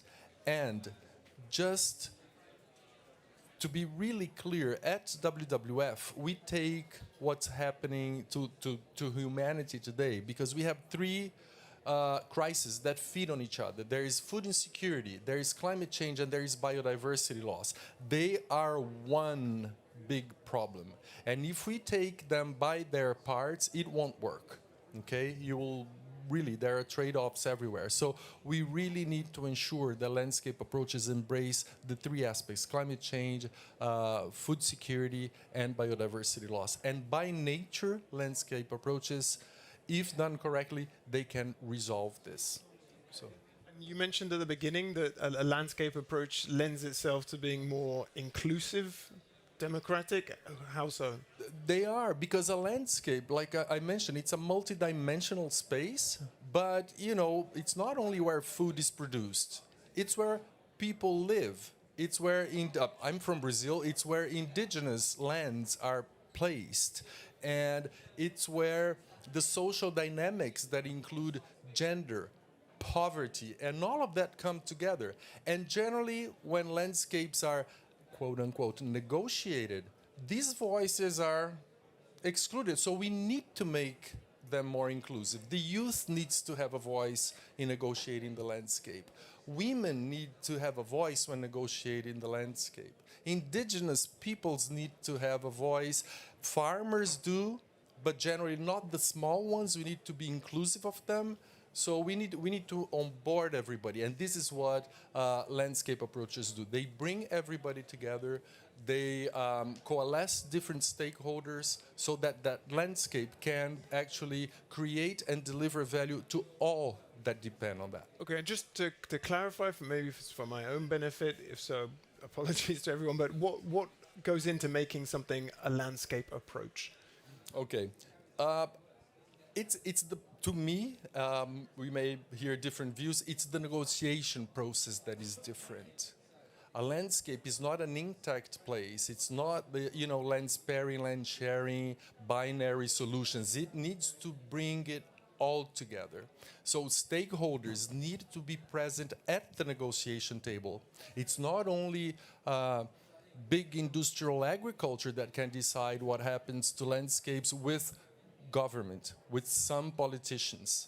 There are limits. I mean, what limits the implementation of landscape approaches actually is rent-seeking behavior, are the conditions that are stimulated by government, by companies to have some short-term gains in detriment of long-term benefits to society. So a landscape approach needs to embed all stakeholders around the table to negotiate that landscape together. It's for people, it's for nature, it's for climate. Okay, how about a practical example? I know that in your work is extremely international, and maybe you can give us an example outside of the global north, because we've heard quite a bit about... Yeah, I'll give an example from home, from Brazil. Brazil embraces the Cerrado. The Cerrado is the world's most biodiverse savanna, right? And what's happening in there, the conversion to monocultures and so on, have literally devastated the Cerrado. Okay? Soy, cattle ranching. But what WWF is doing in Brazil, in the Cerrado, is to renegotiate, repatriate that landscape. So we are building, for example, with farmers, with ranchers, ecological corridors. we are helping these farmers implement the forestry code of Brazil, which requires by law that each rural property sets aside a conservation area. And we are doing so in a very inclusive way by engaging companies that have signed up to the Cerrado Manifesto to make the sustainable development of the Cerrado a reality. We are also working with what we call social biodiversity, which is to include communities, indigenous peoples, peasant workers in negotiating that landscape. So, you know, this is a really practical example that I see happening on the ground, introducing agroforestry systems, for example, in places that had been monocultures of commodities. So there's lots of stuff going on in Brazil, in the Cerrado, that WWF is doing with partners. There's lots of stuff, but why isn't there even more? Because it still sounds niche. Actually, that is, I think what's limiting this is rent-seeking behavior. I mean, and by that, I mean there are incentives, very perverse incentives for short-term gains, economic gains, without fully addressing the true cost of producing food.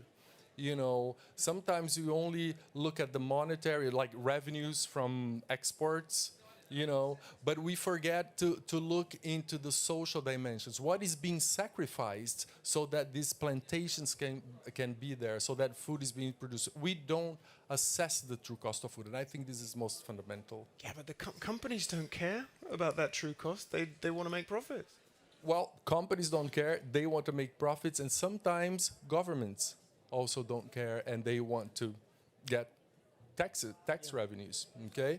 But this is why it's important, again, going back to the landscape approach, we need to be watchful. We need to make this a reality, because government is a stakeholder, companies are a stakeholder, but how about the other stakeholders that are forgotten, conveniently forgotten from the space, you know, from the negotiation? So we need to have more and more of these approaches. Landscape approaches, by the way, it's nothing new about them, right? I mean, they have been there for a while, and I have dear colleagues who have, you know, dedicated their entire careers to developing landscape approaches, you know, informing what they are and what they represent, but it's the implementation at scale that lacks. But we are going to hear, I don't want to be a spoiler. Do it. This is a perfect I don't want to be a spoiler. This is the perfect bridge. Because our next guest. There are a program on 1,000 landscapes, you know, and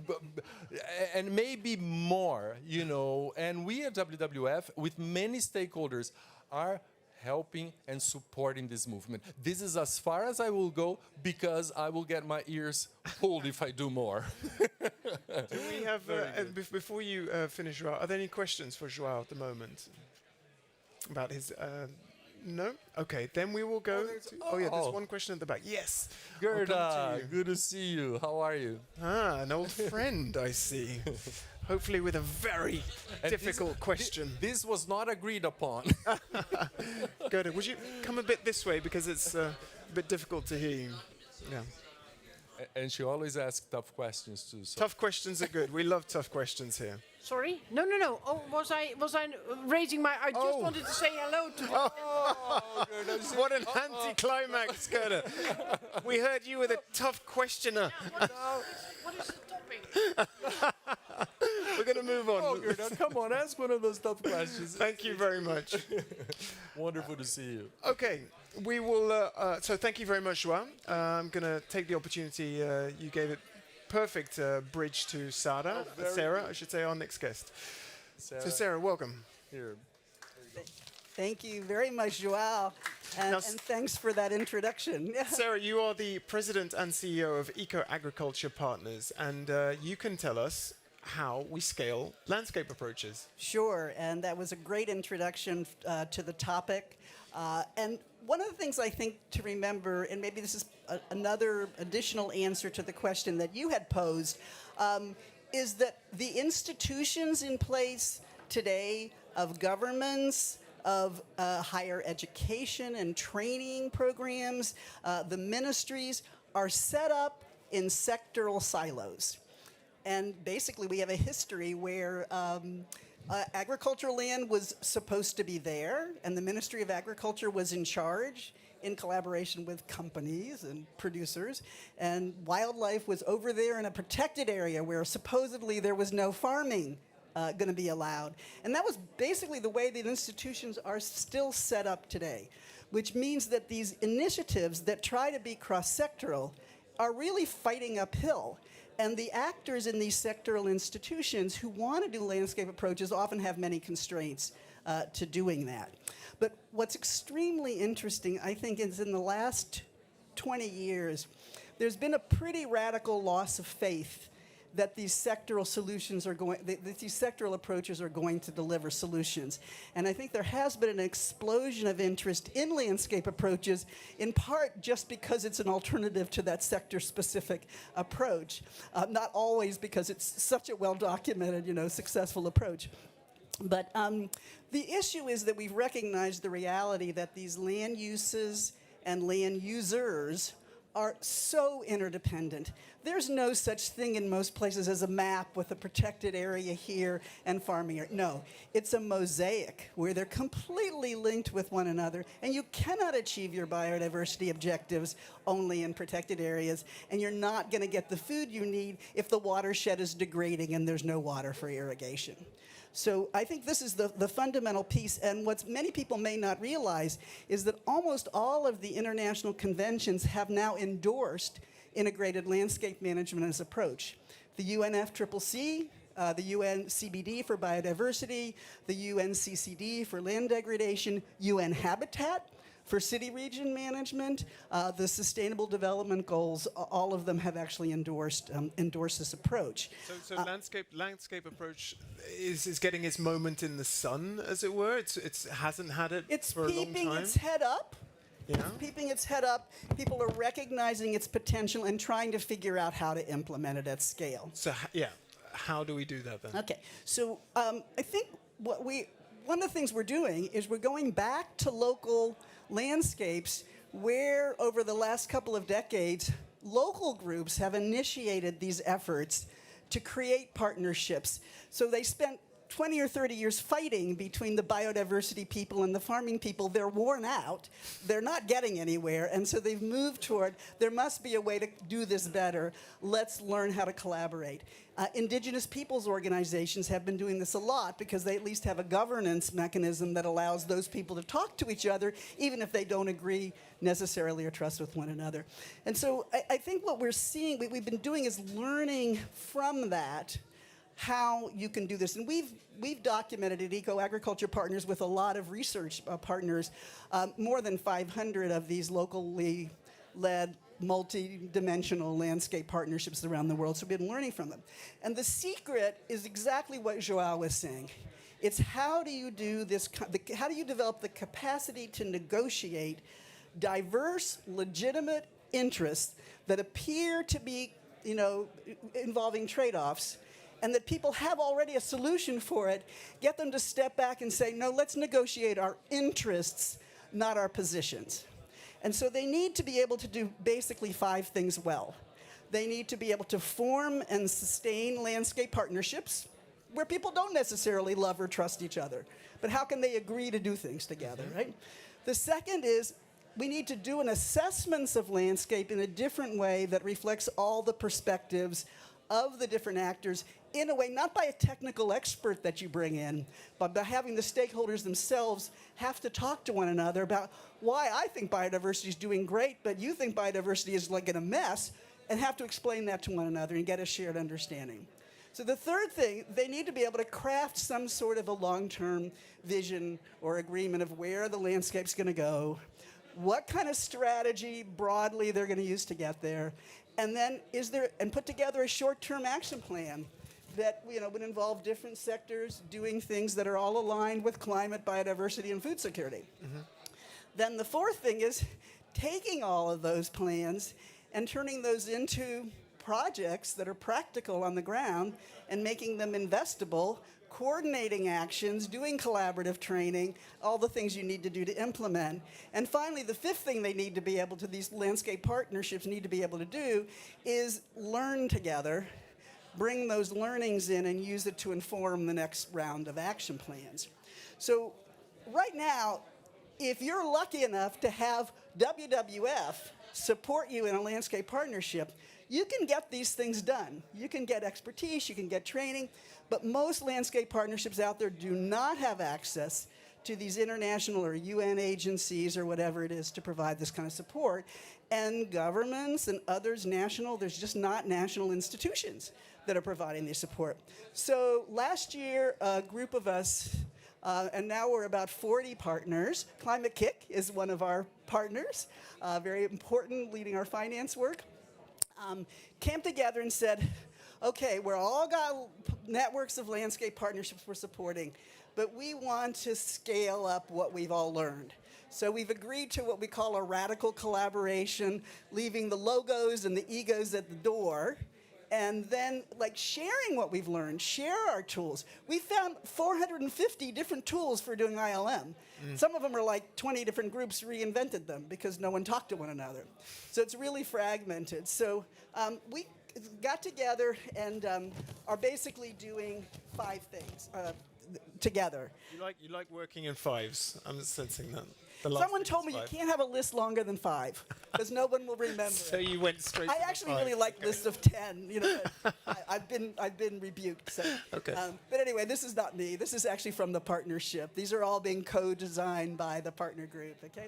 So the first one is, the first one is bringing the information technology revolution to the challenge of landscape partnerships and doing it in a way that you don't have to have a PhD in computer science to use the material. So we're developing a platform called Terrasso, everything on it open access, tools and materials that can be accessible by mobile phone if people don't have other things, that will basically provide tools and resources related to those 5 dimensions of sort of things that people need to be able to do, and connect them to expertise in various places, connect them to data sources that are available. When you say them, who do you mean? The landscape partnerships. And by that, what I mean is a typical landscape partnership will have 20 or 40 key leaders from farmer organizations, local cooperatives, a bunch of engaged businesses, the water utility, local governments. So whoever has to play their part, we call it, the academic part of us call it distributed leadership. There's no one leader, but there's a group that's learned to work together that will come in force and support one another. So when I say they, some of them are quite informal, but many of them become more and more formalized, the landscape partnerships, and have a whole governance system. It's very diverse. Okay. So the second thing is capacities. It's this issue that people who are fabulous agronomists don't know how to do agronomic planning within a landscape, framing necessarily. And so there's this issue about landscape systems, not for academics. This is not an academic program. It's for the practitioners in the field who need to help work together. And so it's also about bringing them through those different dimensions. And we know that every single landscape is quite unique. But I think what we've all, those of us working in the field have come to the conclusion that the basic processes are quite replicable and quite adaptable. And so I think we're trying to make these available through partners, make it available through landscape partner networks, make it available, some of them potentially online. We don't know how much groups like to work online, but they can at least get some resources. The third area is on landscape finance solutions. This is the biggest complaint you hear from landscape partnerships. They spend all these years planning. They have wonderful pilots. They've got a fabulous, successful project with 5,000 farmers, but there's 50,000 farmers in the landscape, and they cannot get the funding for the rest of it. So we're doing 2 things. I won't go into the deep. I could talk about it. The first one is helping landscape partnerships understand how they need to work with their members to actually produce investable projects, to come up with an investment portfolio. What's the technical assistance that's needed? How much money is really needed for the utilities to stop dumping, to get filters for their companies so they don't put water, pollution into the river? What's the 150, big investments or little investments that are needed to do things? And then how do you turn those into actually an investable project? Because they're really not, really bad at that as a general rule. And then the other side of it is to work with, collaborate with financial institutions, many of whom are trying to figure out how to produce financial services that will work for integrated investments and that will work for financial vehicles for a landscape at a whole that could, fund multiple sector, multiple project investments. That's much newer. And then we're also beginning to work on a global action network so that these landscape partnerships can have peer learning, potentially advocate together, and also access market and financial actors, technical experts who could help them with what they're doing. And then we have a hub, which is just kind of, because there's so many partners involved, you just kind of keep the whole thing together, make sure there's integration. That's the hub, the 1000 Landscapes Hub. So the future is bright as far as you're concerned. The future is bright. We're working with 20 landscape partnerships now who are co-designing the solutions with us. We will be up to 50 by 2023, and then our goal is by 2030, 1,000 landscape partnerships will be benefiting from these tools and services. So, yeah, we're kind of optimistic. Fantastic. Thank you very much. Do we have any questions? I'll pose one question to both of you as landscape experts, as it were. I asked some guests in the previous sessions, like who are the people, the organizations that are not talking to one another, that need to talk to one another in order to really create even more momentum for landscape approaches? Who would you both say? Who would you like to put into a room together? I don't know if you have a different view, but I don't think it's organizations. I think it's sectors. For example, and again, I mean, landscape decisions are made by governments and big players on the ecosystems. But where are the indigenous communities? Where are the voices of women farmers? Where are the voices of the urban youth? Because urban are part of a landscape too, right? I mean, these landscapes need to be negotiated. And the relationship among these stakeholders, I think when you come to a negotiation table and you represent a sector, you bring your biases. And you have, each one has very little empathy about what you want versus what the other one needs, right? So I think, what I think needs to happen is for us to have a different conversation. We need more empathy negotiating landscapes because in the end, gosh, I mean, we have 9 harvests left between now and 2030. This is it, right? Yeah. And we need to have a different conversation. We need to understand trade-offs and bring everybody in. It's a whole different spin on it when you break it down like that. 9 harvests between now and 2030. Okay, who would you, that was stakeholders and indigenous peoples and female farmers. Okay. Who would you put? It's very interesting because 1,000 Landscapes is completely focused on supporting landscape partnerships. But as we're getting into it and also talking with more landscape partnerships, I actually think the place that the next big step has to take is national governments. Because there are maybe a dozen countries that have some kind of a landscape policy support activity, or more often they have a landscape program for a subset of landscapes. But I think really to institutionalize this approach, it means you need to actually have policies and legislation that legitimize these, that give these actors a role in decision making. And who's the most progressive in that respect? The final question, very briefly, because we've got to move on. I think Kenya and South Africa, Peru, parts of Brazil. There's a lot of pockets. There's so many pockets of innovation. It's just not being institutionalized. None of them run a national training program on landscape management that I'm aware of, for example. Fantastic. And great that they're all examples from the Global South. I like that. Fantastic. We haven't got any more time. We've got to move on.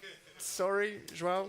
Call to action. Oh, call to action. As a WWF, we are making a really strong call to have a food day at COP27, in which landscapes can be part of the program, but really we need a food day at COP27 to integrate climate change, biodiversity loss, and food insecurity. Thank you.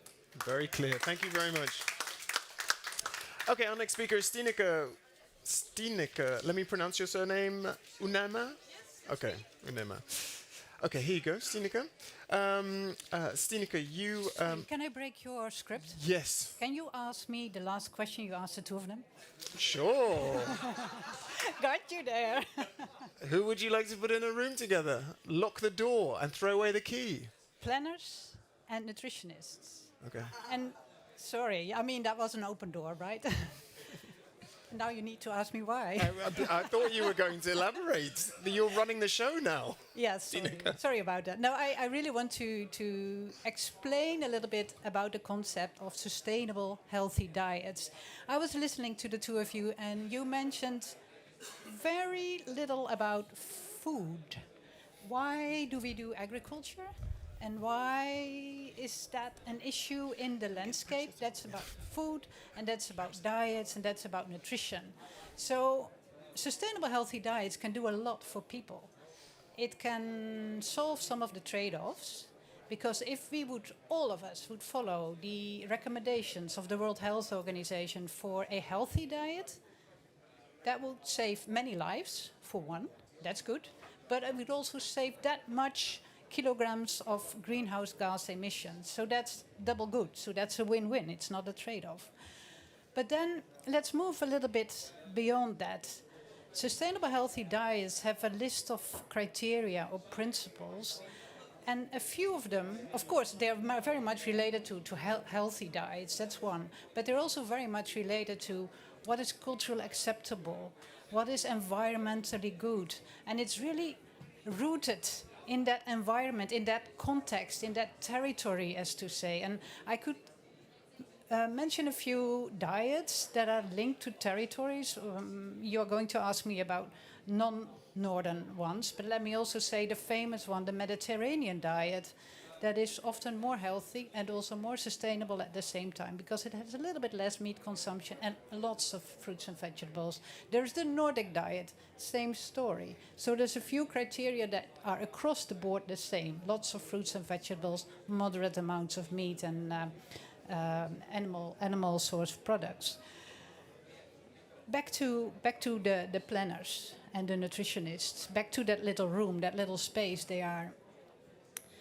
Planners need to solve problems. Sometimes that have to do with infrastructure, and nutritionists have to solve well-being, health of people. And that can really bring people together. Nutritionists can help planners to reach their objectives, development objectives in a certain setting. And planners can help them by thinking how markets are placed, how infrastructure is built, that in a way that it's good for nutritionists. There is an example in Quito, I believe, where there was a watershed problem. So planners needed to solve that problem, but then taking into account nutrition and food security, they said, okay, this is good for the water management, the environmental issues, and at the same time it's good for people because the food security and nutrition can improve. And that's the way we need to think about these issues. I'll take a break now. Now you can ask me another question. Yeah, well, you already knew the question I was going to ask you, which is in this context of this call for more focus on plant-based diets, alternative diets, what can we learn from, let's say, indigenous communities? That's a nice one. Very often indigenous communities, they nurture so-called indigenous crops. And indigenous crops, unfortunately, are very often undervalued. But then on the other hand, they are very often highly nutritious. And then linking it again to territories, to landscape approaches, they are very good adapted to local circumstances, to what the soil can deliver and what is nutritious at the same time. So that is the kind of connection we need to make. And that is why indigenous crops can be so important, and then we need to go and work with indigenous communities, because that's where the knowledge is.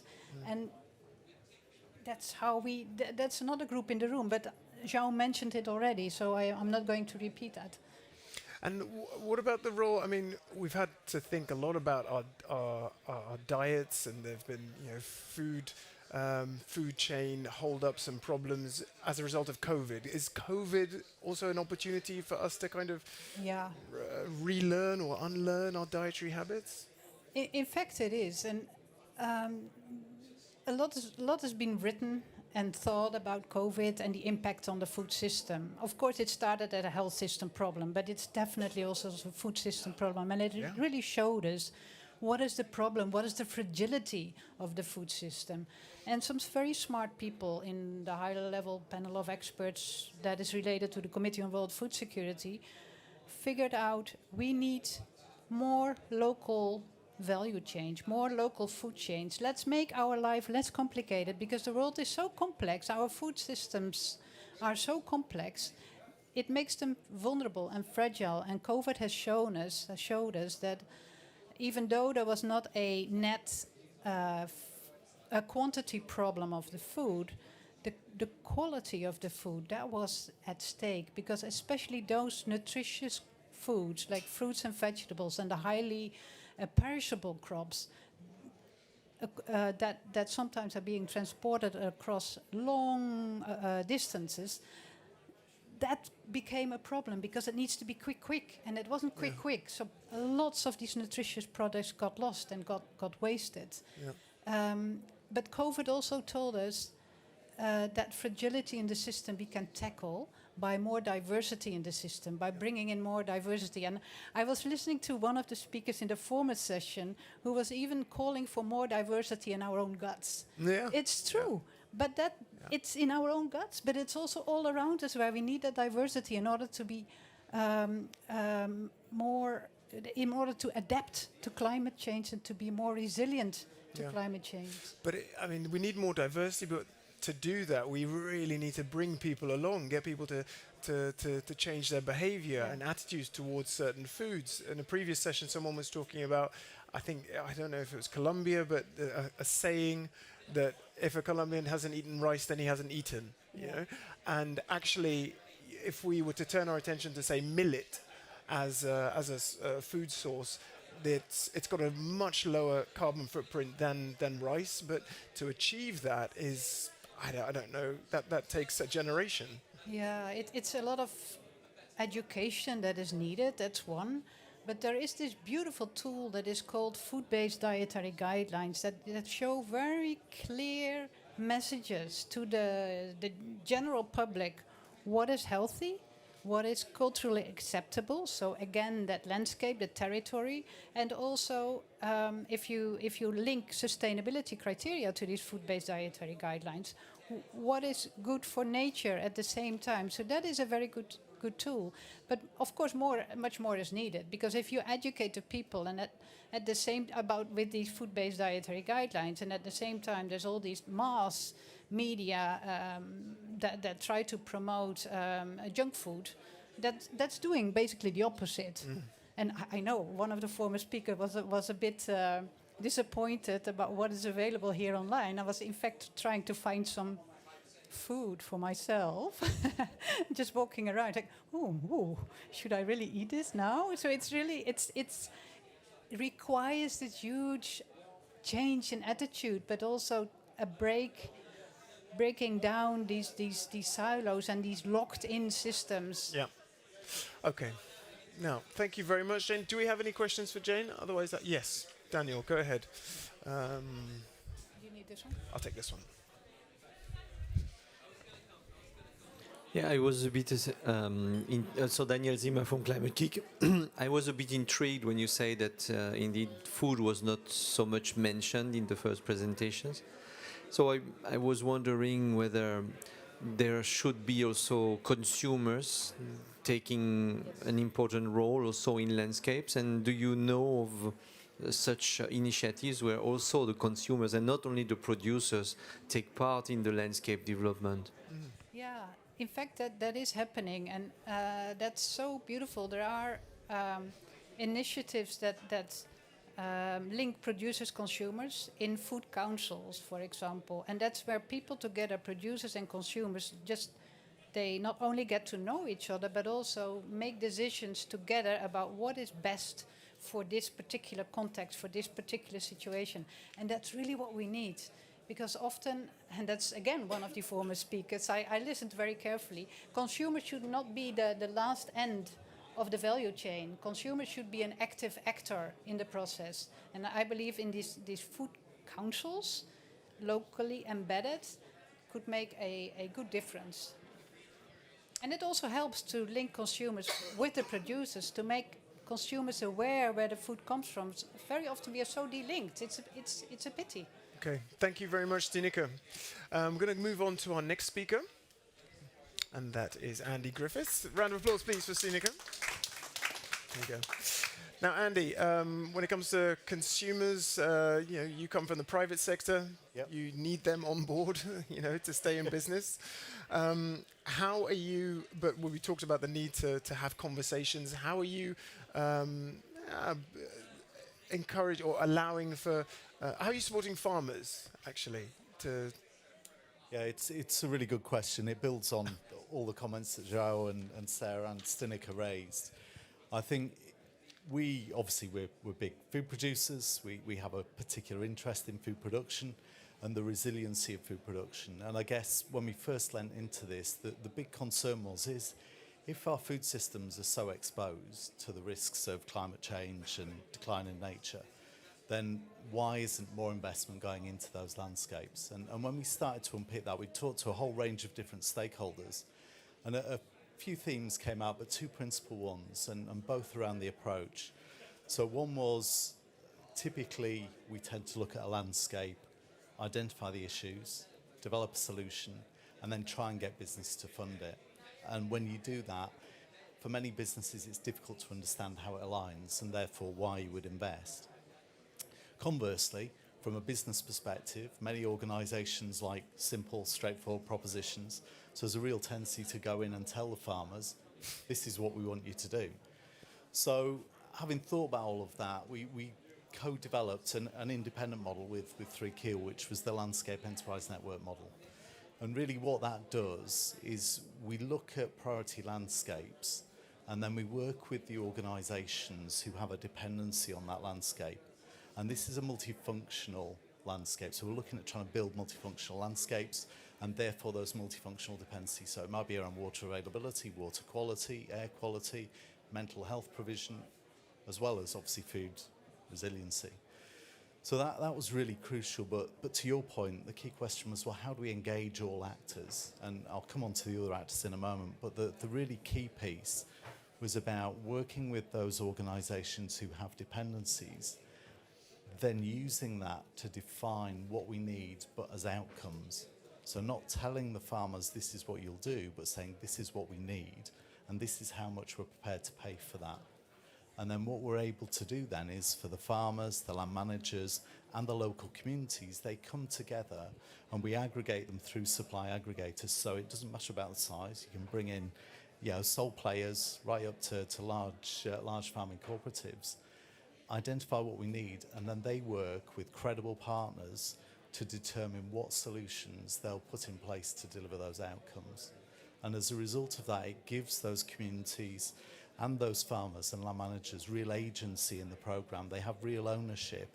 They're able to shape how that landscape develops to deliver those outcomes. And because they're multifunctional, it'll deliver a whole range of additional benefits in a very efficient way and a very scalable way. And that's played through incredibly well. So if you look in the UK, for example, we started principally in southwest Scotland and Cumbria, northwest England.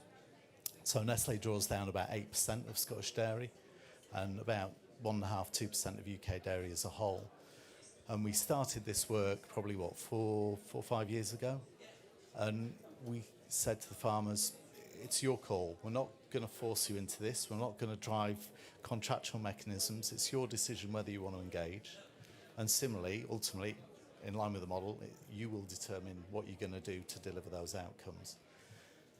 And we set a really ambitious target of 60% of our fresh milk farmers engaging in the programme.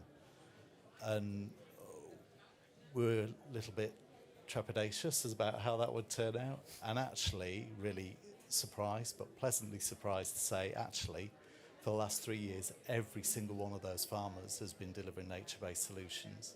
And actually, when I go over to those communities, I have more people knocking on the door asking how they can join the programme.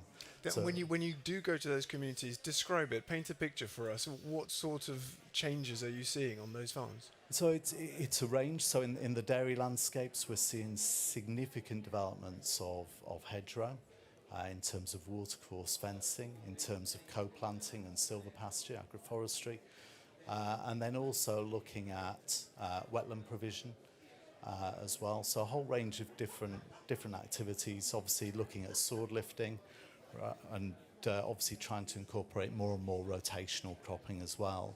But the real benefits for the farmers are, because we're working with educational partners or academic partners to build the evidence base, they're leaning in on the basis of they're getting increased revenue. It's building resilience for them and for the communities.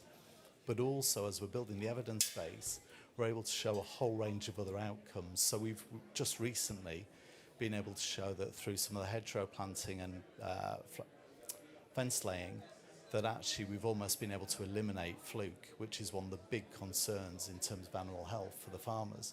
So there's a whole raft of additional benefits that start to flow through. And because we're taking this approach, we've separated out the payment for goods and the payment for services. So, and very intentionally, because it means a whole range of other sectors can lean in. So we've got water utility companies, linear infrastructure, housing. We've now got mental health provision leaning in, all because they can see an opportunity to very efficiently scale the particular outcomes that they're interested in. How on earth, describe the mental health one?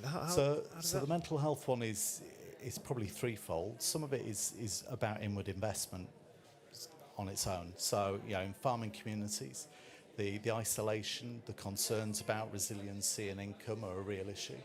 We see comparatively very high levels of suicide. So that's been one key element. The other elements are when you look at local communities, and again, we've got loads of UK programs. We're now extending to Europe as well, in Italy, Hungary, and beyond. But just going back to Scotland as a prime example, everyone thinks Scotland's beautiful. Everyone has great access to the great outdoors. But actually, those people who are living in those communities, although they can see the landscape, they actually have no real access into the landscape.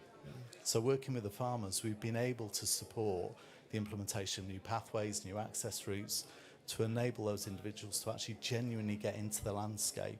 And the mental health benefits that delivers, linked with the fact that these individuals, these communities have agency to shape these propositions, has driven real positive outcomes from a mental health perspective, and also delivering new employment opportunities as well within the communities, which again is a big positive boost for those communities' well-being. Yeah. Okay, thank you very much, Andy. Are there any questions? No. Okay. We've got to move on anyway, but thank you very much, Andy. Cheers. Yeah. Yes. Our final speaker of the day, Jean-François Susanna, and you're the VP of Environment at INRAE, but also you work with the IPCC, you just mentioned, and do lots of other exciting things, no doubt. Stineke mentioned soil degradation in passing. I'd like you to speak to, elaborate on the link between soil degradation and food quality. Yeah, thank you. And it's nice to be able to talk about soils here at this stage because they are really a sort of central place underpinning our food systems, underpinning the biodiversity, underpinning indeed climate change adaptation and mitigation. And that's a strong reason why we are concerned about soils. Just let me say that by 2050, the cropland yields, everything else equal, would be reduced by 10% just from soil degradation. And we know, obviously, of the vast impacts, negative impacts of climate change on food systems. And we know that there might be multiple breadbasket failures in the future due to extreme weather events. So if you combine the risks from land degradation with the risks from climate change, you may really be concerned about the sustainability of our food systems. So that's the reason why, when we've been delivering the IPCC special report on climate change and land, we've been addressing those options with soils as really options that can deliver a lot in terms of mitigation, adaptation, food security, biodiversity, water, and so on. So I think this matches extremely well with the perspective you've been providing from the different talks, because if you start thinking about it, what can we do to get soils healthy? And in agricultural landscapes, well, the first thing is you need to have some diversification. You need to have also some continuous vegetation cover to provide, some inputs to your soil organic matter and keep it in this way healthy. So when you start thinking like this, you realize it's going to be quite compatible with the vision of healthy diets, as Tineke, you said, because with those healthy diets, you need a diversity of nutrients. You need to have crop diversification. You need to have trees in the landscapes. And then you get this sort of diversified landscapes that maybe are going to deliver less calories, but are going to deliver more nutritious food, better inputs for your nutrition. So the real problem then is about at which cost can you get there? And that's exactly what we are studying with climate kick projects on carbon farming. And we realize that you need incentives. And it's not only incentives, it's about de-risking for farmers, because farmers that engage into those transitions, they experience high risks of failures, really. It's very difficult to master such a big transformation at the field scale, at the farm scale, at the landscape scale. And so de-risking is something we are still studying, I would say. You need some support, so you may use carbon credits. Indeed, we find out that those carbon credits could pay for about, in European conditions, about 50 euros or 30 euros currently, but soon 50 euros per hectare, which is already quite good. But you also need some insurance mechanisms in case this would fail. What would you do? How would you compensate the farmers? And I think you need to bring in a much broader policy discussion on how does this support some other targets, like, here again, biodiversity, healthy diets, and so on. So if you can combine all this, then you may get the right incentives. Yeah. Earlier on today, we had Barbara Bruulsema from Rabo Carbon Bank. Yeah. In the context of carbon sequestration, are banks like hers providing enough support to farmers? I think they try to understand how they can provide support. It's not fully clear right now, I would say. What do you think? Well, let me say what I really think. Yes. I think that if we do nothing, the value of land is going to decline very strongly, even in Europe. We have maps of this. It was published by the European Environment Agency. It shows that the capital value of land is going to be declined. So if I was a banker, I would be really concerned. So I think they better invest into the transition than do nothing, because otherwise the value of land, which is sometimes a significant asset for banks, is going to decline. Yeah. And farmers are responsive to this. They're happy to change. I think farmers are mostly, and I was supportive of what you said, Andy, about this, mental conditions of farmers. They are really locked into some very specific systems where they are indebted. They are used to buy a lot of inputs that are in fact quite risky, like the pesticides, and they would like to change it, but then they realize how difficult it is.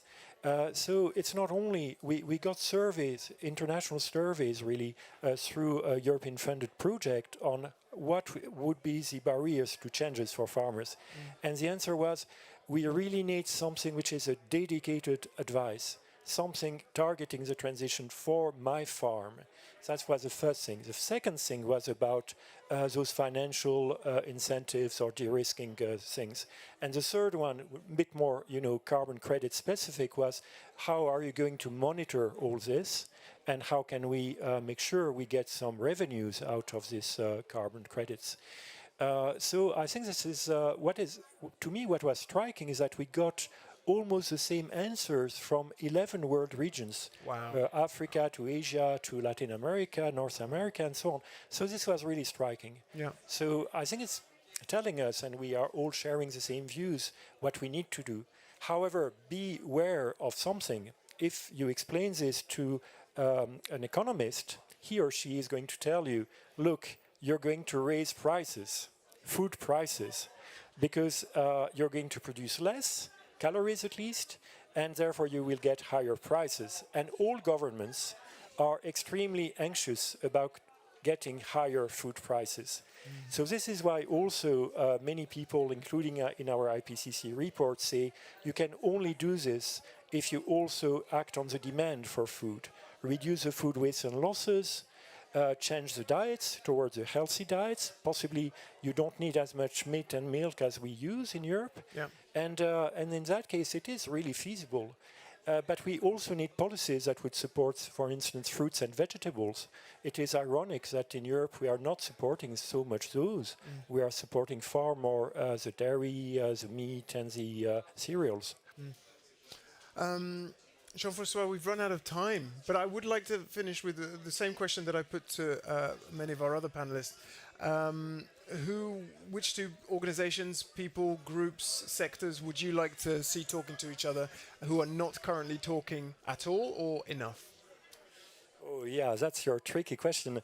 No, well, I think it's now a time where most people can talk to each other, at least in some global venues like here. But I certainly support what was said, that you need far more support for indigenous voices, for land rights, for human rights, for, just addressing inequalities. And I also think that we should really bring in a long-term perspective in the policy debate. Because here again, it was said already, most farmer unions are just against what we are addressing because they just look at the short term, the very short term revenue of the farmers. But I think it has to change because it is lock-in and it's a system where everybody is going to lose. So I think we really need a transition. Now, good to end with a call for more political will. Thank you very much. And thank you to all of our panelists. We'll be back on Wednesday with another session, but that is on shelter. But that's from Climate Kick and EIT Food. So thank you very much, everybody.